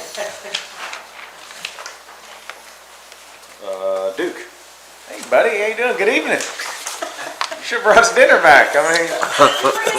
Yeah, Hanging out. yeah, I got a power bar in the car. yeah. Do you see it? Do you see it? Anybody can? All right, Duke, go ahead, buddy. We're getting a little slap happy here, but So- keep moving. KCO did their annual salt auction on June the 12th. And it looks like Morton Salt, which is the same one we had last year, won the bid. Unfortunately, salt went up $3.80 a ton. It is what it is. How much salt do you think we have left over from last season, Duke? I think we got about 500-600? 500 ton Yeah. probably. Okay. And we average about 2,000, I think, is what they Somewhere told around me, that somewhere around neighborhood, there. yeah. And how many ton will that big warehouse hold? 110,000. More than we can Neither. More will ever be able to pay. Eric, it was designed for 5,000, in all seriousness. But Duke and I have talked about using the front end of it off-season for, they could I know. store topsoil there, they could store equipment. That's one of the things that was done prior to us taking office, and we didn't catch the size of it, but, Yeah, yeah. So, any questions on that for Duke? Just a comment, if I could, Judge. I'm always cognizant in this community that we use so much salt in the wintertime, and we've got everything that runs right into those streams and right into that Kentucky River. And I believe the city and the county at both at one point tried that beet sugar juice, but I'm wondering if there's some other alternatives we could start looking at. I know there's other options that I'd like to explore a little in the future. I think that would come down to retrofitting vehicles, I mean, it'd be astronomical. Yeah, and a lot of the things ended up, they have some contents of salt too, hidden in them too, so. I agree, I don't like salt either, but I guess it's kind of where we are. But I'm all for looking After for goals of alternatives. protecting our streams and Yeah, climate I- change, I know. I'm thinking Yeah. like we Well, got I to. know on my road, which is a terrible county road, they use cinders on the road to help. I know if you with don't salt them, retention you'll be getting phone calls every and time. other things, so I know. You can put urea on there, it costs you about $300 a ton. All righty, Duke, thank you. Max, this next one. I'll let you have this one, buddy. If you all will recall, we were here and during public comments, there was a citizen who wanted to change the exotic wildlife ordinance to, I guess, include the ability to have hognose snakes. So I took a look at, it is 301 KAR 282, which is put out by the Department for Fish and Wildlife on transportation and holding of live exotic wildlife. And what I did was took our ordinance that spoke about what you were permitted to have, and I mirrored what is in that KAR for our ordinance, and that is as far as the definitions. And so that is what you have there in front of you is that revised portion of that ordinance. And I will say, Mr. Harbor, I believe, that Mitzi passed a note in, he was unable to make it. He wanted to be here tonight, but he was very appreciative that we are taking this up, and he looks forward to being here during our second reading. He had a family thing come up. So, Squire Sebastian. Thank you, Judge. Mr. County Attorney, maybe you can help me understand. Why is there a distinction in the wording of A, which says shall not import or possess, and B, which says the possession or importation of the following dangerous exotic species prohibited? Because we're basically saying all these are prohibited. So is there... Some are prohibited with certain permits. Some are? Okay, so that's the distinction. Okay, that helps me right there. Yeah. Thank you. There are some permits and some certifications that you can get there. When we first talked about this, he was just wanting to come in and have a state, right? He wanted to be able, Franklin County He wanted to be able to have that one particular snake. And when I went and looked at our ordinance compared to what the state has as far as this KAR, there were several differences, some ones that the state had that we did not have, some changes in wording. Let's see if I can give. So you basically updated it so we mirror I what the state updated is it doing. to mirror what the basically. state's doing. Yeah. To your point, Squire Harry, yes. Thank you. Judge, Max, could you speak to, specifically, wolf or hybrid wolves were removed? And I didn't see it reflected anywhere else in here. That one caught my eye. Having known some situations in our county in the past, is that they're not prohibited anywhere in this document or the states currently? Not as of, let's see. This was last updated, it looks like, effective 2/2/23. And so, like I said, the animals that are on there are as of the last revision of this document. So nothing precludes us from adding that back That's what you all... including a wolf. And a cougar. And, yeah, I kind of thought those too, but. Can't wait to get a snow leopard. My wife would be so happy. I would I sort better of, stay off marketplace. My car addiction is gonna go to animals now. I was kind of the opinion that 26 and 27 that were scratched through, I'd like to leave in. Just because I remember a scenario that happened in this county in the past or nearby, but. Completely whatever you all want to do. I just took it and mirrored what the state did.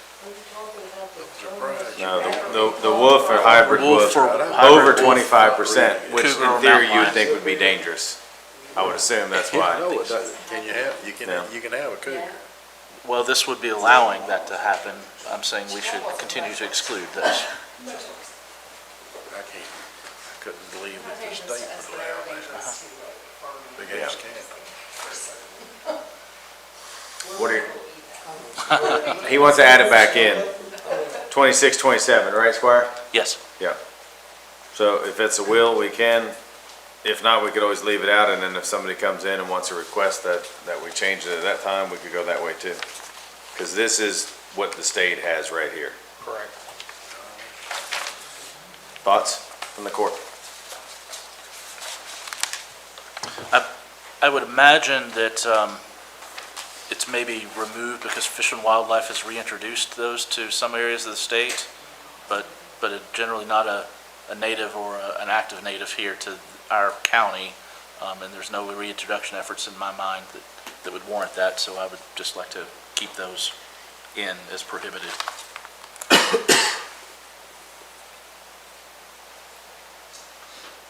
So my understanding, this is gonna be a zoo This, we're doing this in our You basement. talking here tonight? No, I mean. Oh. Just wanted clarification. I just, He's trading in reptiles, I think. yeah, I think so too.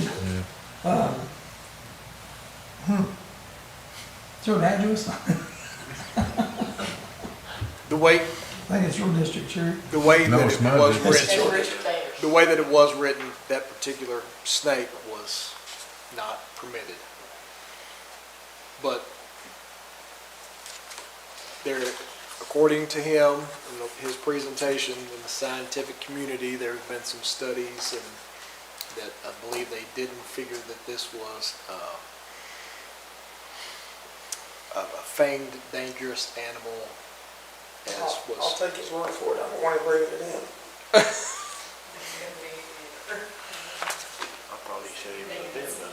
So just so everybody realizes, what's on the list you can't have, right? Or you can have? Can't, yeah. So everything on this list you can't have. Right. Correct. That's what I'm saying, you can't have it. Yeah. We're So not, that's what, so, which is Eric, why I'm asking to I'll probably exclude. say, agree with you. 26, 27, we could leave on the list as prohibited in Franklin County.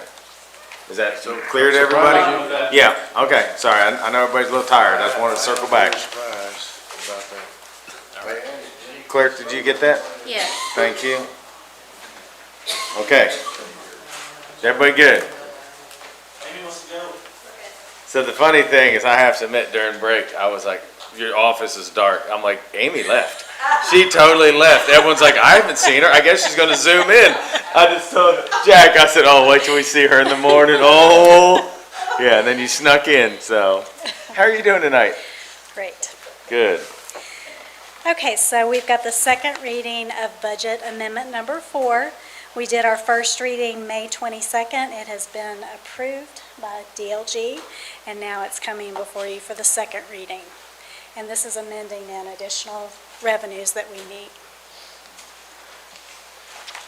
Any questions on Amy on these transfers? Okay. It's not a No. question on the transfers, but it is, we're on 17, right? We're on the amendment. So, Amendment 4. yeah, so my question is our FY '24 living budget shows 34 million and change.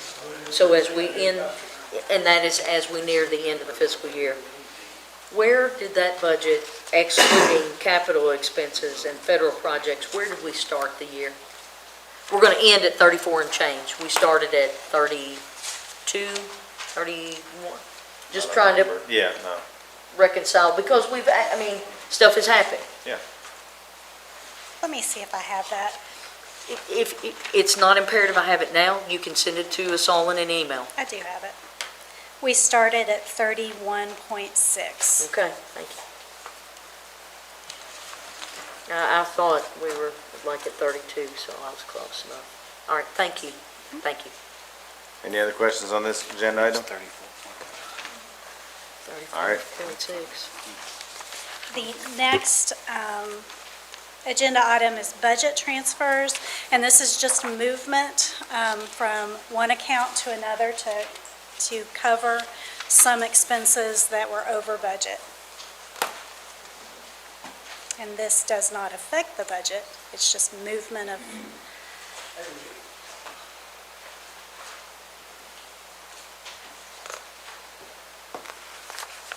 Questions on this agenda item? I know it's a lot, and we're days away from the last day of the budget, so there's a lot of information here.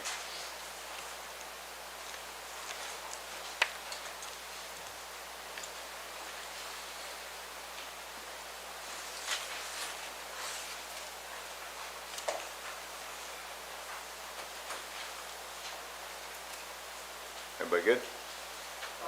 Okay, go The ahead. next item, cash transfers. I do these on a quarterly schedule, and this is our last cash transfer, and it's moving funds from the general fund to the funds that are needing, and we're also moving funds from the clerk fund to the general fund.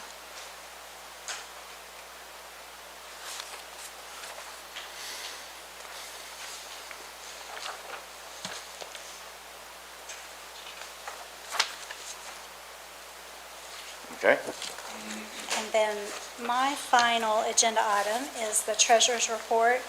In your packet, you've got the revenue and expenses, and then you also have the fund balances for the 11 months ending May 31st.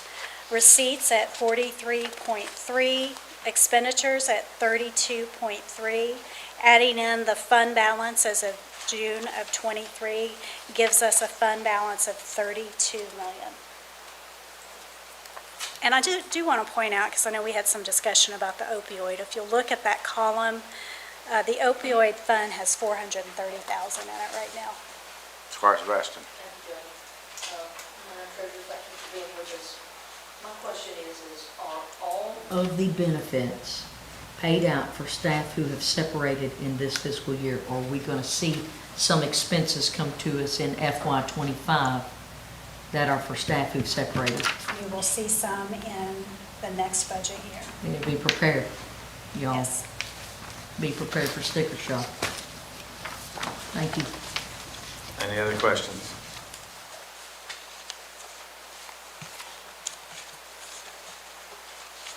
Amy, thank you. It has been a great year. We're going to finish strong in the next couple of days. Positive thoughts. And I think everyone, department head, staff, all the team have really worked together to really kind of focus on the budgets and sticking to the budgets. And I truly appreciate that. And I know the court does too. So thank you, everybody. Amy, if you need caffeine or sweets in the next 2 weeks, feel free to call any of us, right? Next agenda item is our payment of claims. Does anybody have any questions for Kim on payment of claims? Squire Sebastian. Thank you, Judge. Just a couple, just quick ones. So on the first page, under account 01500538332, I apologize, the codification. Earlier in this fiscal year, we found some discrepancies in the codification. You all remember that? Trying to remember. Against what we had actually voted on. There was an issue very early in this court that we found that was not the same in the codification. Okay. So my question is, has that been corrected? And I don't know, I don't remember off the top of my head what it is. I'm trying to remember. Because we're paying for edits to it, and I just want to make sure everything is back the way it's supposed to be. Okay. I don't We know talked the about it, answer it to was a that. big thing when we first found it. And I Can we don't talk remember- about it? I don't remember. Do you remember? mean, I not remember it, necessarily. but I don't remember exactly. Okay. I don't remember the issue is the problem. I can go back through notes, but I just, I don't have it Kim, at is the anything ready. jumping out at you or Max? No. And it will be a deep dive. I'll have to go back and look at a bunch of notes. And I don't know if this is what you were talking about, but there was a notice provision at one point in time that was brought up last year. It was a notice provision, I think, that was in an old set of rules. And then it was not in There, a late, but there's I don't- a discrepancy. I remember, and we've talked I about it. remember it. I know you It's remember. coming close, because it's something we talked about in court, and then it never Yes. happened. Yes, And it got switched a different way. yes. We'll all sleep on it. I'll think about that. It And will I'll come. think about it too, but I just want to, Yeah. this prompted me to come back Yeah. to just revisit that. I'm not having an issue with this bill. No, yeah. It just prompted that Okay. reminder. I do have a question though on page 5 under general court bills, 015217-479, waste tire recycling. It says unspent waste tire grant. We spent it on something. It wouldn't be in here. Help me understand what that note means. I'm not sure. Anybody? Kim, do you know what that note means there on the description? We did not, we got awarded 4,000 and we did not spend it all. Yeah. So we had to give it back? So does this mean we gave it back? Yes, we have to give it back. And we couldn't find a way to spend it? I'm not sure on that. Oh, here's Duke. Sorry. Sherry, Yep. I'm just trying to make I sure. wasn't, part of that's my fault, because I wasn't aware that we got a grant for waste tires. And we had a bunch down at the road department. and I talked to Michael out at the state, and he was kind enough to let us haul several dump truck loads out there and put in their dumpster. I got you. Had I known about this, we probably would have used that money out, I guarantee it. but it was, I totally understand. Now, I that's all- understand. Yeah, I just wasn't sure because it says it's unspent, but it's showing up as an expenditure. So it has to show one way or the other, so Right. I'm just trying to make sure I understood. Tell Michael, thank you. yeah, absolutely, I did. I appreciate him more than I can say all the time. Duke, thank you. Yep, Thank you. yep. I just have one more comment, and it's seeing this in the bills that made me think of it. There is a item in here in general fund for like flowers and mulch and things like that. I know we had talked in the past, when possible, and of course school was out, probably when this hit, but to utilize Franklin County and Western Hills as much as possible for flowers next door at Lakeview Park. Now, this is, school's out. Yeah. I know, so Yeah. I know the why, but I'm only bringing that up as we think about that when we do our spring planning and Yep. stuff, that we really utilize, because those kids do a great job. I mean, and they are showing to the rest of the community what they're learning in the classroom, they're putting a product out, and that's pretty darn amazing that we have that, and a lot of places don't have it. I just, And we did this spring, we Yep. reached out. and so I just, when I see it, it just always makes me think, don't forget, we want to use them as much as we Yeah, can. absolutely. But in the summer, when they're closed, And there's some seasonal changes. Man, we Yeah, can't hit do it. summer, yeah, yep, we can't do it. Thank you. You're welcome. Any other questions on payment of claims? Alrighty, authorization to go into closed session per KRS 61.8101F, discussions or hearings which might lead to the appointment of an individual employee. So moved. All those in favor say aye. Aye. All those opposed say nay. We are in closed session.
Authorization to return in open session. All those in favor say aye. Aye. All right, we're in open session. Any questions on the seasonal golf employees? Seeing none. Ashley, would you like to bring this next one up? It's authorization to approve opening the admin code review.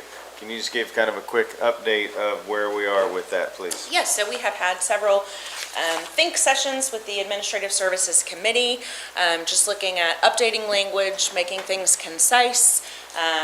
Some things are kind of out of place and don't read real well, so that's where we are right now. We don't have anything to present tonight, so this is just strictly an ask to make sure that we're all on the same page, that it's under review. Judge, can we define, we get to open the admin code in June, so any changes we want to about anything. I don't want to get into it tonight. Yeah. Can we retain this open until the next meeting and circulate, how do we want to circulate any? Absolutely. Changes, recommendations? I want to look at some things about our meeting schedule and the process we have and so on. So how do we want to address some of those things that are not personnel? I'm fine with all that. I think we just have a meeting. We have whatever you want to do.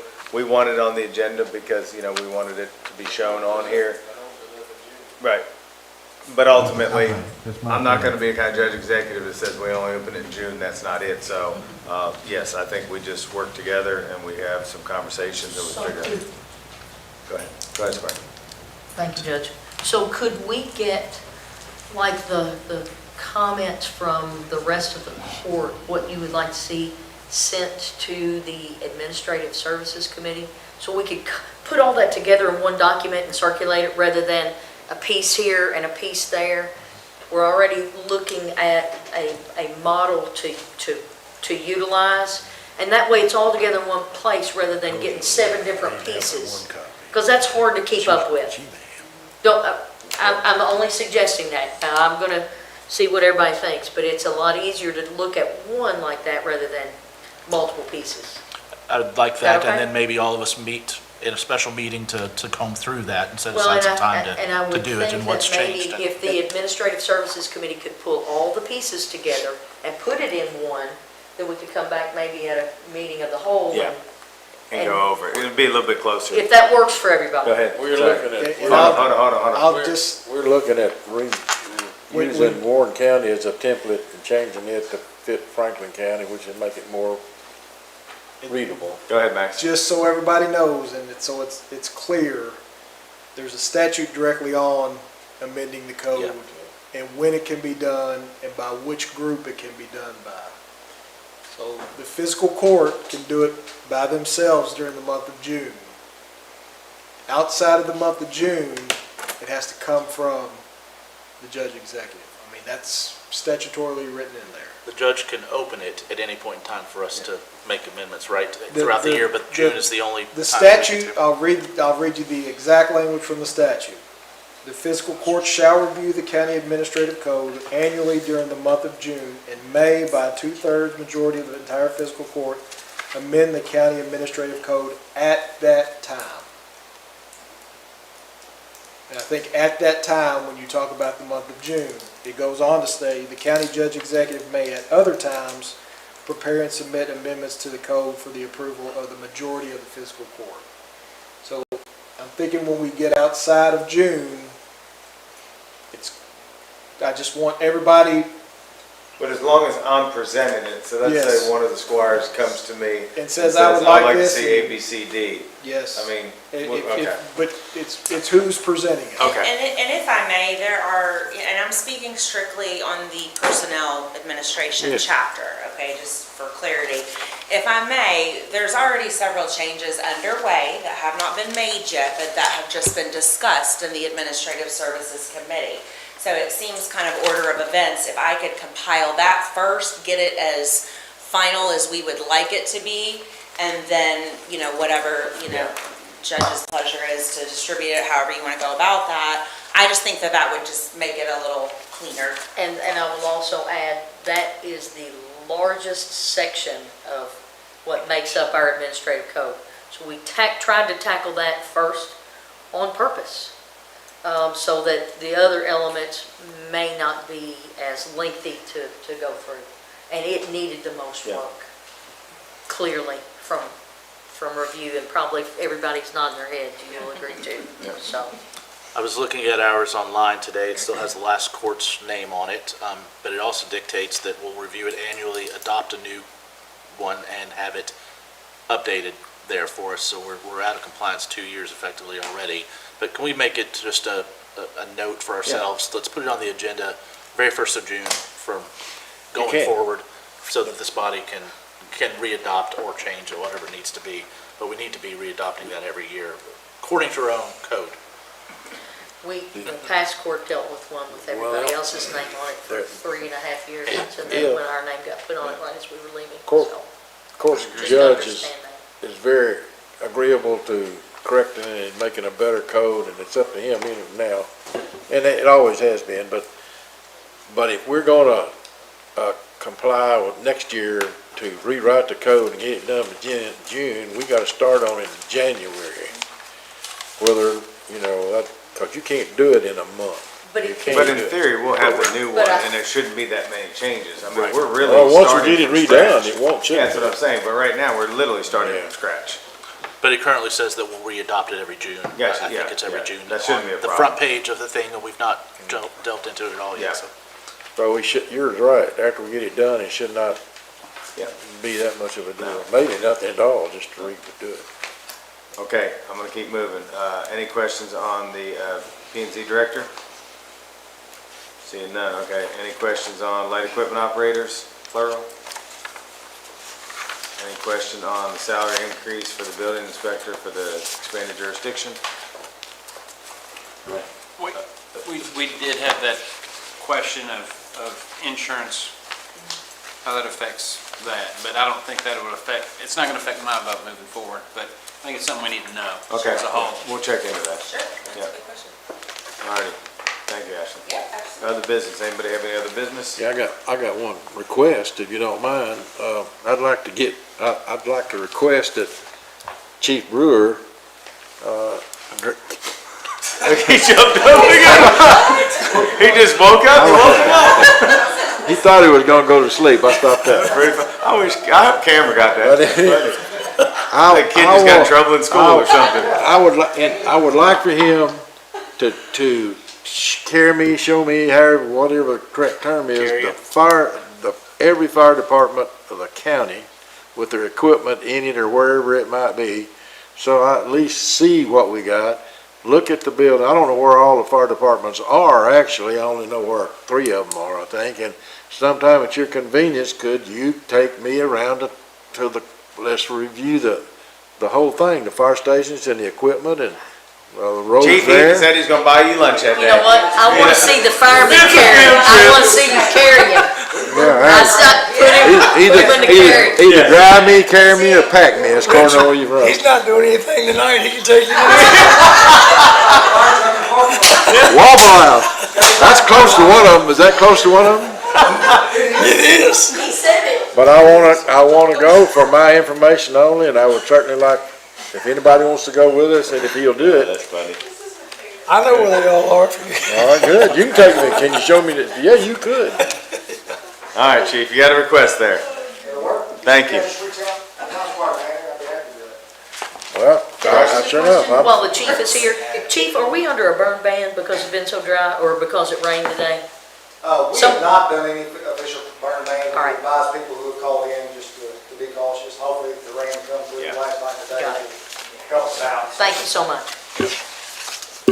Judge, just one thing. I just wanted to request if county attorney can maybe help me pull together, and Chief, since it's brought up a bit, I've been having a couple of issues with burning on lands in my district that has been a lot of phone calls, and I'd like to review what our policies are about burning large space, disposal of vegetation, preparation for development, and generally how fires, rubbish, and garbage and otherwise can impact their neighbors.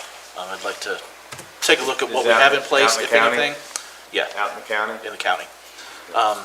Specifically in more populated areas. I know other communities have some regulations about how you can impact air quality and otherwise, I'd like to take a look at what we have currently and maybe some recommendations for, Okay. the future. Chief, maybe you. So, just to respond to that, to my knowledge, we follow the Kentucky Division of Forestry burning regulations, which are laid out in KRS. But as far as any specific county ordinances, I'm not aware of any that we have in place to have extra restrictions beyond those for any burning. If there's issues, we do try to get air quality involved. If it's something illegal burning, we try to always find that happy medium for the developer, the property owners, and then anyone adjacent to that. If it's natural vegetation, it's completely legal. Right, and it becomes an issue if you have someone burning, they're following all the laws that they're supposed to, and then you have someone who's close to it that may be suffering the effects of it, so.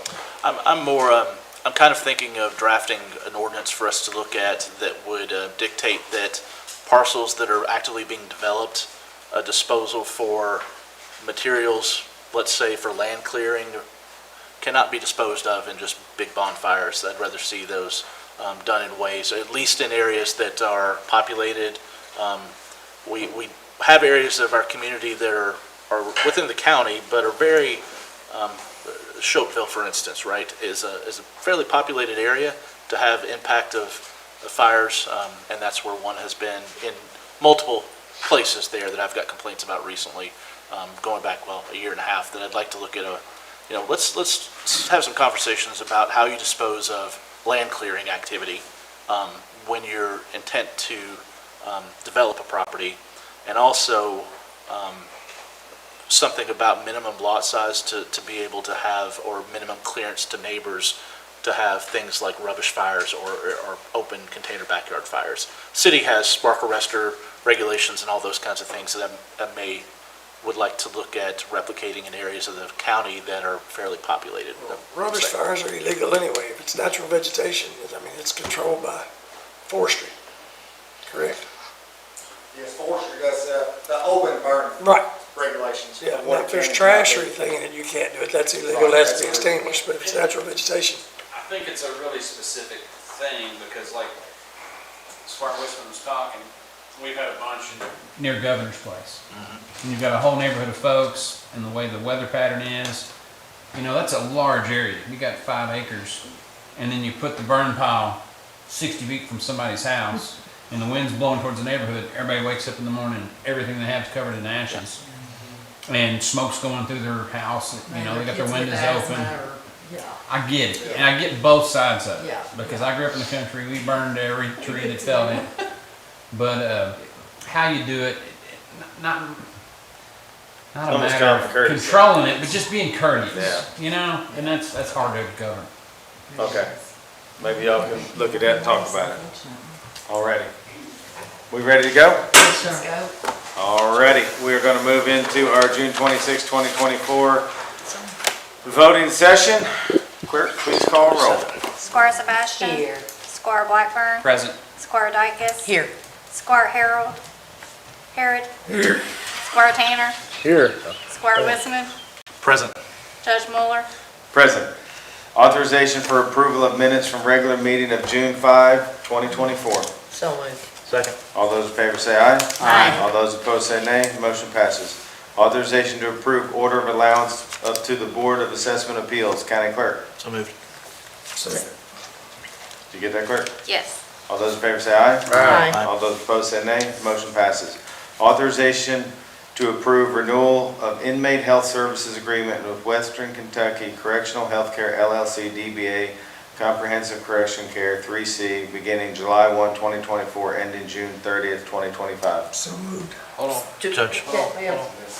With the We had an amendment. change in the provision for, Yes. it is a one-year contract with renewals up to 4 years.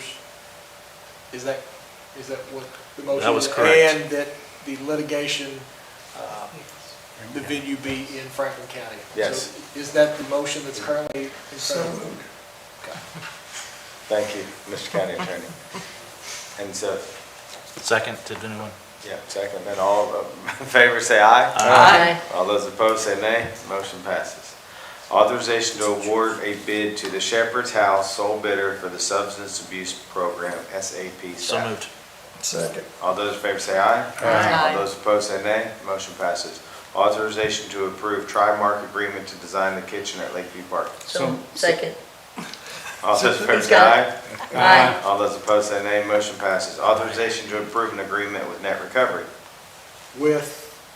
Is it my understanding that you're making this motion with going and talking to Net Recovery regarding litigation being in Franklin County and to adding the provision in regarding the Isaiah House? And I did just get a text that said, yes, Isaiah House. I forgot to add the other, but if you'll send that to me, I'll get it changed. I think it'll be fine, yeah. You good? The recovery, Yes. with the contract with those two And modifications. an allocation of $75,000. Yes. Okay. Yeah, because it's not So on the moved. contract right now. Second. So moved. I'll say. Just clarify. No, I'm glad you're paying attention. All those in favor say We're aye. clearly all asleep. I've only been paying attention for I'm just trying to keep you on your toes, you know what I mean? I know. You're helping me, because I'm fading. Judge, call your It's vote been a long again. day. Call your vote again. You didn't get a, All those in favor say aye. Aye. Second. All those in agreement? All, rest? We had a first and a second, right? Yes. Yes, Harry. All those in favor say aye. Aye. for a third time. All those opposed, nay. Motion passes. Okay. Authorization to approve request from Farmdale Sanitation District to increase funding of Community Development Block Grant CDBG Agreement 22-043. So moved. Second. All those in favor say aye. Aye. All those opposed say nay. Motion passes.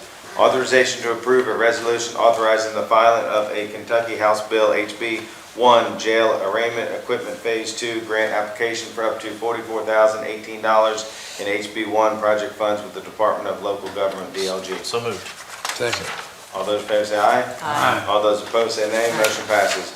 Authorization to approve a resolution authorizing the completion and filing of a Government Resource Accelerated Needs Transformation Grant Program of 2024 project application for up to $1.25 million grant program of 2024 funds with the Cabinet for Economic Development. So moved. Second. All those in favor say aye. Aye. All those opposed say nay. Motion passes.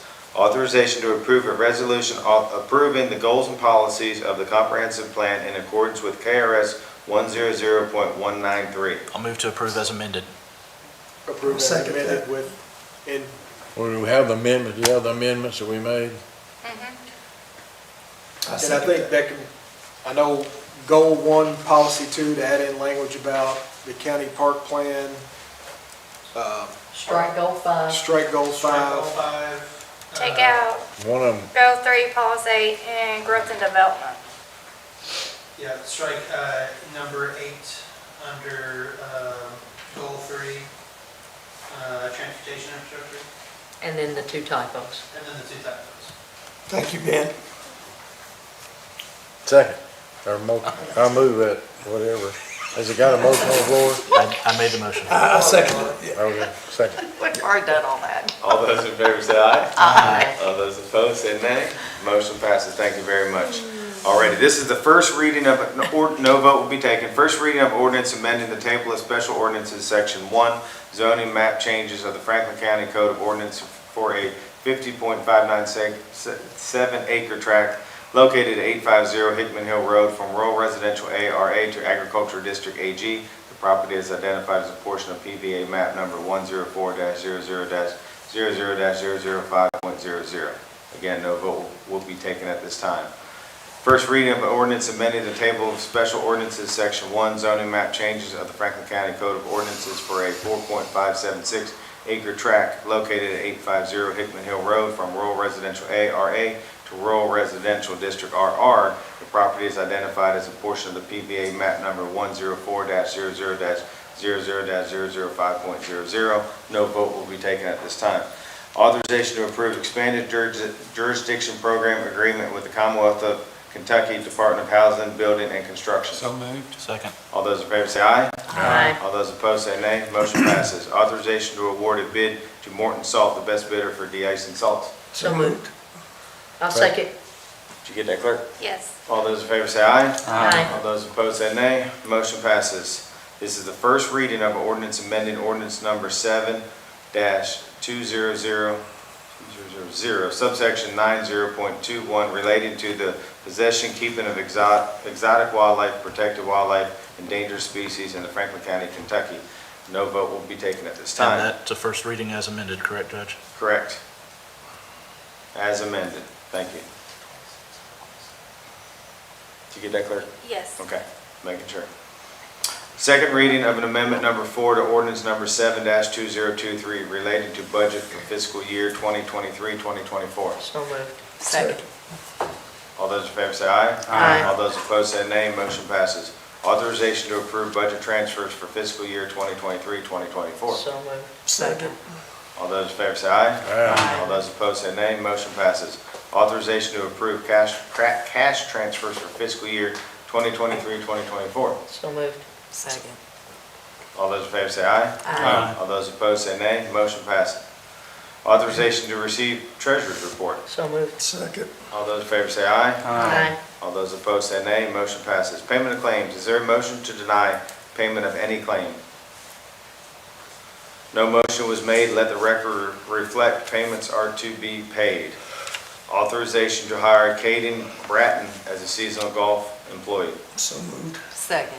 All those in favor say aye. Aye. All those opposed say nay. Motion passes. Authorization to hire Benjamin Schrader as seasonal golf employee. So moved. Second.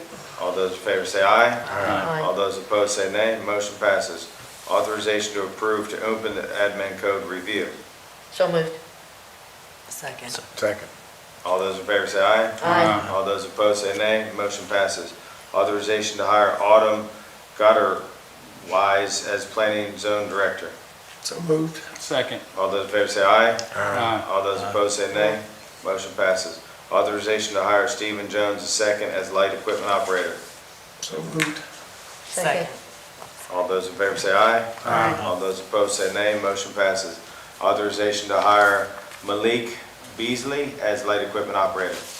So moved. Second. All those in favor say aye. Aye. All those opposed say nay. Motion passes. Authorization to hire Stephen Murphy as light equipment operator. So moved. Second.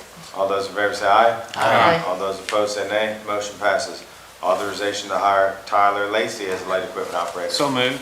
Second. All those in favor say aye. Aye. All those opposed say nay. Motion passes. Authorization to approve a salary increase to Greg Owens, Chief Building Inspector. So moved. Second. All those in favor say aye. Aye. All those opposed say nay. Motion passes. Authorization to adjourn. So moved. Second. All those in favor say aye. Aye. All those opposed say nay. We are adjourned. Thank you, guys.